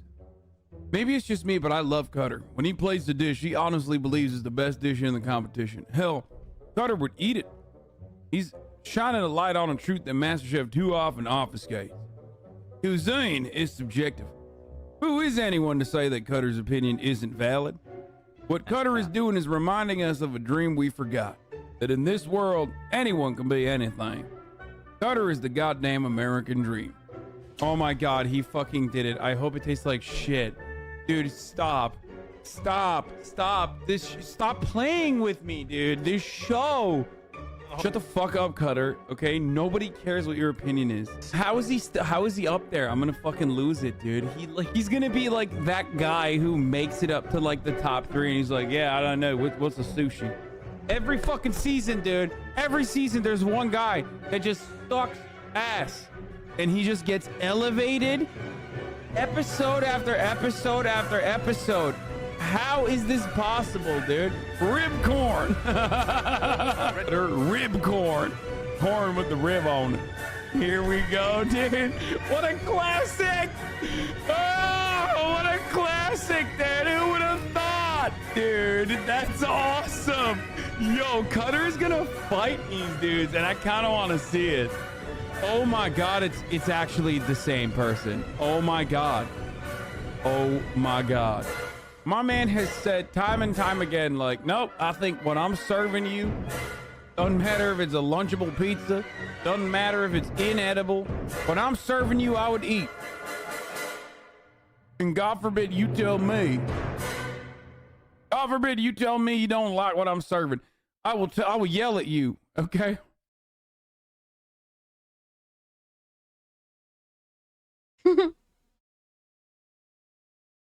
There you go. What was the contestant that started the C word saga? Max. The first season Hassan ever watched. 18-year-old. Sounded like Donald Trump. Max thought that it was okay to cook beef patties on a tray that had nuts on it. And his reasoning was, well, it's just, you know, cafeteria food.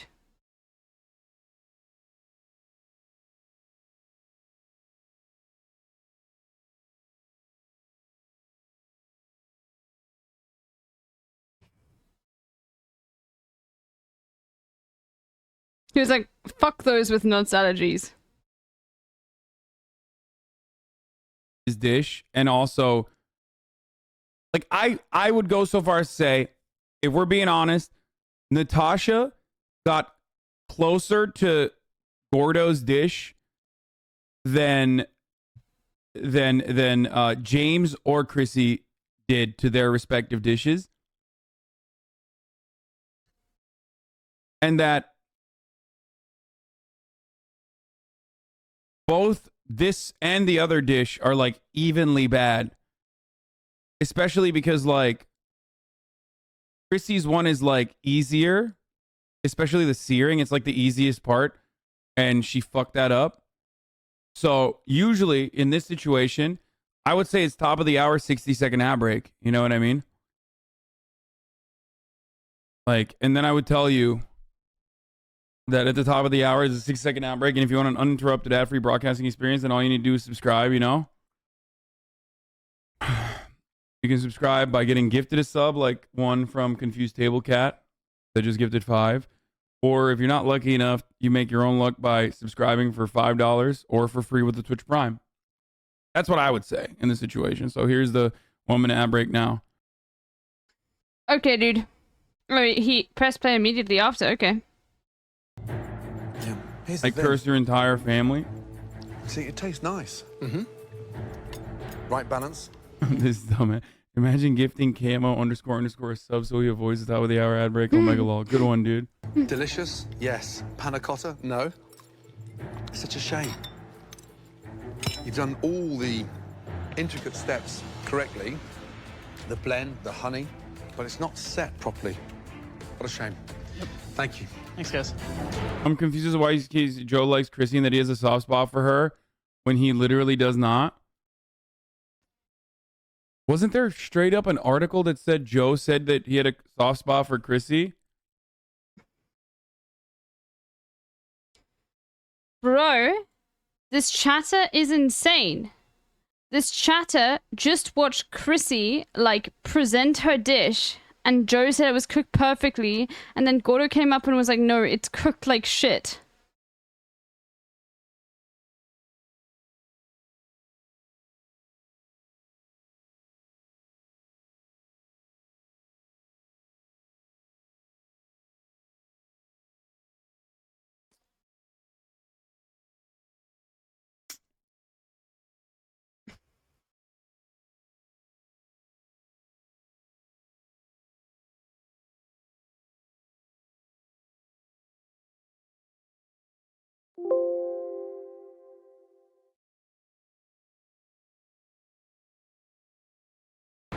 James' Spoilers in the article, so that's why. dish looks really bad. I think he might be going home today.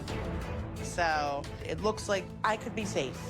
I didn't actually see the spoilers because I didn't read the article, but I'm pretty sure that article has like. I didn't see the spoilers either.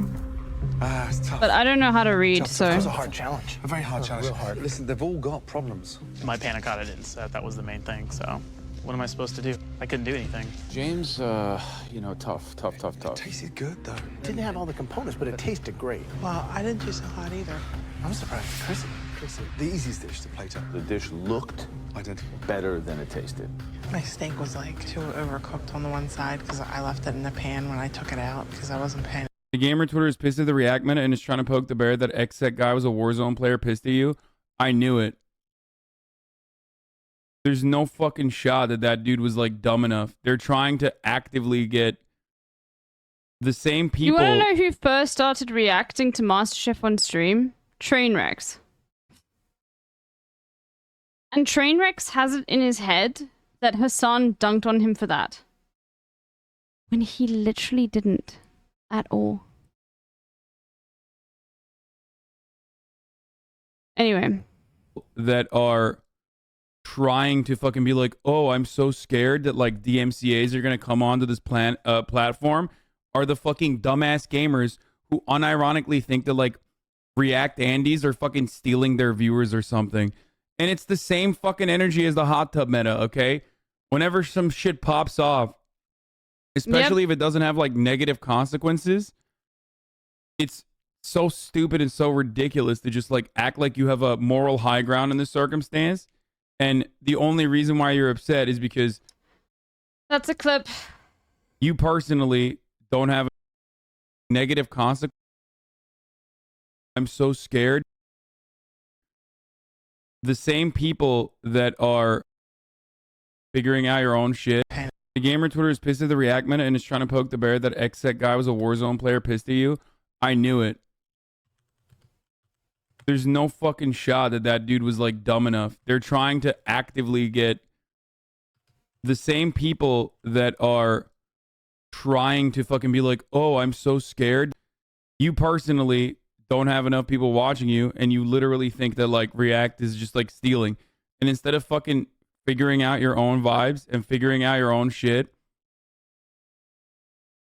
okay, and I don't know, improving your content. And XQC is right about that, by the way. You just clap back in this way. You clap back in this way, and it's so fucking stupid. It's like, dude. I mean, XQC changed his mind. At least be honest about it, you know? At least be honest about it. This was before. This was... no, it wasn't before Gamba entirely. But it was before Kick.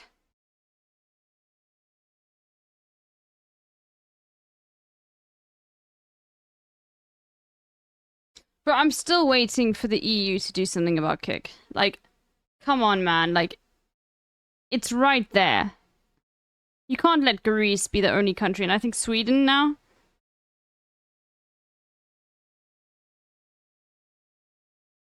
It's true, though, if you weren't watching MasterChef, I would be watching some gaming content probably or doing something productive. Really? You would be watching gaming content? I feel like the overwhelming majority of my audience do not like gaming content. I'll be honest. High LSF? Yeah, get debated. No high LSF. Twitch is no longer just a fucking gaming website, okay? Everybody needs to fucking remember that.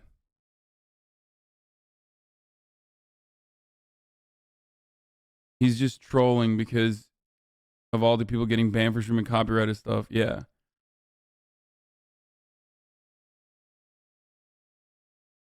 Attention. Natasha's plate, she missed the truffles. She missed some of the vinaigrette, but the flavor was quite good. It's a timing issue. Yeah, that was the issue. She was up against it, but You guys gave me a tough one because you had to make sure all of those elements tasted good. I do, but not from you. I love gaming, but there are no good games right now, to be honest. Oh, you like watching gaming, but not when I game? Okay. Get fucked, bro. Now you can still keep watching me, but you can't speak.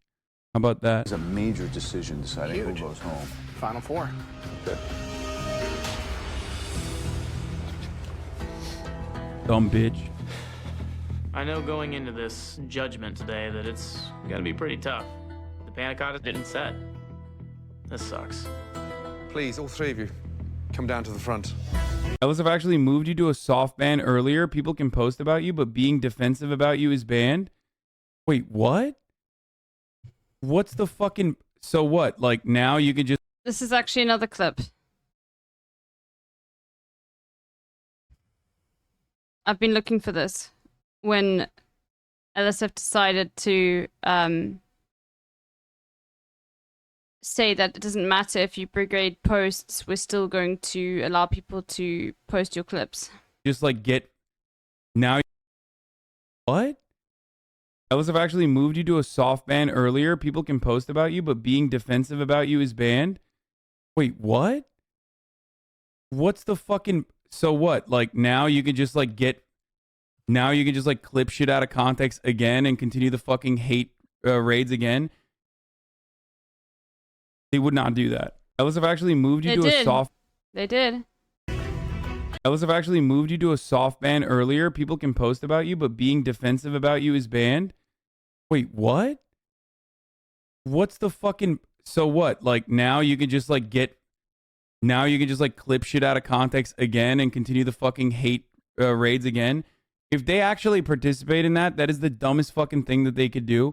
That's only going to cause other streamers to also start getting more defensive about LSF. When a fucking streamer doesn't want to be blasted out the ass every fucking week on LSF, and they're like, yeah, sorry, we're just going to keep you, you're going to keep getting blasted on LSF. It's just, there's nothing we can do about it. That's insane. I don't believe that that's true. No. It was true. No, it was true. Just like get, now you can just like clip shit out of Do you want context. to know why? Because LSF has a backup of all the clips that are posted in case like the streamer deletes them. I'm not kidding. You can find old Hassan clips that, like if a VOD got deleted, if it was posted on LSF before and got a certain amount of upvotes and wasn't like repetitive, they've got a website that uploads them and saves them, and they post quarterly returns, and they're always in the negative. They have an interest in keeping drama on the platform so that they can keep that website up.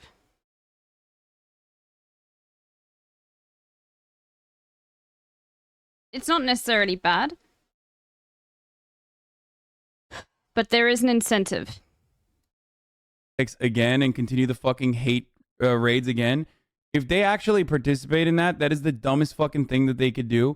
That's only going to cause other streamers to also start getting more defensive about LSF. When a fucking streamer doesn't want to be blasted out the ass every fucking week on LSF, and they're like, yeah, sorry, we're just going to keep you, you're going to keep getting blasted on LSF. It's just, there's nothing we can do about it. That's insane. I don't believe that that's true. No fucking shot they would do that.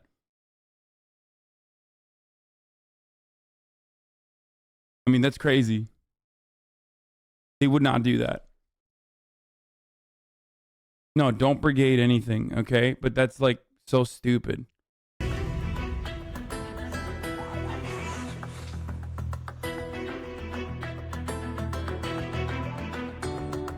No, don't do anything stupid, okay? Getting amateur, talented home cook. As long as they are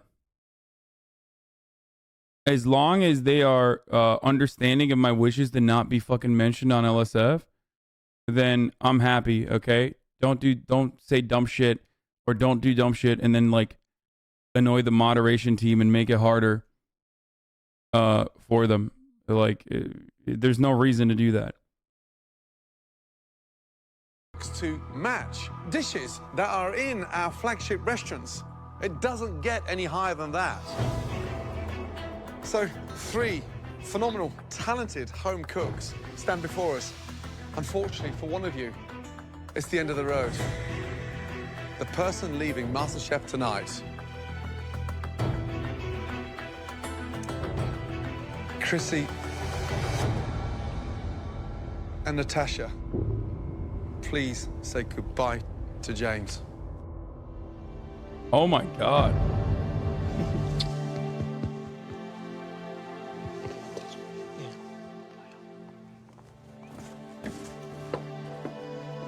We didn't hit our main target, Natasha. That's who we wanted to I send mean, home. James was going to go anyway. MasterChef, James is the co-owner and director of sales at Bravado Spice, an award-winning hot sauce company. The company makes vegan hot sauce and is using We hot got ones. James. That's a huge person out of the way.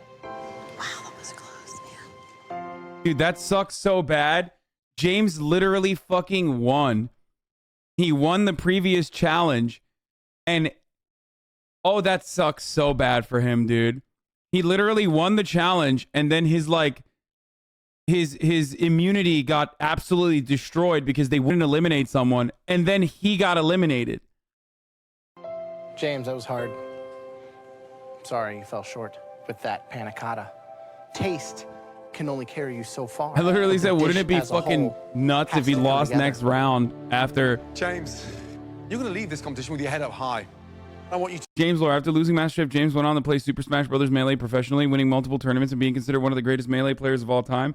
He now also streams on Twitch and continues to find success in both variety content and Melee tournaments under the name Mango, right? That's his real lore. back and marry that gorgeous girl and find a kitchen and get yourself in there. You're born to cook. You reach the top 5. You have got to follow that dream. You are a talented young man. Don't stop. Can we say goodbye, man? Here's something from his Instagram you will enjoy. Well done. April Fool's Day is rooted in right. anti-Italian racism. Dude, he's a Bernie bro. I fucking told you, dude. He's 100% a Bernie bro. I said this too. I literally said this too. And you guys were like, no. Oh my God. And I can't even remember Hassan saying that. And I literally said like a few episodes ago, he's definitely like the one out of all of them. He's a Bernie bro. And I can't even remember Hassan saying that. Fuck. Contestants that we've seen, he'd be the most likely to actually watch my content, I think.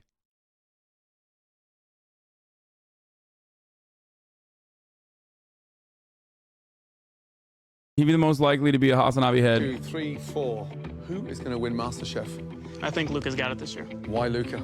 He's the best student, and he's been on a roll lately, and I think that's going to take him all the way to the end. Listen, good luck with the wedding, okay? Best wishes. Put your apron on your bench. This has been the most incredibly challenging and rewarding things that I've done with my life. Holly is literally in chat. No, he's not. Shut the fuck up. Lol, he calls this content. Why are you in here, bro? Why are you in here? Oh, he's like doing merchandise, Free Dylan, Free Dylan shirts. Why are you like this? Why?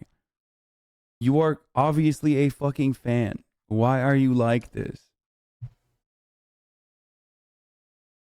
Why? Why are you like this? Okay, that was actually kind of funny, but fuck you. You're going to get a timeout. You've actually had James' hot sauce. It's actually pretty good. Really?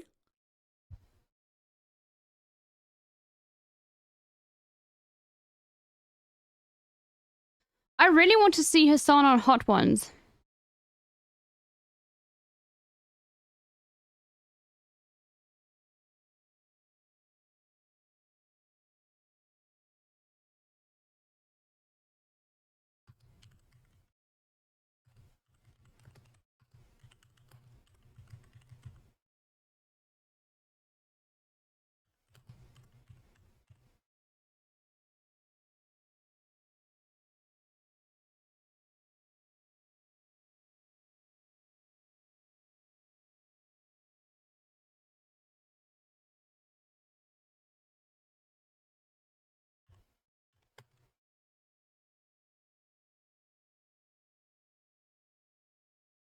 No, he's definitely not too short.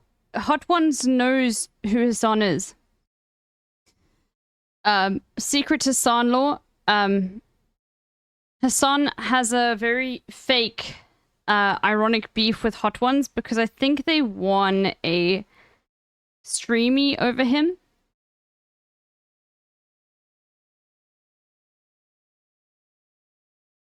Yeah, a shorty award. Because Hassan was too tall.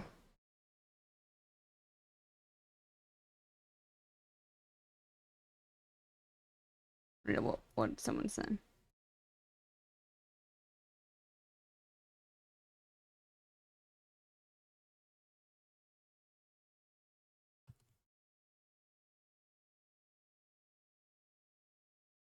No, they know about Hassan. Veritasium knows who Hassan is. Hassan had an awkward moment where he literally, like, didn't know who Veritasium was, and Veritasium knew who he was. Let me see if I can find it. Hold on.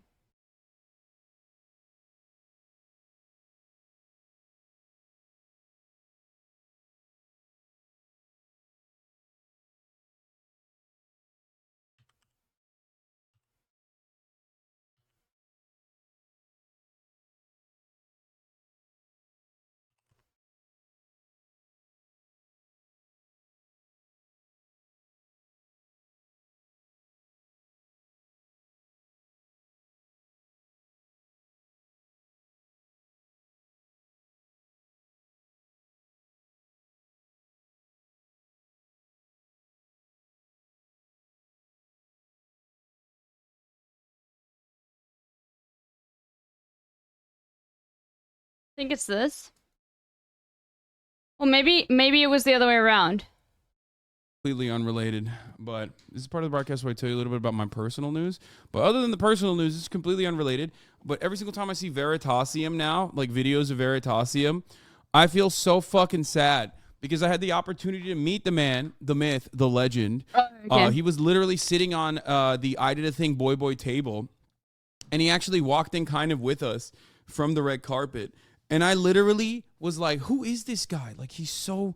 His face, like, it's like I know Okay, him. never mind. I remembered it wrong.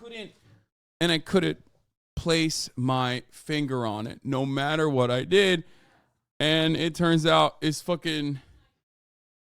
Veritasium. You know, I mean, he probably doesn't know who the fuck we are. Never mind. Sorry. I misremembered it. I remember it as Veritasium, like, came up to Hassan and said hi. Yes, I've already signed up, Ezra. If I don't get it, then I'm gonna... I think I'll probably still stream it, to be honest with you. But yeah, anyway. My mom dropped me on my head as a child. I'm not a big streamer. It'd be like that sometimes.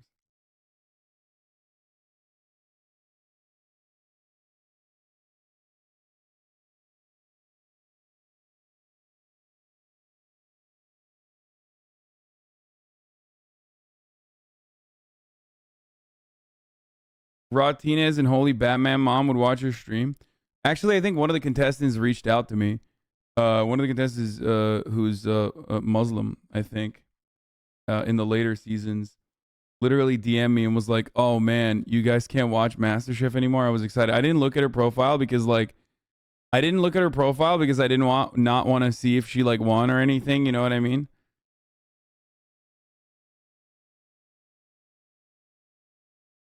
Mango is live right now. He's a 2K Andy. That's awesome. Guys, Mango is not actually this guy. We're just joking because he looks like Mango.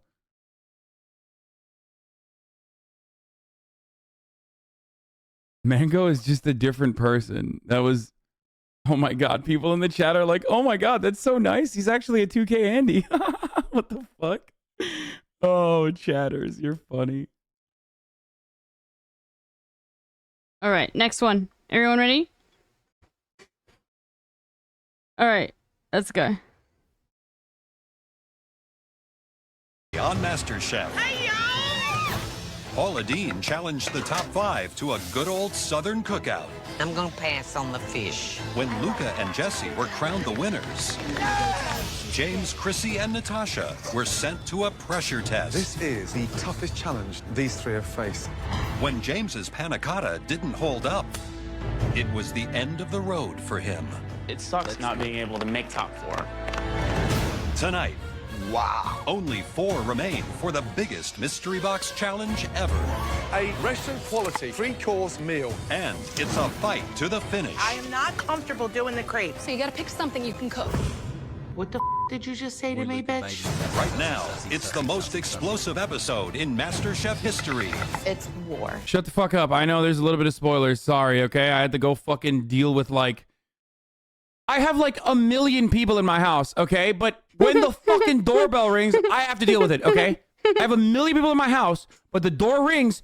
I'm the one who's only capable of dealing with the door, okay? There is literally my brother's here, my mother's here, my dad is here. Nobody knows how to deal with the fucking door when it rings. Everyone's like, oh my God, I'm too busy. Sorry, I'm too fucking busy. I can't deal with the doorbell. We have to fucking... It's like, dude, there are... Anyway. Really fucking annoying. And then also, I have to deal with the fucking AC because the AC magically decides to not... the magically decides to fucking not work. Okay? Well spent. Holy shit.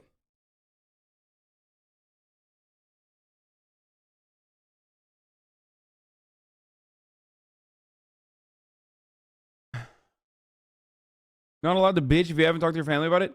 Dog, every time I move away from the camera, every time I move away from the camera, it is because I'm bitching to my family about it. Okay, just understand that. Okay? Every time I am not in front of the camera is because I'm like, please get the door, please, I beg you. Or, you know, please make me food, please, I beg you. At Hussein Abbey Chicken Sweats. But you wish you didn't slander every HVAC owner around? It's not an HVAC thing. It's like some fucking auto-modded dumbass Nest bullshit. Okay, that's what it is. That's the problem.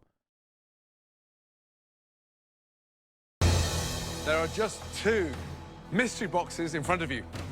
And behind you, there are just 2 stations set up. You'll be cooking this mystery box in 2 teams of 2. With tonight's mystery box, you won't just be making one stunning dish. We want each team to prepare a composed, restaurant-quality, MasterChef-worthy 3-course meal featuring the ingredients in those boxes. Your 2 teams will battle head-to-head. The members of the winning team are going straight into the top 3. The losing team will then face each other in the dreaded pressure test, where one person from that team will be eliminated.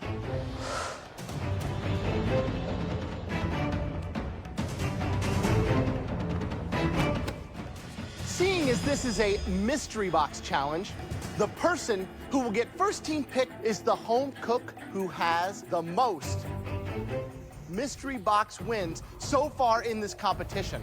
All right, let's see. That means with 2 mystery box wins, Luca, you have the privilege now of selecting your teammate tonight. This is the biggest advantage I ever had. Now I really have. Hassan on Hot Ones would easily be over 1 million views. Easily, let's see. Let's go. The game in my hands. All right, Luca, who are you going to pick? Of course, no brainer. I'm not going to pick Chrissy. Jesse and Natasha are both very strong competitors, but me and Natasha in the past didn't get along that much. No. No. No. Luca, they have the racism fusion dance. You don't understand. They literally have the racism fusion dance. Oh no. If he picks Jesse, racism will win this round. Straight up. Pre-watched. I pick Natasha. Natasha. We don't care for each other, one bit. Smart. Natasha and I have this drive for success that it's going to be very tough for those 2 to compete with us. Wait, what? Worst nightmare just happened right before my eyes. I'm stuck. What did you just say? Thing.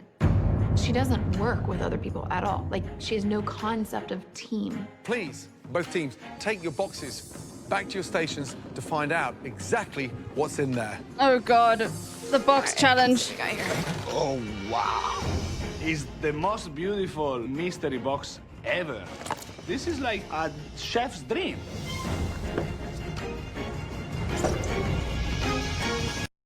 He said success, not me and Natasha drive through sex.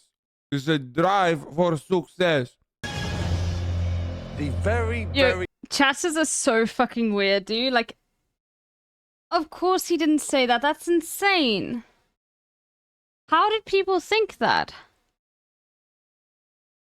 Do people have an inability to, like, try to put things in context if they mishear something? Yeah, I remember when fucking Ryan made Christine use the live crabs. Yes. Very best of ingredients that this country has to offer. Take a moment to look at them and absorb them all. You have Colorado lamb, Maine lobster, rainbow trout from the Catskills, Montana parsnips, Oregon beets, Napa Valley wine, Washington Wait, apples. what? Hold on.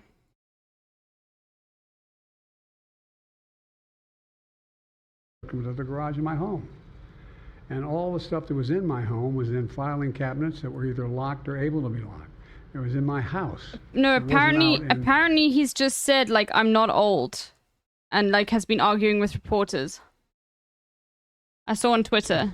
If he had a stroke right now, this would dramatically change everything. I had paid Due more to the attention to how the documents were medical being moved grade and where. cocaine that he I has thought they were coursing being through moved his to the veins. archives. I thought all of it was being moved. That's what I thought. Now, what was the last part of your question? Whether a special counsel should have been appointed in this case and in the case of your rival president, former president. I think a special counsel should have been appointed. And the reason I think a special counsel should have been appointed is because I did not want to be in a position that they looked at Trump and weren't going to look at me, just like they looked at the vice president. And the fact is they made a firm conclusion. I did not break the law, period. Thank you all very, very much. Oh, dude. Oh, my God. The media is going to eat him, dude. The hostage negotiation, look. Oh! Oh! He's back! He's back for more! Oh! He's going He said, back. I got that dog in me! One more! No, wait. Oh, no. Come on, internet. Come on, internet. You can't be like that. You can't. Come on. No, internet. Come on. You like, at this moment, really? Gaza Strip. Oh, no. Has been over the top. I think What? that, as you know, initially, the president of Mexico, Sisi, did not want to open up the gate to allow Sisi, president of humanitarian Mexico? That's material to get Egypt, in. dog! I talked to him. I convinced him to open the gate. I talked to Bibi to open the gate on the Israeli side. I've been How do you pushing spell really Nakba, hard, chat? really hard to get humanitarian assistance into Gaza.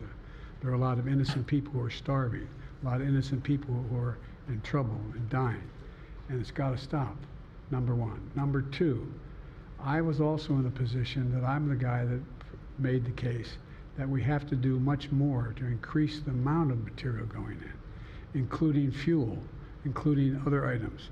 I've been on the phone with the Qataris, I've been on the phone with the Egyptians, I've been on the phone with the Saudis to get as much aid as we possibly can into Gaza. No, he hasn't, Innocent dude. people, innocent women and children who are also in badly in need of help. And so that's what we're pushing. And No, I'm that's, pushing bro, very he's so hard now old. Like, he to deal with bro, he this remembers. He probably ceasefire. remembers the Nakba. Because I've been working tirelessly in this deal. How can I say this without revealing it? To lead to a sustained pause in the fighting, in the actions taking place in the Gaza Strip. And because I think if we could get the delay for that, the initial delay, I think that we would be able to extend that so that we could increase the prospect that this fighting in Gaza changes. There's also negotiations. You may recall, in the very beginning, right before Hamas attacked, I was in contact with the Saudis and others to work out a deal I wrote in where chat, they would like, he's recognize about to Israel, say I talked right to Mandela exist, yesterday. let them make them part of the Middle East, recognize them fully in return for certain things that the United States would commit to do. And the commitment that we were proposing to do related to two items. I'm not going to go in detail, but one of them was to deal with the protection against their arch enemy to the northwest, northeast, I should say. The second one, by providing ammunition and material for them to defend themselves. Coincidentally, that's the time frame when this broke out.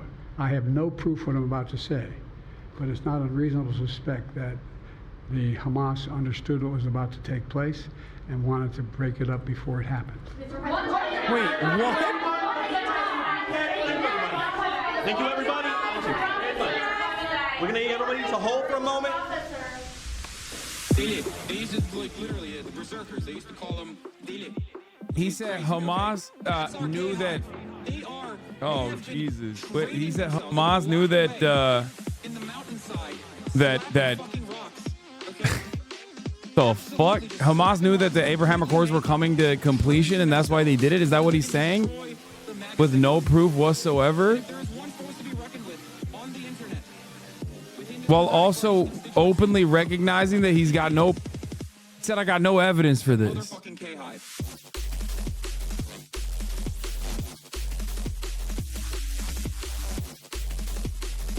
Saudi officials' comments about normalization. Looks like Saudi Arabia just signed the death warrant of the Biden administration's efforts to normalize their relations with Israel. We've communicated our firm position to the U.S. administration that there will be no diplomatic relations with Israel unless an independent Palestinian state is recognized on the 1967 borders with East Jerusalem at its capital. Yeah, bro, I don't fucking believe anything that the Kingdom of Saudi Arabia says. Okay, get the fuck out of here. Okay, couple notes. Actually, not bad. At first, I was going to say, I'm going to give Biden high marks on this. Oh, no. I'm going to give Biden high marks on this. Controversial. Two things. One, definitely more aggressive in his stance against Israel. Probably the first time that he's actually been a little bit more aggressive. That is true. Against Israel. But he's lying. Most likely because they... Are you high? No. Listen. Molten hot take. I'm not joking at all. Okay? He will never be Way South better African. than I thought it was going to be, partially because yelling at reporters oftentimes will play very well with the American population that also fucking hates the media for understandable reasons. Willfully retain classified documents. However, he did openly fucking say, I never gave You will classified never be information Cyril. up. He pulled a Trumpian ass move. Okay? He pulled a Trumpian ass move. He did some Trump shit. Okay? Saying like, one, I didn't fucking reveal or leak classified information. He had one major flub where he said the Mexican president Sisi when he was talking about Egypt. That part is not good. 100%. He keeps fucking doing stuff like that. I'm shocked that he didn't do more of it, to be honest. But him yelling at reporters could actually play well.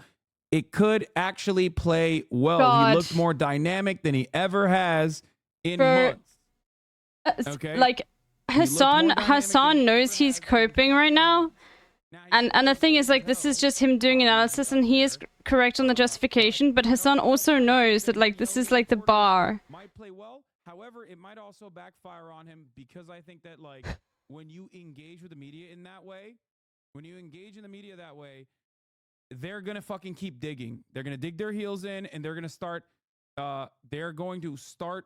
going crazy mode over, like, why did Biden say this? Is Biden turning into Trump? That sort of shit.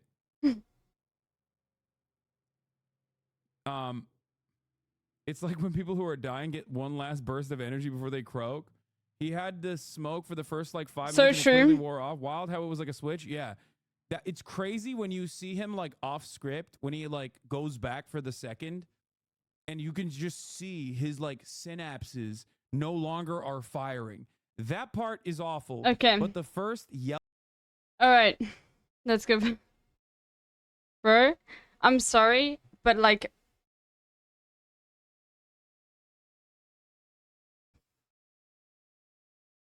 look, when I see Biden doing this sort of shit,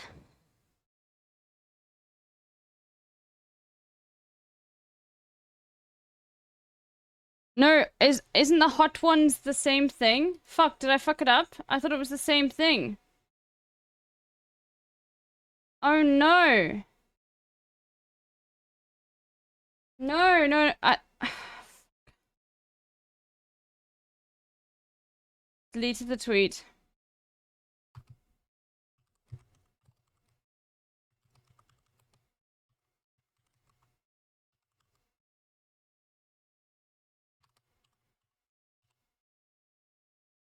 No, I want him to be on Hot Ones, not the Hot Ones game show.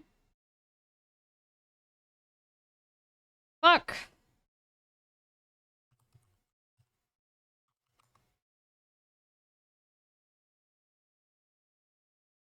What's the Hot Ones Twitter?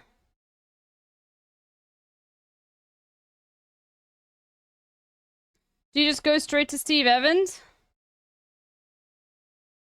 Let me go into YouTube. Sorry.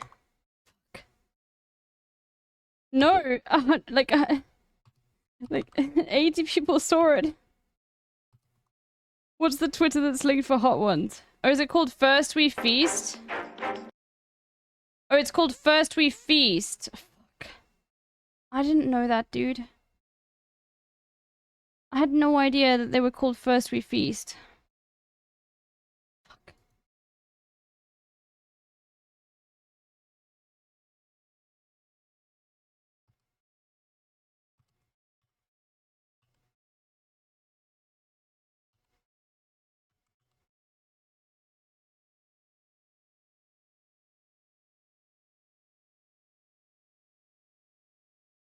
Let me just make sure it's them.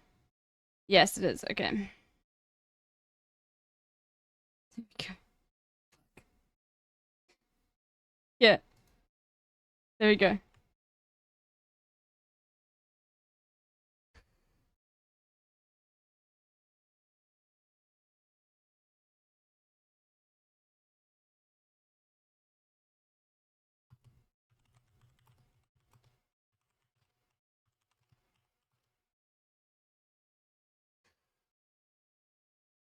There we go.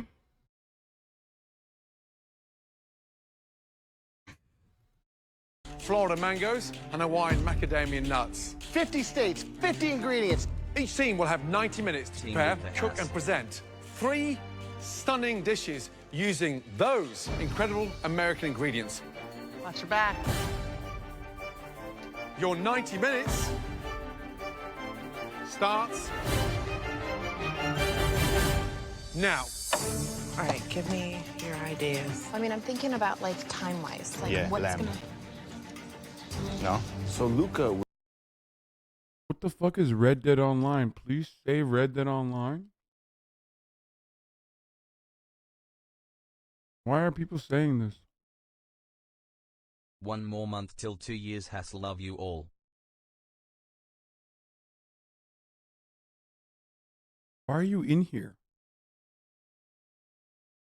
was able to put his personal differences aside with Natasha. They really don't like each other. There's 2 very strong minds trying to come together. For appetizer, I was thinking, how about we do like a beautiful halibut ceviche? Okay, can I tell you my go ahead, my tell me idea? yours. I think it's much better than. Okay. We have lobster tail. Yep. We have claws. Yep. The rainbow trout. We cut it like sashimi style. We torch it. We Okay. taste it. Okay. It doesn't need anything else. So the red team, we've got a home cook from Philly with bold Thanks for flavors. We've got radicalizing me. the girl with the refined background in social circle, Georgia. Yes. How are they going to come together? Chrissy's not very popular. I just don't think a ravioli and then a lamb. So I don't think you're going to see a lot of cohesive cooking between Jesse and Chrissy. So I'm thinking if like greens with like a lobster meat or whatever, and then like fry an oyster on top for garnish. Like, you know what I mean? Like I'm not seeing the picture though. she has in her head what she wants to do. She's not considering anything that I have proposed. Everything I say, she nixes. Do like raw shaved asparagus with like a lemon vinaigrette. You know what I mean? I'm not seeing the raw asparagus part of that. It's like a slap in the face. I'm just not agreeing with you on that. Definitely.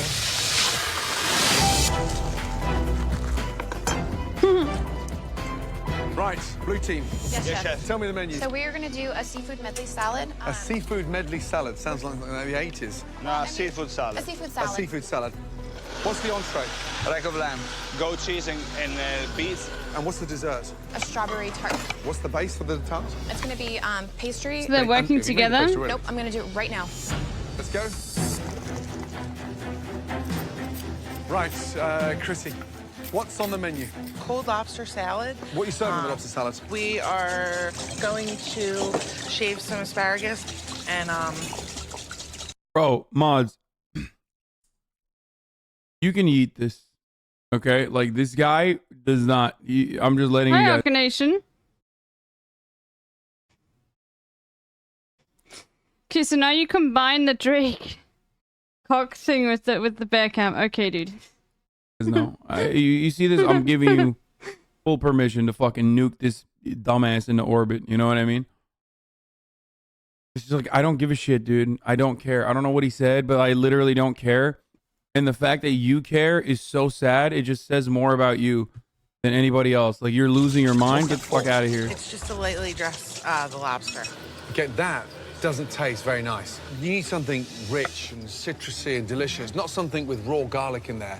What's the entree? We've got a rack of lamb. Motherfucking MasterChef time, dude. For. Okay, dessert, what is it? Like an apple tart tatin. Can you make a tarte tatin within 60 minutes? More of an apple tart. Okay, how are you presenting the lobster salad? The lobster salad is going to be over the beans.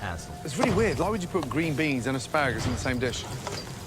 I didn't know you were doing the green. It's just for. Hold on. You didn't know she was doing the green beans? I missed that part. I'd never. Ladies, are you together? Yeah. It doesn't sound like We will be. We will be. Yeah? Get it together. So what'd you see out there? Chrissy and Jesse are all over the place. It's MasterChef time.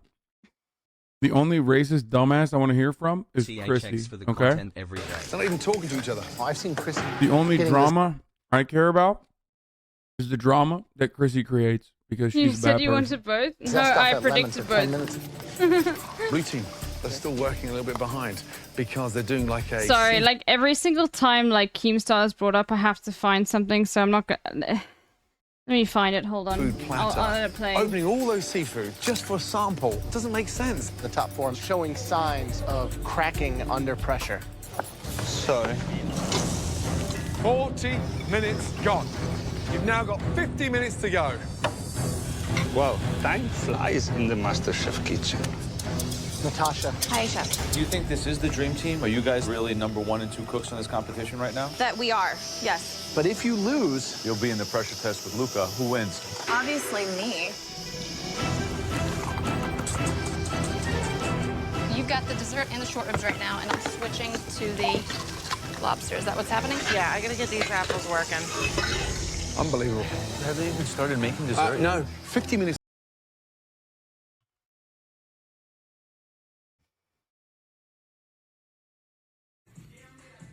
Did you just say, I ratioed you? You're just mad because I ratioed you. You know who else ratios me? Hassan Piker. Why are you and Hassan Piker completely different fucking... He's so fucking...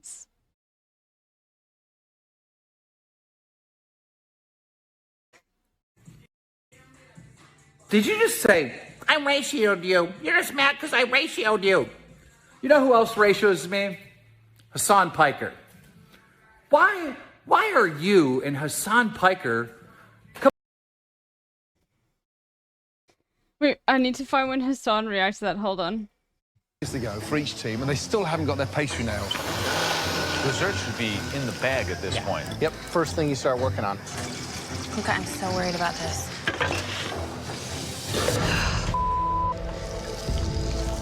Look, it broke. I'm gonna just make a crumble. You're gonna have to do it. Okay. Will you handle the dessert, please? I'm begging you. Is the crust done? It's right there. It's ready to be baked.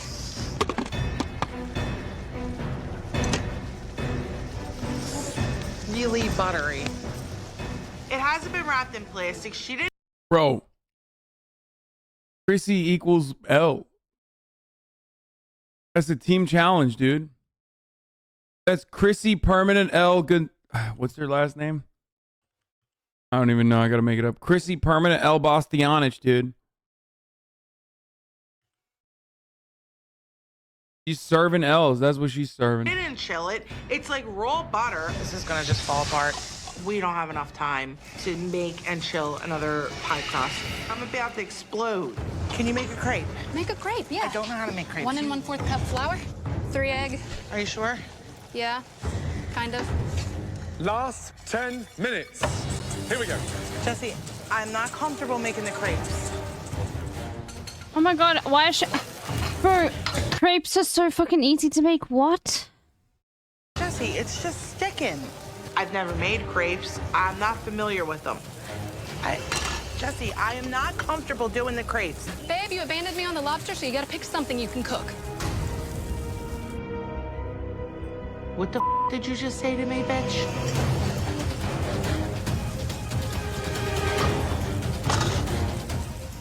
I literally am going to take this hot pan. Yeah, look, I found it. Jury instructions summarize the requirements for self-defense in Wisconsin. What? Keemstar literally crying over you, ratioing him over and over again? I ratioed you. You're just mad because I ratioed you. You know who else ratios me? Hassan Piker. Oh no!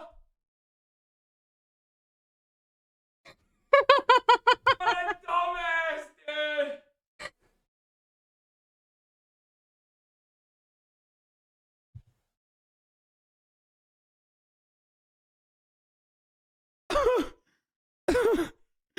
Oh, it's just so mad still, bro. I'm sorry I ratioed you into out of a job that you quit on your own and also out of a relationship.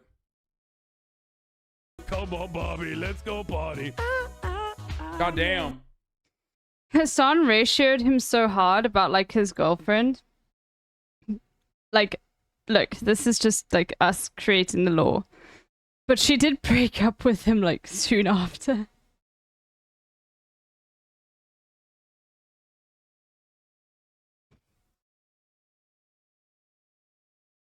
I just want to see it one more time.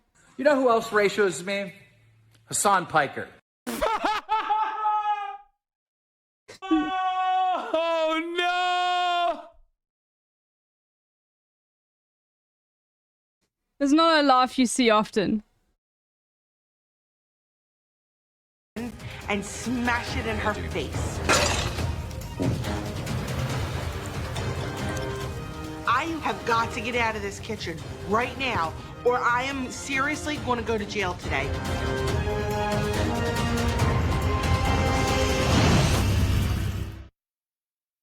I hate Joe. No, thank you for the tier 1. Holy moly. Jesse, I'm not comfortable making the crepes. It's just... Bro, this is so unacceptable. There are 8 other chefs. 8 other chefs at the very least that would be able to build a fucking crepe. This is not top 4 material, okay?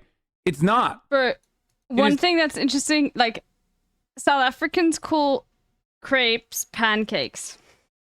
Like, pancakes in South Africa, if you want a pancake, it's a crepe.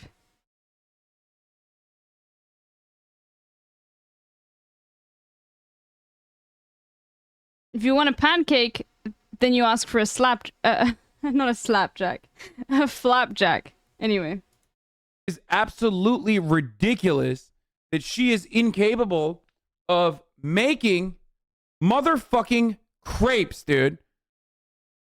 That is crazy.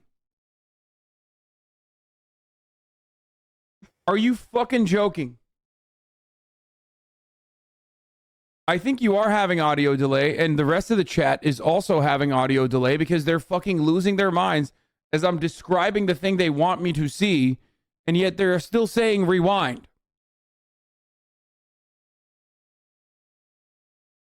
Bananas. 20 months in. Chicken. Jesse, I am not comfortable doing the crepes. Babe, you abandoned me on the lobster, so you gotta pick something you can cook. What the did you just say to me, bitch? Bro. Okay, let's go. Alright, what the fuck did you just say to me, bitch? She's right. Oh my gosh, she's throwing. Oh my god. Oh my fucking god. If Jesse loses somehow, because it's like now gonna be fucking Jesse versus Chrissy, I'm gonna fucking lose my mind. I have got to get out of this kitchen right now, or I am seriously going to go to jail today. You fucking touch. So no, it's 2013. Misogyny wasn't invented yet. Okay, Me Too wasn't around. One hair on my beautiful Queen Jessie's head. Oh my god. She goes and throws a You temper see my tantrum, dog? and she quits. Whatever. I'm not going home. I'm just gonna do it. All of it. He's a cute fucking dog, dude. Jack Russell. Bro, this is the most fucking South African dog. I'm sorry. Like, I immediately know. Owning a Jack Russell is straight South Africa shit. Corgi Chihuahua, okay. Corgi Chihuahua that looks like a Jack Russell.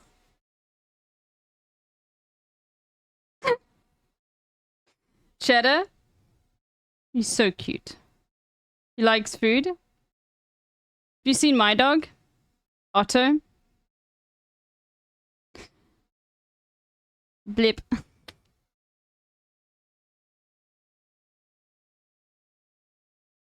There we go. There's Otto. He is Potato. He's very sweet.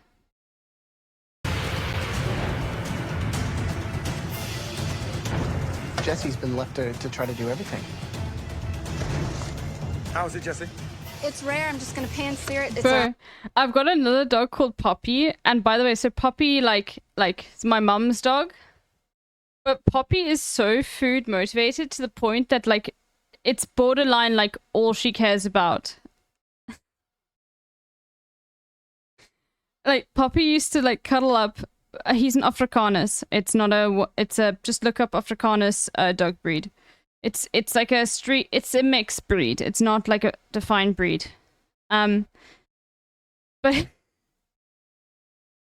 so Poppy's she's like she's definitely got like Labrador and something else mixed in her because she looks like a small Labrador, but she is so food motivated that she like she's like my mum's dog. She cuddles with my mum, but she's stopped cuddling with my mum and like going to my mum to like chill with her and cuddle with her because my dad has been feeding her. And so she sits on the couch because we've got like a couch outside and waits for him to come home every single day. And my mum is pissed. And she's like, no, now I need to feed Poppy, not you, Dad.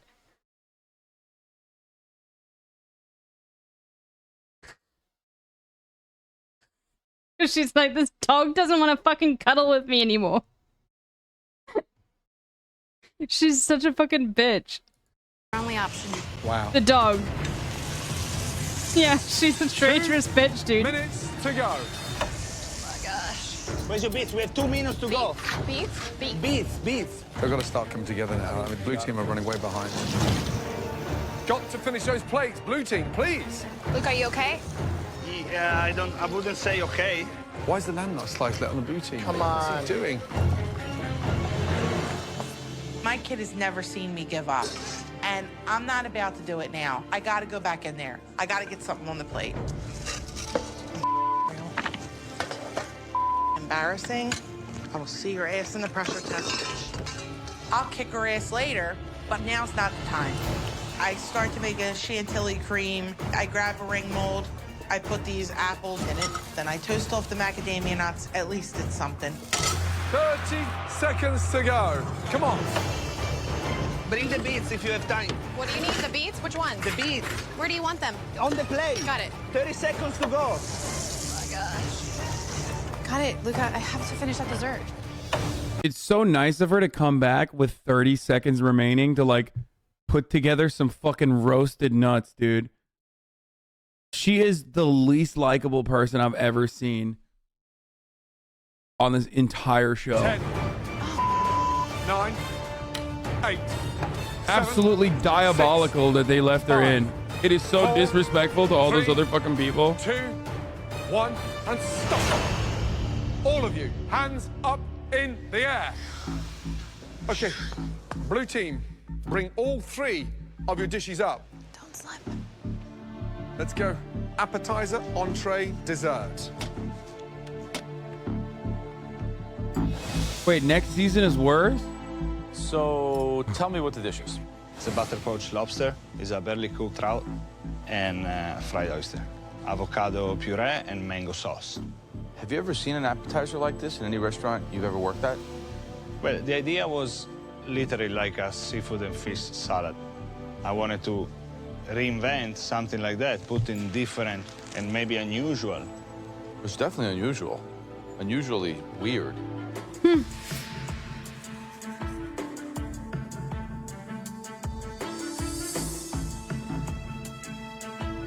Yeah, lobster is very good, and the mango sauce is good. The blowtorch on the trout, where have you seen that technique used before? Sushi. You know what? The trout might be better than the lobster. That was an excellent idea. You could have put that trout on some arugula with mangoes in it, with a nice little vinaigrette. It would have been delicious. It could have been great. I mean, it's very good. It could have been great. It doesn't matter because the other team has Chrissy. That's a L. Natasha, describe the entree, please. Rack of lamb, bajou with some red wine, parsnip puree, and then we've got some roasted beets as well with it. That looks so good.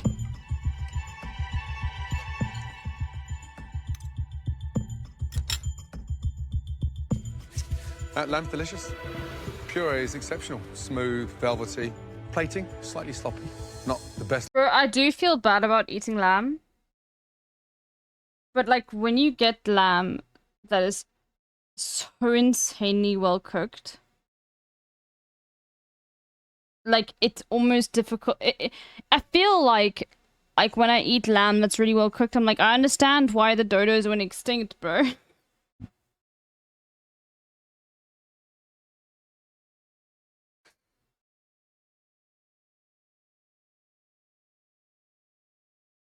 It's just, it's a treat. It's not something you have often.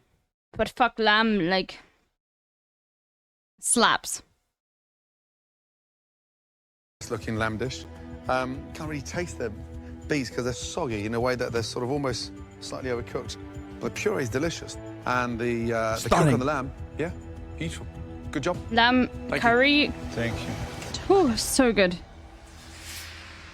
I'm hungry now, smile.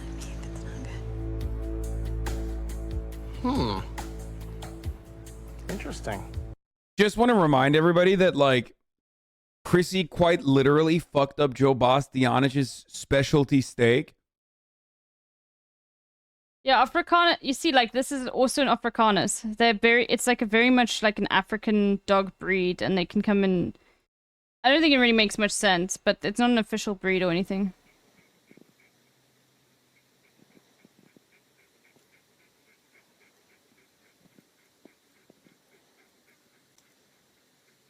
Got an Otto vibe though. Bro, Otto is so clever that he, like, after like a month of having him, like, figured out how to open a window, like, with his nose. And I'm not saying just pushing it open. I mean, like, opening it with the fucking hook and everything, dude. I'll find it now. By oversearing one side to a degree where it was, like, well done, and the other side was rare. And he was still able to be elevated over other content creators and other chefs on the show exclusively because Joe Bastianich, A, has a soft spot for Chrissy, and B, the producers have a soft spot for Chrissy called the money spot. Like the soft spot of their fucking domes, like the baby's skull. Okay? Because they love her racism. Explain the dish to me, please. A deconstructed strawberry tart. So we've got the pastry down on the bottom, and then we've got a beautiful vanilla pastry cream in the top, and then a strawberry compote on the top as well. Was that what was gonna be the crust? It was going to, yes. What was wrong with it? Was it It's just falling apart. You know, I didn't put the egg wash on it after I'd put it in to hold it and bind it together, so that was my own fault. Chad, this is completely unrelated to the show, but I have to mention this. I bit the inside of my mouth, and now Okay, it's like Hassan? throbbing, right? So now I accidentally constantly, this is the second time I've done this. One, I accidentally, when I got so excited while I was eating, there's like a part of your tongue underneath your tongue.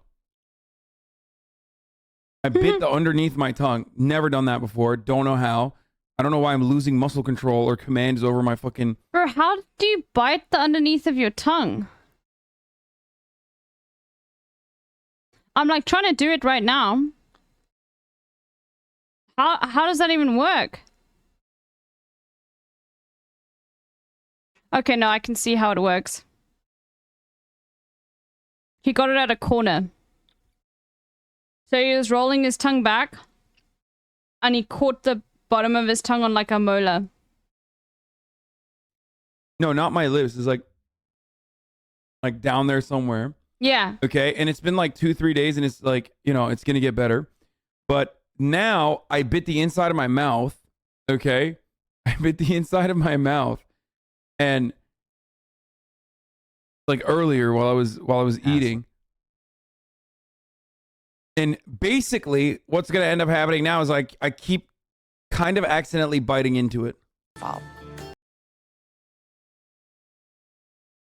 It's like he has to. This is insane smoker behavior, by the way. Ex-smoker behavior. Like needing something to like do with your mouth. I get it. Bro, as soon as I move to Europe, I'm moving directly onto gum. Like immediately. There's just not very good like nicotine gum options here. Anyway. This is Otto opening a window.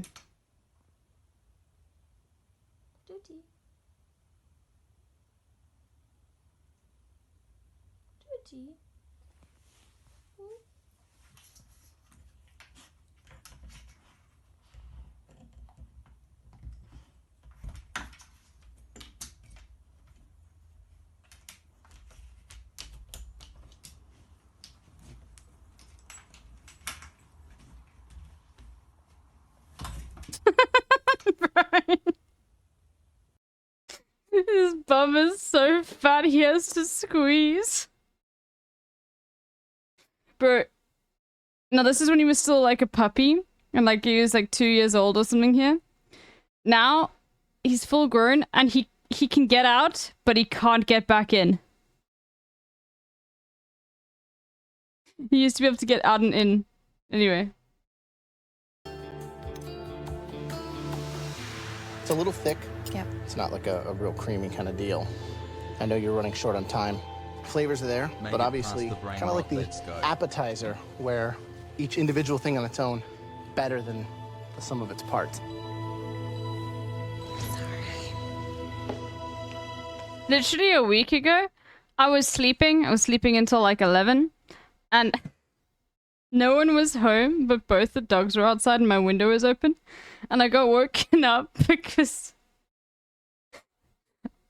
like both Otto and Poppy were like looking at me. Like staring at me through the window.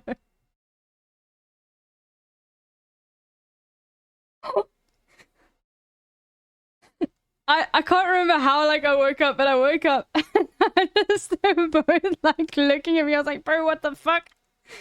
It probably was really hot and they wanted to come inside. But yeah. Otto probably started whining, that's why. Because Otto's a whiner. He'll whine. I let myself down and I let Luca down. It's embarrassing on my part. It really is. Red team, please, Chrissy and Jesse, bring all 3 of your dishes. Thank you. You need to be careful with your professional palate. It's a once-in-a-lifetime talent. Thank you, J Buns. You've got a stunning palate. That's right. Thank you. Fuck. I love you more than Delicious. What's the dish? It's a cold lobster salad dressed with a light citrus vinaigrette and some basil oil. Looks like a sundial. Who owns what on this plate? She started the vinaigrette. It looks like a sundial. Okay, yeah, a lot of dishes do, dude. What?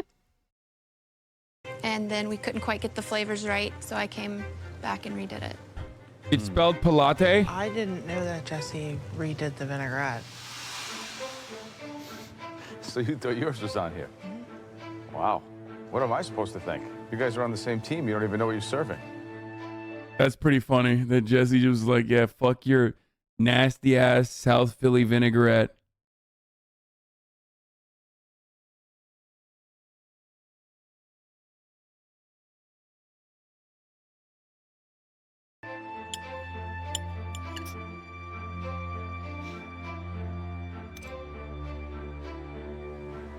I quite like this dish. I think it probably needs one more thing.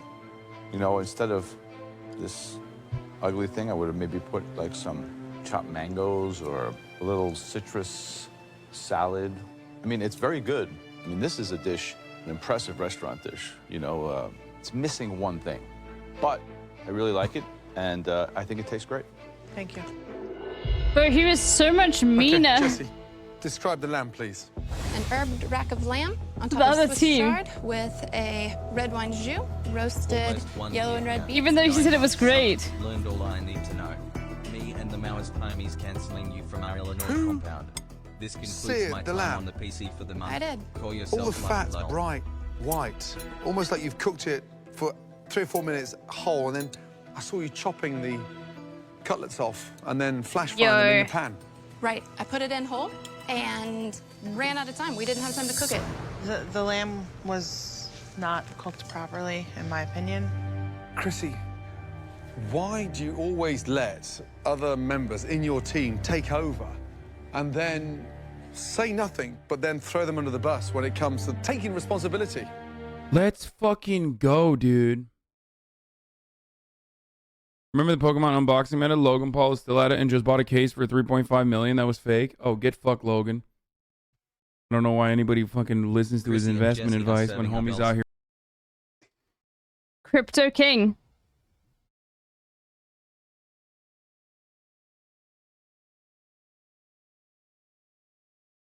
We watched it. We watched the whole saga. Here fucking Just like you're Old serving news, us yeah. top of the hour ad breaks where Thinking you that, can like, sub it's with gonna- Twitch Prime to avoid ads.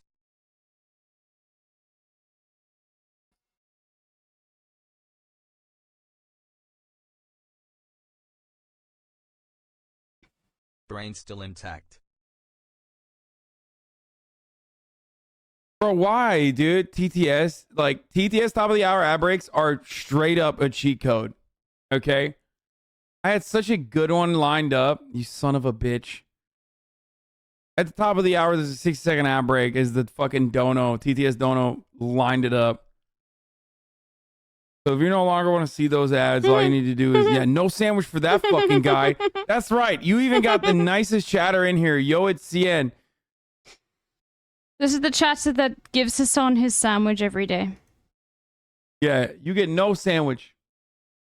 Lightning G28.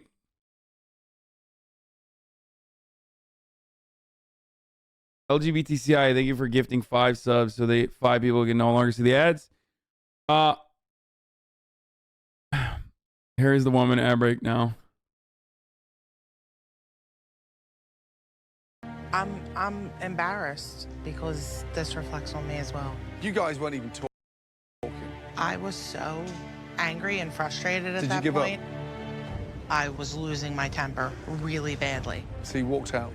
I had to go and take 5 minutes and calm myself down. So when she shut down the parts of the lamb dish that she was gonna do, like the greens and stuff, I did because you weren't there. She comes back throwing and breaking plates, so I thought she gave up. I thought that the lamb was in the oven the whole time. I thought that she crusted it and it was in the oven. I had no idea that the lamb wasn't even cooked. At the rate we were going, I'd left Still her to do what she blaming. said she was gonna do. Nothing would be on there. And I had to finish the beets. I had to do the greens. I had to make the jus. I made the stock. I made the lamb. I made the crab salad. Jessie was literally cooking for herself today. Everything that I suggest. Dude, what is happening?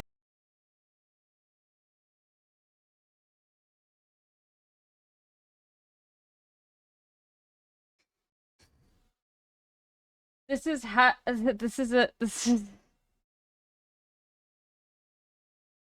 Hascourt streams chat. This is some break. It's not Austin. I don't know if you are being serious. People are. Because this isn't Austin. This is the Hasnavi head.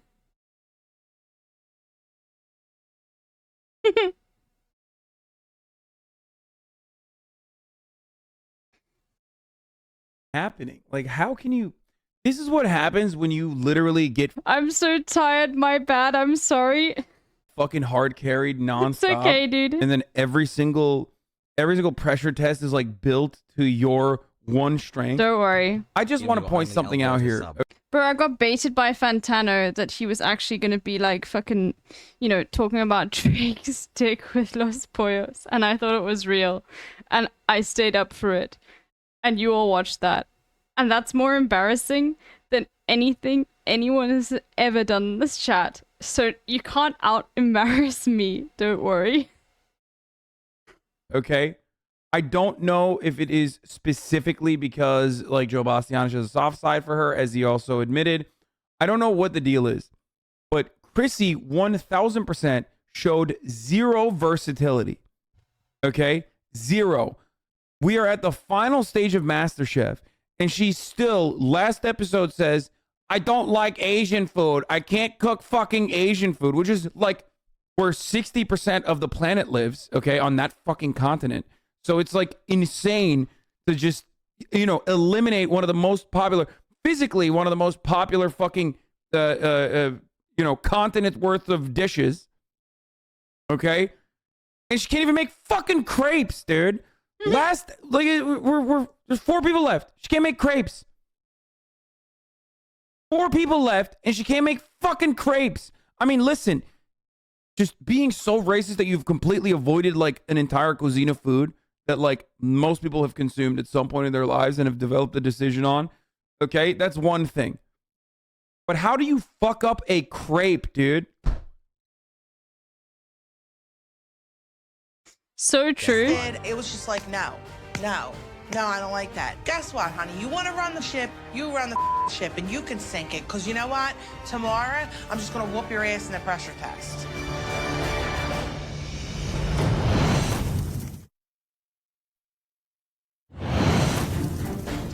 Bro, she's a townie from South Philly. What do you expect? I expect her to have been eliminated. I think they cooked like a bunch of better chefs, including James. Like, James is a better chef than Chrissy. Most of the chefs that they've eliminated so far leading up to Chrissy are better than Chrissy. You guys weren't even talking. What happened? I thought that the lamb was in the oven. I had no idea that the lamb wasn't even cooked. At the rate we were going, if I'd left her to do what she said she was gonna do, nothing would be on there. I had to finish the beets, I had to do the greens, I had to make the jus, I made the stock, I made the lamb, I made the crab salad. Okay. I mean, the fact that you rallied round and got that lamb back in the pan, whose idea was that? I did that. Okay, good, because that's nailed. That's cooked beautifully. Again, Jesse with a hard carry. Jesse with a Here's hard the thing, after fucking all that carry. turmoil, the actual lamb tastes delicious. Nice. I mean, I'm not expecting you to love each other, but as individuals, you're 2 very talented ladies. Unfortunately, tonight, it's like you didn't turn up. All right, walk me through it. Well, it was supposed to be an apple tart, but 5 months, love. there was just no way to make another crust in that time. So just wet fruit? I think that you did the best with what you could do. They're cooked well, they're seasoned well. It's not what we would have loved to have seen. Super far from being a restaurant quality dessert, but good effort.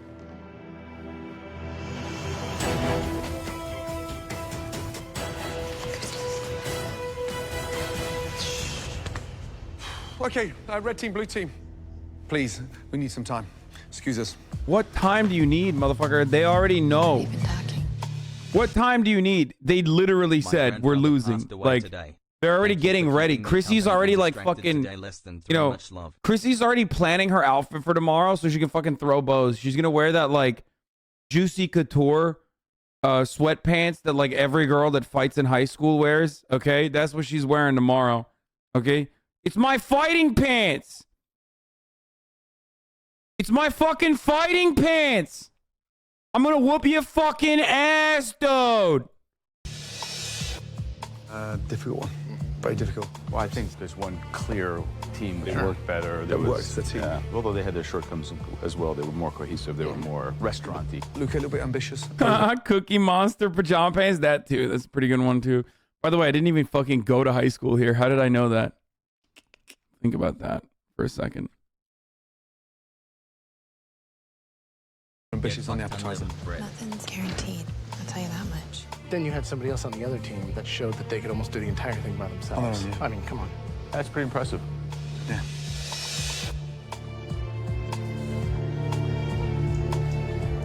because I'm a fucking Ameriboo, baby. One Shout out team to my tonight. homies watching these You're guaranteed. Wait, what did he say?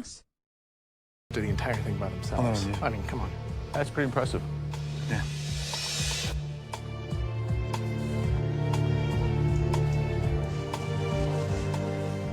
For one.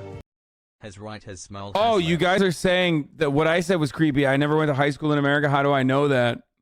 That's what you guys were saying was creepy. I thought they said something that was like weird. Team tonight, you're guaranteed a top 3 spots in the biggest culinary competition anywhere. The winning team tonight, the team that will be safe. The react or the video? Chatter. From elimination. Like this. Congratulations. The video we're watching, the react 2013. Yeah, obviously Luca, like, we know. Blue team. Why is that even remotely surprising? They didn't even put a fucking dish together. Congratulations. Top 3. I'm so close to a dream of become next American. My electricity is gonna go out in 3 minutes, but don't worry, I'm gonna up. Hopefully, my inverter will last long enough to get us to the end. Okay, so don't be worried if everything collapses and I have to go into BRB in like the next 10 minutes. Become masterchef. Really well done. Great team effort from the start to the end. And under no circumstances did any of you give up. Please take your aprons off and head up to the gallery. Congratulations, you're now in the top 3. Well deserved. Good job, guys. Thank you. Oh, I hate you again. Yeah, literally half day. Jesse and Chrissy, you guys both know what this means. Tomorrow, you will battle head-to-head in a pressure test unlike any we have ever seen. Good night. Unlike any we have ever seen. We're gonna let you duke it out. Right here under the mystery box, you have a stunning Cookie Monster PJ. Happy subiversary, Chrissy. Jesse, for you, we've decided the Juicy Couture sweatpants. You will be putting on these classic American fighting garb and deliver delicious hand-to-hand combat. I gotta go to another pressure test. And I'm just so angry. I'm so angry. Of having no health care. He has been feeling ill lately, Okay. and now we found out This is he a good has thing that he late-stage had that. stomach cancer. Can I get some well wishes in the chat? Thanks for the stream. It's keeping my mind off crushing sadness. Staying down there with that cow. Just, I know how hard it is, like what you just went through. She quit. She didn't know how to make a crepe. She didn't know how to do batter. She didn't know how to do milk, water, egg. She couldn't make the pie crust either. That's what Black North Face fleece and Ugg boots, by the way, to complete that outfit. she made me do it. I was like, are you kidding me right now? Bro, what does that say to you, Chrissy? Oh, what is she doing? Oh my God, she's on the move. Oh my God. Oh man, when you see a... What? What happened? When? What's she gonna do? Is she gonna beat their asses? That's awesome. Luca is legitimately intimidated. That is fucking tight. Yeah, hold on. Give me a second. Just give me a second. I just gotta close some things. Okay. She what? Talking about our parsnip. We're talking about ours, like. Oh, that's not what I heard. So I thought I'd come up and listen. I would like to go 5 miles away because it's a bomb waiting to explode. Not one of them will look at me. I heard you. I heard you talking. Don't be a bitch. If you got something to say, say it. Remember when Chrissy was talking shit about keeping the skin of catfish, which is not even edible, when cooking it, and then when called out on it,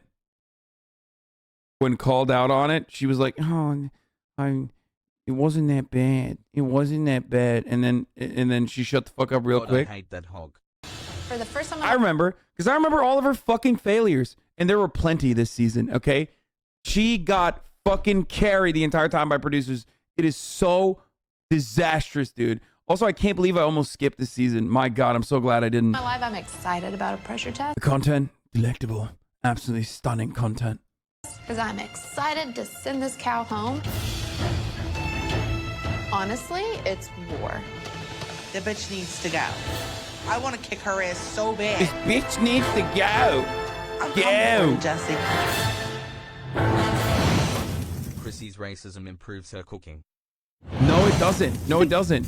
This is the one instance. Okay, what have I always said? Okay. No, the chat is right because everyone left is really racist.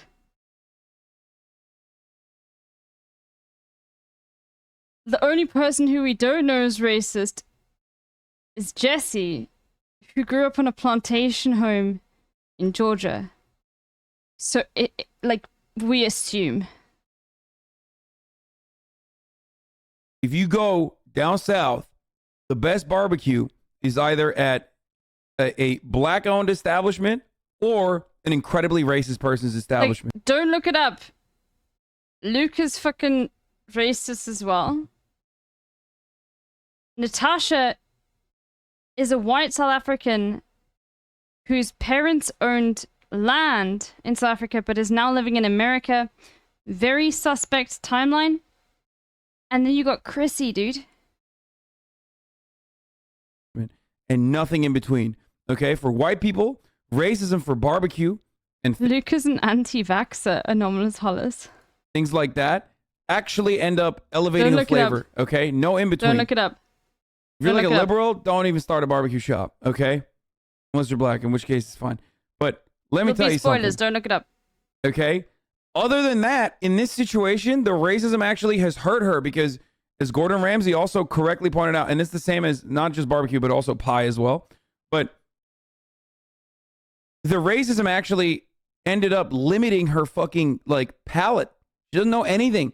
She literally only got away by making Italian home cooking. That's all she did this entire content. I feel like I'm losing my mind. Like she never made anything that is not like Italian home cooking.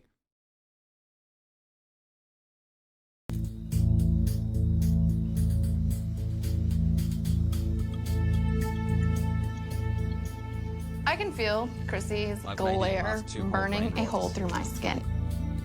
I want to take her out. She's got to go home.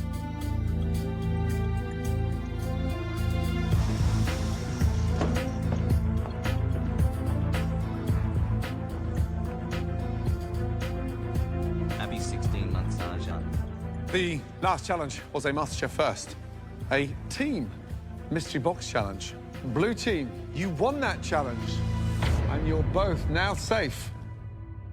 Jesse, Chrissy, are you two ready to find out what you will have to cook in this culinary cage fight? Tonight, you will have to perfect a world-class dessert. We are talking about chocolate mousse. Pure, Did I miss a Chrissy edible moment? decadence. Dude, no shot does the lady who's never made crepe know how to make mousse, okay? If there are any South Africans still awake, I know exactly what popped into your head as soon as you thought of chocolate mousse. And you thought of those fucking Woolworths, like, yogurt tubs. I know you did, okay? I don't know if any of you motherfuckers are awake. You shouldn't be. But I know you thought of that. Also, God, I hate giving food takes is so subjective, and people are gonna get mad at me for saying this because everyone's saying yummy, but like, I think mousse is a little overrated. I think chocolate mousse is like a little overrated. It's still good, but it's like never something I would go for. Amazing. Jesse, feel confident? I do. I'm actually excited. It's chocolate mousse. One more thing. I love That whole chocolate racist is mousse, gonna make a pudding. but it isn't my favorite chocolate dessert. I prefer something a little more refined. Chocolate molten lava cake. There's nothing Yeah, that's so much more better than refined. cutting into this moist, Oh. delicious cake. It's a MasterChef classic and one of my favorites. Unfortunately for you, Like, I literally like chocolate pudding more than I like chocolate mousse. Am I weird? I think chocolate pudding is better. Chocolate mousse is just like trying to be something it's not. Of water. You know what I mean? You're pudding. Like, you're pudding, but what? You got egg in it and they whipped you or something? Like, it's just, you're not a cake.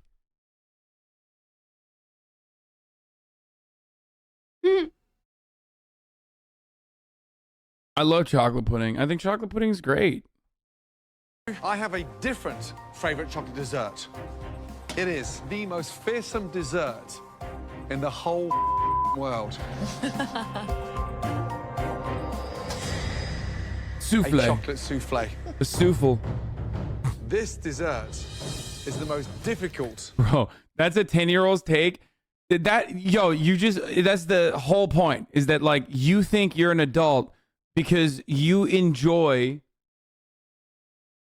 mousse over fucking chocolate pudding. Like, that's it. It's for adults who, like, don't want to admit that chocolate pudding is great and fun to eat. That's it. Like, great, dude. It's fire. Okay, good job. All three. Absolutely delicious. I want a chocolate souffle from heaven. You will have 75 minutes to make us. Like, I'm an adult, so I had to put egg in my pudding. You know what I mean? Like, all right, sick. If you want to eat something eggy, then fucking eat. Whenever he has these takes, I always think about him. Hey, what was that game called? Like Bot or whatever, where you like, it's like Minecraft but like a shooter. And he keeps getting owned by like fucking 11-year-olds, and he says, you know what, like, I'm getting owned, but like, I can have breakfast for dinner. I can have dessert for dinner. And he's like, that's all I like have on these fucking like 11-year-olds. It's really funny. And I have the clip somewhere. I'm not going to look for it. Eat creme brulee, delicious. Stunning. This stunning creme brulee. 3 perfect chocolate desserts. All delivered at exactly the same time. Chrissy, any parting words for Jessie? She probably should have came in here with a helmet on. Jessie, anything to say to Chrissy? I love your idle threats. Jessie, Chrissy, please, head to your stations. Chrissy's like, I'm gonna do terrorism, dude. Ladies, at your stations, you have everything you need. Whole cream, eggs, sugar, vanilla, butter, and of course, chocolate. Are you two ready? Yes. Your 75 minutes starts now. No, I know creme brulee doesn't have chocolate in it. I said if you want something eggy, then have creme brulee, which is the superior dessert with egg in it when compared to a souffle. Or not a souffle, sorry. When compared to a mouse. Oh, shit. Creme brulee is just like fucking mousse without the air, though. She's taking their shoes off? And like, I mean, 75 minutes to create 3 I wouldn't hail them. desserts. Me too, That dude. technical. I feel for them. Just technique and timing impossible. I couldn't do it. Chrissy is a But I would baker, choose a creme you know, and brulee she's a over- fighter, and she doesn't give up, usually. Creme brulee over chocolate Chrissy mousse, though. might actually pull this 100%. off. Jessie is very organized, clean. She has a plan in her head. A souffle, a I put my souffle. money on Jessie. He's just saying it weird for the meme. They can use, or any product that they can make that will extend from the mousse to the molten cake to the souffle. No. You've got to start off with that mousse, get that set. Yeah, you're going to be whipping up your cream, folding that in, your chocolate that's melted, Hey, getting that's it set in the like- fridge. like- There's oh! so many different things. Oh! Hold on. One, important for self-reflection. Moment of self-reflection from Joe. Folding that in, your chocolate that's melted. And getting it 2, oh my fucking Lord, bro. Graham fit check. Graham, Look what at the are cuffs. you doing, dude? Bro, he cuffs, but the cuffs still hit the floor. It's insane. Graham fit checks were gone for a moment long, but it's not forgotten. We're bringing it back right now. Graham's in the cut, rolling doobies up. Okay, his cuffs are on an entirely different level today. His cuffs are like rolling doopies. Oh my god. Ooh, they are so fat. Those are the fattest cuffs I have seen in a very long time. Why does my man keep buying Jinko jeans that are 7 sizes too large on the inseam that he ends up cuffing, and yet it is still too long? Nobody knows. Everyone wants to ask him, but nobody knows, okay? People are too afraid because the powerful auras that come off those cuffs. Oh my Lord. Then on top of that, to top it up, he's got that velvety, cushiony looking vest that he's wearing up top with the blue shirt. At least all the blues are matching up, okay? This is one of those instances where at least the lights were on in the walk-in closet that he's using, okay? And to top it off, that beautiful bow tie. Oh my God. Dressed to the nines today. Big and tall, I know, but like, it's too tall, okay? And also, Big and Tall has like, King, that cuff is the Big and Tall should have jeans. Like, I've had to shop at Big and Tall. Okay? I don't know why you motherfuckers act like Big and Tall doesn't have like jeans that are not that, you know, for regular inseam homies. Like, he's like a 44 waist probably, okay? Let's be real. He's probably like a 44 waist. But the inseam is like a fucking 48 every time. Set in the fridge. There's just so many different things that could make this go the wrong direction. Hers is kind of dense. Chrissy's True, more. You think Graham is probably bigger than a 44?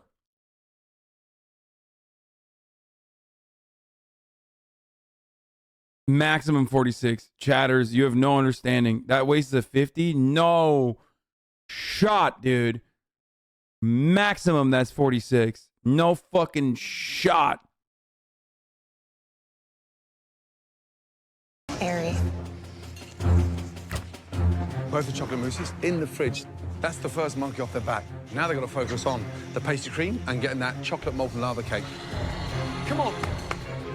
Chat, he doesn't wear it around his belly. Like, you're acting like you're not fat or have ever been fat. Too bad you're South African, Arc Nation, and you shouldn't be caving to fucking American date formats. Anyway. Listen, motherfucker, if you've never been above a 32, don't talk in this chat right now. This is fat people business. You need to see your skinny ass out of fat people business, okay? This is a conversation between me and my fatties. Homies are out here like, oh, I've been a 32 my entire life. Let me make a speculation. It's like, no, he's not putting it around his belly. Is around his belly, that's a 50, whatever the fuck, okay? He's wearing it around his waist. I'm going to go ahead and say that's like maximum of 46.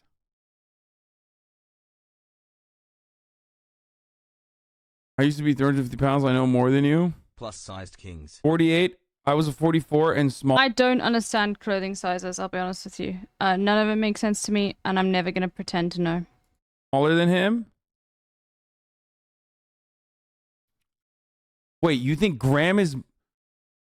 Wait, you said you used to be... All I know is that my shoe size is a UK 4.5, and it sucks because I have to order shoes directly from, like, the people that make them, and I can't get them at shops because... What fucking shop is gonna have a 4.5?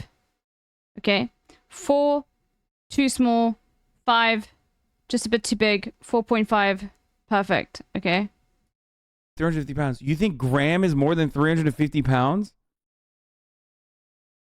You literally just said, you think Graham is... No shot. Dog. That's the biggest self-report, dude. What? He used to be 400 pounds? What? Okay, maybe you guys are right. Hold on. Graham, weight, loss.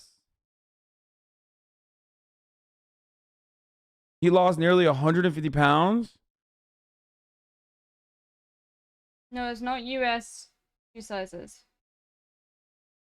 He lost 147 pounds and he weighs, what the fuck? Bro, my electricity's gonna go out any second now. So I'm a 4.5, which is a 37.5 or a 6.5 in US units. Okay?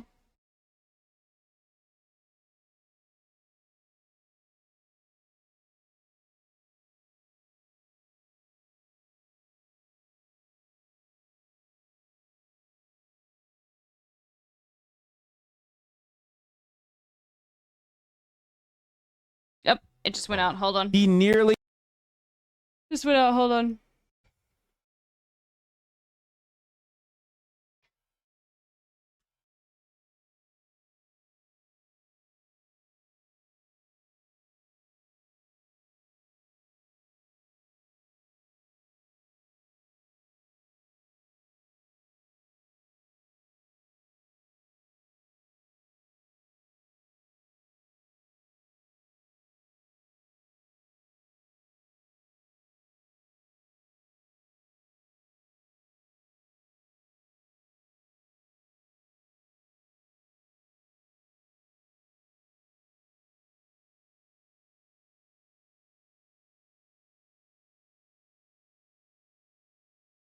One of the wettest we've ever seen from the standpoint of water.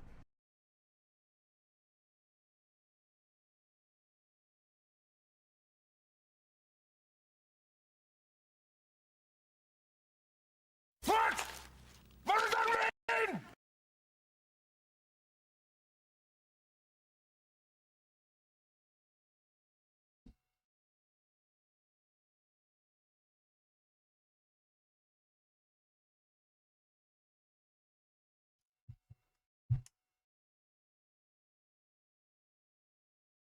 All right. Hopefully we've got time to finish this. Let's see. Let me just change the displays quickly.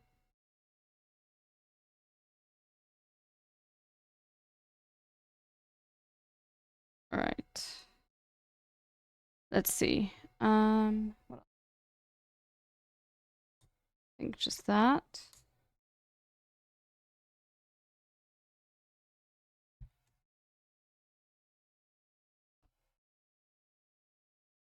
Okay. What else popped up?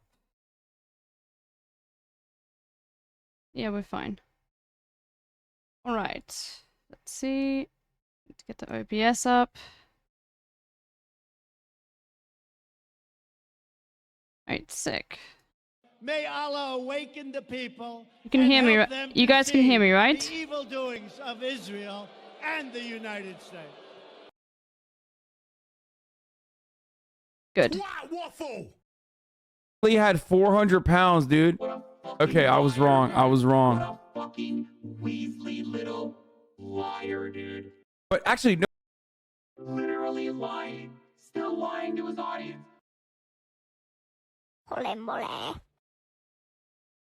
Down on 7-Eleven, down at the World Trade Center, right after it came down. I need to turn off the fucking order so it skips them. No, wait. No, I'm not. You said he was more than 350 pounds, but like, that is literally, this is at his biggest. So not there. So I think 350 there is like normal. No, I think I'm dead on. I think I am dead on. Very interesting stun lock. Because he's not as fat as he is in this photo. Look, look, look, look, look, look, look. What is Hassan doing now, though? Is he still doing politics? Look at this photo. That it basically gave. Oh my god, he is. He's not that fat support as he is here. He's 400 pounds here. He looks to be about 50 pounds lighter. Okay. Continue. One of my favorites. Wait, what the fuck? 3 months of degeneracy. Feels good. Did I skip?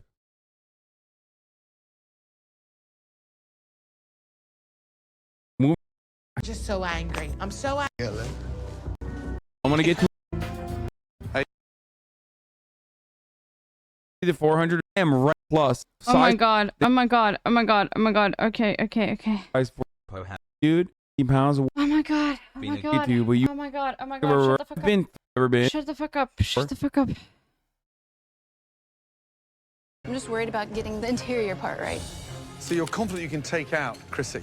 Yes, I am. On a personal front, how much do you want to do that? She shouldn't have even been in top 10. She's right. She needs to go home tonight. Yeah, I know. He did that,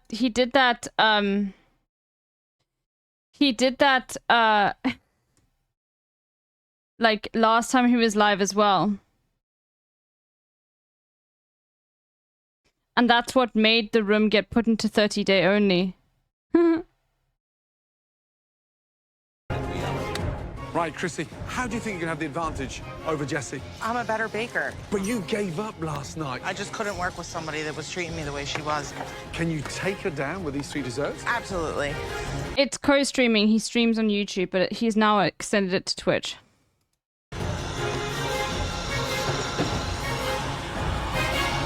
Show the molten lava cake. What could go wrong? The big balance here is that you can't overcook the inside. If it's not gooey and running, it's no good. You tip this thing out. 30 seconds undercooked, the whole thing can just disintegrate and be like a flat chocolate mess. The technical ability of nailing that souffle is the incorporation of those egg whites, making sure you've got great momentum before you start adding the sugar in order to make sure you've got that stiff peak. Otherwise, it's not going to rise. I don't have skin flaps, no. Tricky. From Batter's losing almost weight. done on the souffle. I do have some, Also like, gonna I don't have add loose some salt skin. to enhance the flavor. I feel really at home with all 3 I have of loose these, skin, but I don't have but skin with flaps. a souffle, anything can happen. I'm definitely going out fighting. Wouldn't be me if I didn't. Who is going to join the top 3? You know, Chrissy's been And in yeah, the of course I have hella stretch marks. Always. I've always had I stretch rate marks. he's going to be banned within 3 months because he's going to start talking about trans issues, But and there's something quite Twitch exciting is about fucking the strict with that technical shit. ability of Jessie. Jessie's going to have the edge to her. At Chrissy some has the point flavor. that's going to be Jessie brought up. is the queen of time management. And he definitely really hasn't anyone's read the game TOS. Just under 20 minutes to go.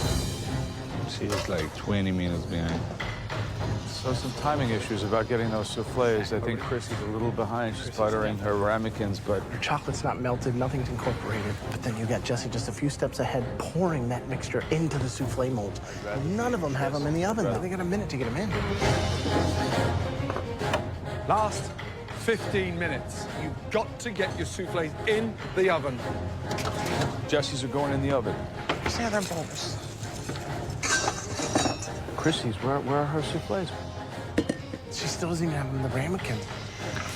She's so far Oh She's never no. gonna make it. Okay, I let's have see. no time left, and I'm literally just putting my souffle mixture into the ramekin. Chrissy's are going in. I pop it in the oven, and I'm like, oh my God, it's not going to cook. Those souffles may be raw. We're gonna get 2 out of the 3 desserts from Chrissy.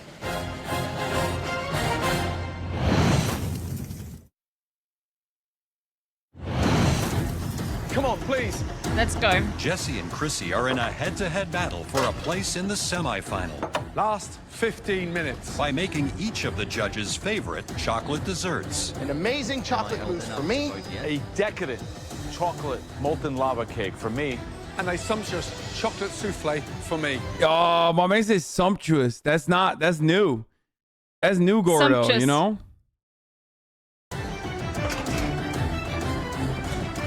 Three of the most difficult desserts all at the same time. I hope this one wasn't over the limit.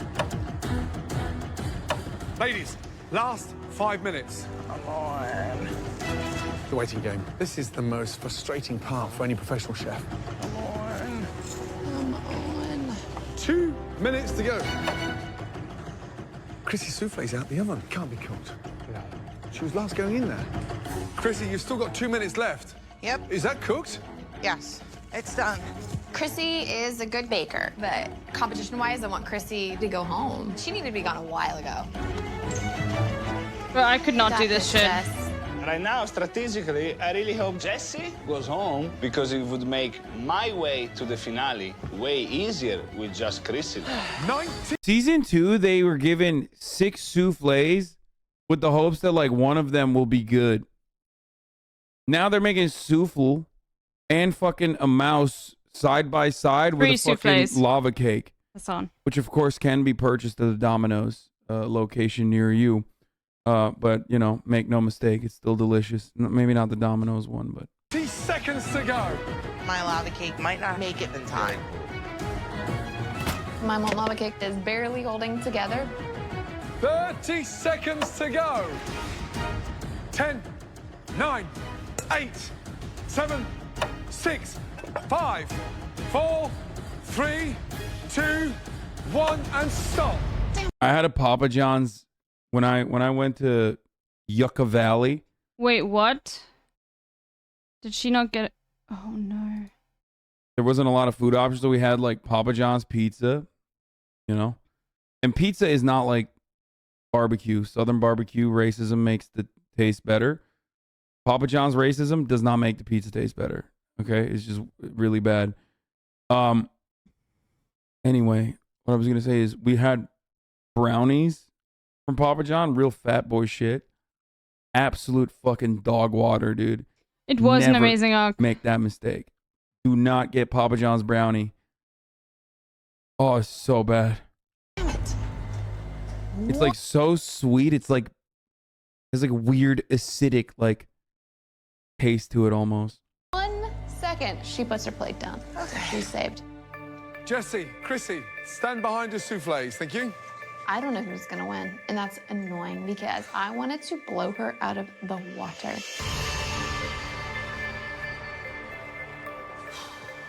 Jesse, what am I expecting at the bottom of your souffle mold? Really rich chocolate batter. Little salt in the batter, which is something I like to do, salted chocolate. Looks really good.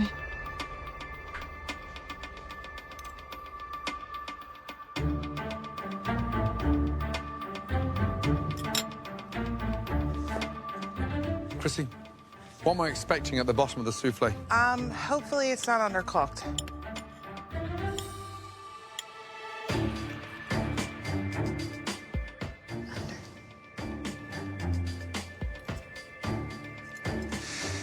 I mean, we all know a 1-1 is incoming, okay? Imminent. Classic 1-1 imminent, boys, okay? You know they fucking lie, even if it's like doo-doo to just hit the 1-1. Classic 1-1. He said nothing, and I'm like, okay, whose was better? It's undercooked. Raw. I needed 3 or 4 minutes in the oven. How's Jesse's? Jesse's is phenomenal. They had the balls to actually put salt in there and make a sort of salty chocolate caramel. Really smart, and it paid off. Jesse, Chrissy, for me, those souffles were the most difficult to pull off tonight. The souffle of the night, for me, belongs to Jesse. Congratulations. All right, I wonder who's going to win the lava Salt, cake. Queen. Lifting and elevating that chocolate richness. You nailed it. Delicious. And now, the chocolate mousse.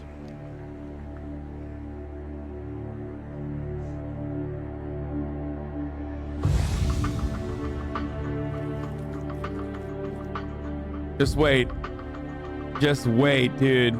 It's going to be 1-1 no matter what. Just fucking wait. 1-1 incoming.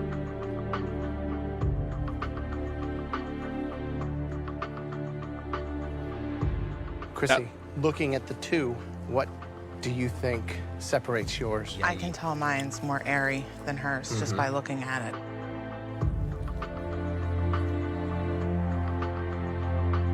And it is. Thank you. I'm so tense. Just let my queen thrive, dude. Nailed it. I mean, not just better. There's no way that you can even improve on it. Oh my god. One person had the edge when it came to. And now it's Joe that has to decide. Last choice is up to Bastianich. We know Bastianich is pro-Italian every time, okay? No, that's so fucked. If this ends with Jesse losing, I'm gonna fucking... The best chocolate mousse Just tonight get ready for belongs Hassan to rage, okay? Chrissy, good job. Hassan would like Jesse's. It's pudding. I have one Shut win. the fuck up. If I would like Jesse's made a better lava pudding. cake than Jesse, Yes. then I'm going to stay in this competition.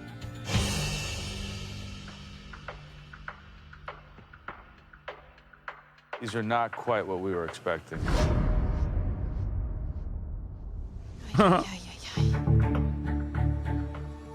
They both flopped. They pre-exploded. This is more raw than molten. Honestly, thought it would hold together. For that stare. The crispy. I hate it when he just like looks up like, you dare And you know say what's something funny to is me? like he's definitely shorter than her. And they make it seem like he's taller. That's a queen that you are staring up at with your bald head. Okay, you fucking know your place. This around the top is nice. I just wish there was more cooked through.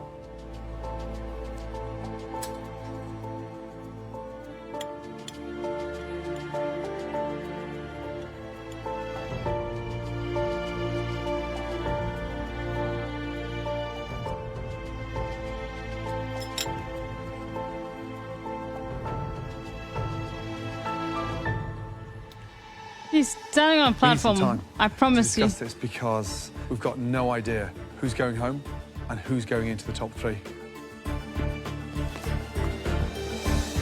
They were very, very, very close. Not really. Both undercooked. Jesse's crust is a little bit better. Chrissy's had a little bit more consistency throughout my palate. no, If I had to give an edge to one, Somebody had an edge? yeah, by the slightest of margins. No.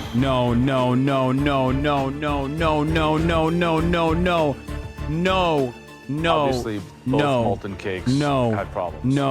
They came down to the most minute of details. Based on those two chocolate molten lava cakes. Oh, are you The home fucking cook kidding me? No, joining the top don't do 3. it. Do not fucking do this And shit. Do entering not. the semifinal of MasterChef. Not like this, dude. Not Is- like fucking this, dude. Stop. Stop.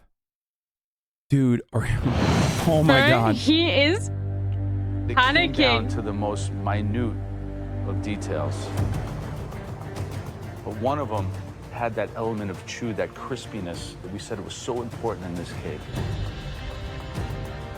The home cook joining the top 3 and entering the semifinal of MasterChef.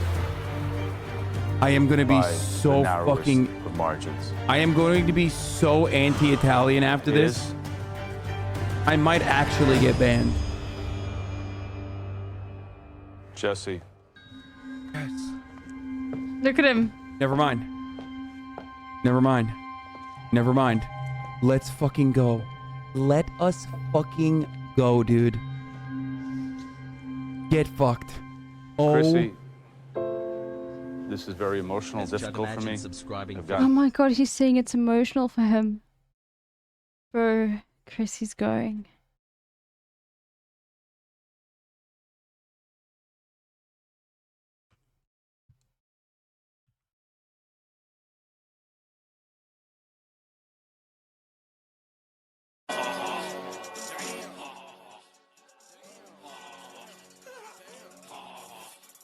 to know you very well.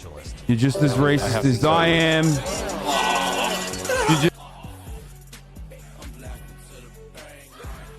I had no idea.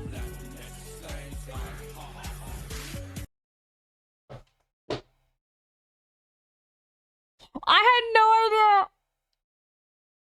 I'm being serious. Like, I'm in awe. Oh my god, fuck, bro. I watch way too much Hassan, dude.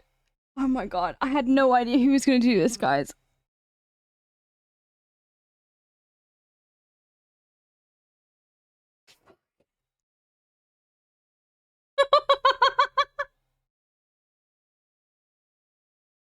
That's just like, that was a little bit too close for for comfort for me. Because I paused at the right time and I had no idea. Because Just as racist as I am, Chrissy. I'm so sorry.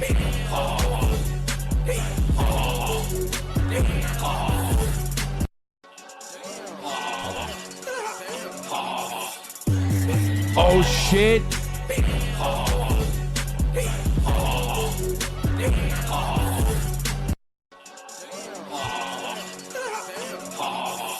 I don't know what to say because like, I feel guilty even though I didn't pre-watch it. That I've pre-watched it even though I didn't. And I had no idea that was coming, but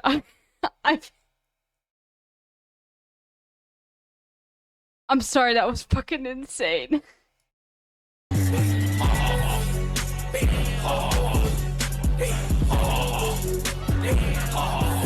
That's right, dude. That's fucking right, baby. Oh. Okay, that was worth it to see. Worth it to see my queen get elevated to one more round. Like, okay, look, like, we've had moments like this while I'm watching MasterChef where, like, I think Hassan is just that predictable. But it's not often that Hassan like breaks out the fucking ha ha ha shit like these. Fuck. I don't know what to say. That completely made my mind go blank. I'm just like, what the fuck? My heart. Like the other ones have not made me feel as like, what the fuck is that? Yeah. That was so close. It gives me goosebumps to have to make that decision. And it was literally one of the most difficult Bro, I've decisions. gotta Not get. only have I made it in the show. I have to get my own content, dude. I have to get my own content. Fuck.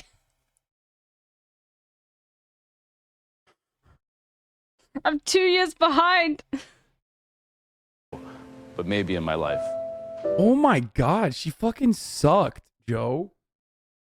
What the fuck are you talking about? You literally have horrible dog shit taste buds, bro. Straight up. I didn't taste a single one of her food, obviously, but god damn, like you're. Please tell me one of you guys clipped that. I need to see it again. Taste buds are on a different planet. No, I'm obviously joking. I'm just in shock by that. That was like, you know, I've predicted like her son and what he's gonna say, like without realizing quite a lot while we watch this and do other things. But that one just like made my entire brain freeze.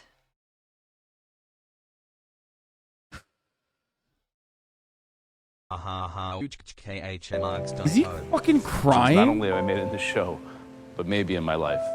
Is he like about to cry? What is going on right now?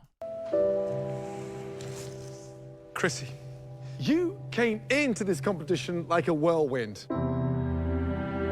You've got the right to be arrogant. Please tell me You've he's got the gonna start right to be laughing. cocky because you're a bloody damn good cook. Well done, my darling. That's not true. I'll do one more. I'll take one off your bucket list. When you and Mikey come to New York, you'll have dinner with me and my mom at Del Posto. Thank you. He's like, I won't let you. Obviously, I won't let you step foot inside the fucking kitchen because you're dog shit. But hey, guess what?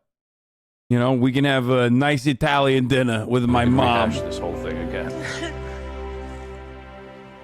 Congratulations. Thank you. I feel like I'm taking crazy pills that like don't people. give hugs out that often, but don't punch me. No, is Joe trying to smash? No. Joe just has a thing for the racists, but like in a very platonic way. Racists have too much power. Well done. Well done, well done, well done. Chad, those earrings. See you in New York. Right. Do you know what would fuck me up? Is if like Joe was to like come out as really pro-trans. Like that really would like fuck me up entirely, and I would feel like really like what the fuck. It's reminding me of that fucking, hold on.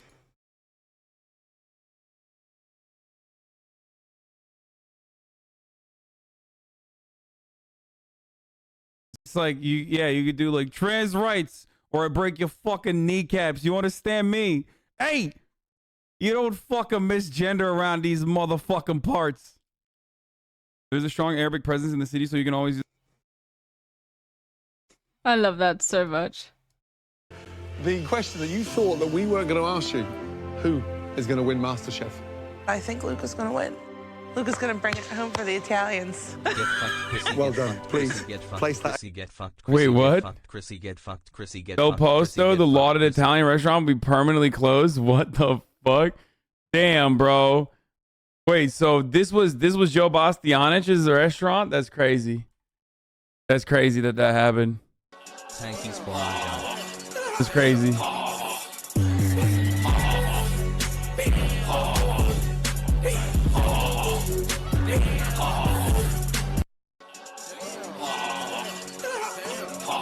Why is this in the news?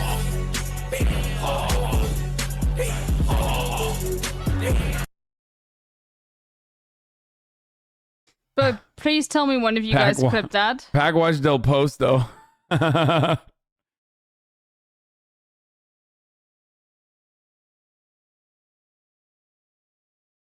Oh, co-founder was Mario Batali. Oh, Jesus. All right, let's keep going. Apron on your bench and send Mikey a love, will you? I will. Take care, madam. Thank you. This experience has told me that I'm a lot better than I thought I was. I'll go back This and was cook it. after I he don't sold it mind. because he was accused of sexual harassment. Oh, my Lord. More here than I've ever learned in 20 years of cooking. Yeah, that's as good as it gets. But I know that I stayed true to my roots through this whole journey. I wasn't fake. Oh, I was me thanks. all the way through. Frank Vine. Everything. Okay, I don't even want to see her highlights. All of her highlights are lowlights, bro.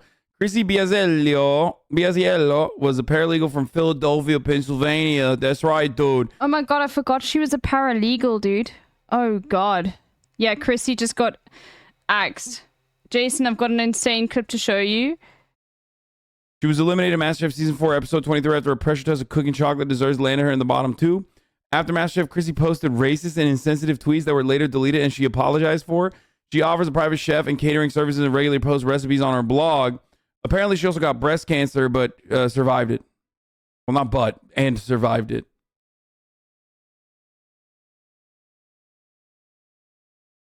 Oh, for the record, her tweets. She's also the most Her fucking tweets hated person ever on MasterChef. are... Her tweets were bananas. Like, her tweets were not like... No. There was no, like... Her tweets were so bad that, like, I feel like Oath Keepers wouldn't have posted them.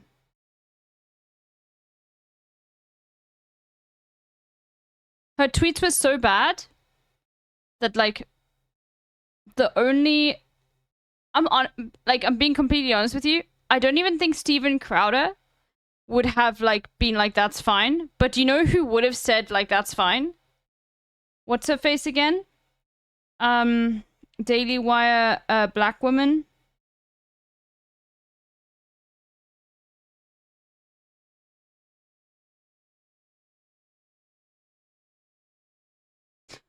But Candace Owens would have said those tweets were completely fine.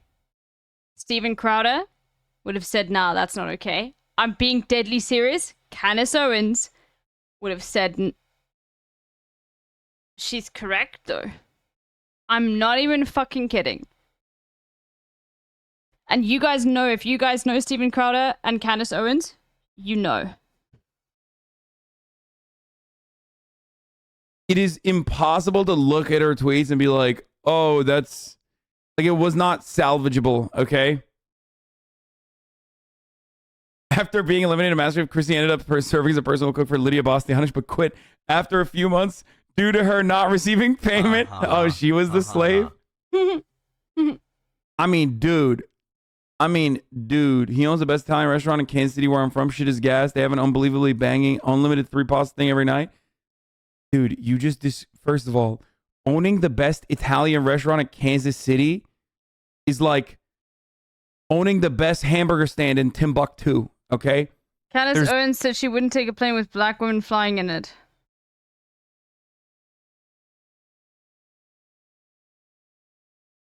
Like, that's what I'm saying. Is like, Candace Owens, literally, like, because it makes her money, will say more racist shit. No, of course, because of DEI. Will say more racist shit than even Steven Crowder will stoop to.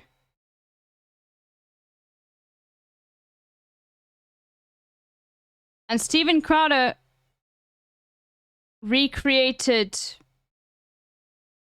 George Floyd's death for content.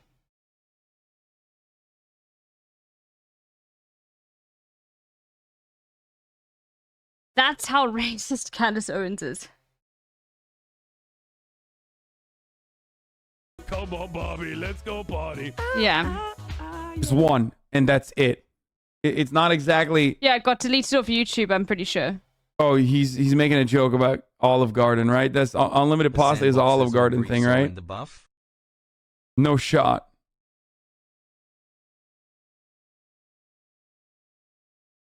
Recently, Chrissy Biazello was arrested in 2021 after appearing at the January 6th attacks on the U.S. Capitol and is still awaiting trial. That's not real. Stop the fake Stop the fake lore, dude. Don't do that. Another fun fact, she holds the record most team challenge losses in her season with 7 losses. She lost all the team challenges in season 4 except for one in which she was chosen not to participate in. Yeah, the only time Chrissy's team won was when they eliminated her from the team.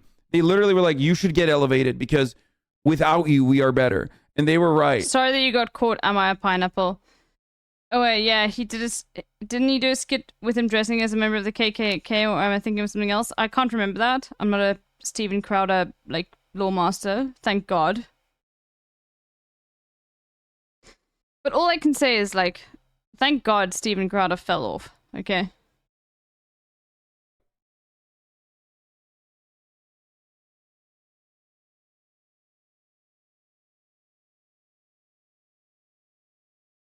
Not an Olive Garden thing source. I slave for the Darden Corporation at $6 an hour plus tip. Darden Corporation? Okay, dude, here. You want to see the fucking tweets? Of trigger warning, okay? I'm not showing these tweets. I've already showed them. They're really, really bad. I'm sorry. I'm skipping this. That's how bad they were. It's that bad? Wait, what? God, dude. Racism and or not off. I never saw this. Like, she got banned, bro. Hold on, my got banned internet just died as well. Off Hold of fucking on. MasterChef. My Or not off of inverter. MasterChef. She got banned off Twitter. I've got a few seconds left. Hold on. Well, for a few minutes left. Racism in 2012. Just watch. Okay? Just watch. That does not happen. Second tweet is too much for me as a black man. Oh my God, dude. Are you serious, dude?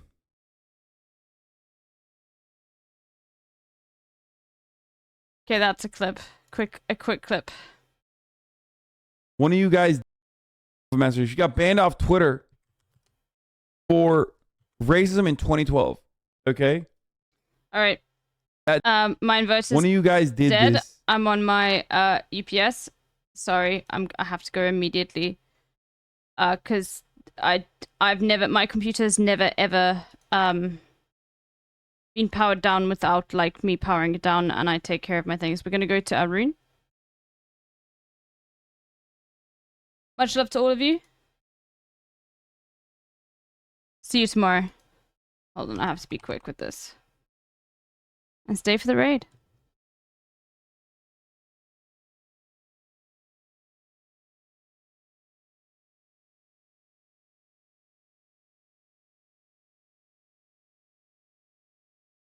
Keep well. That was fun. We'll finish MasterChef tomorrow, hopefully. Load shedding's gotten way worse, so we'll see. All right. All right. Bye, everyone.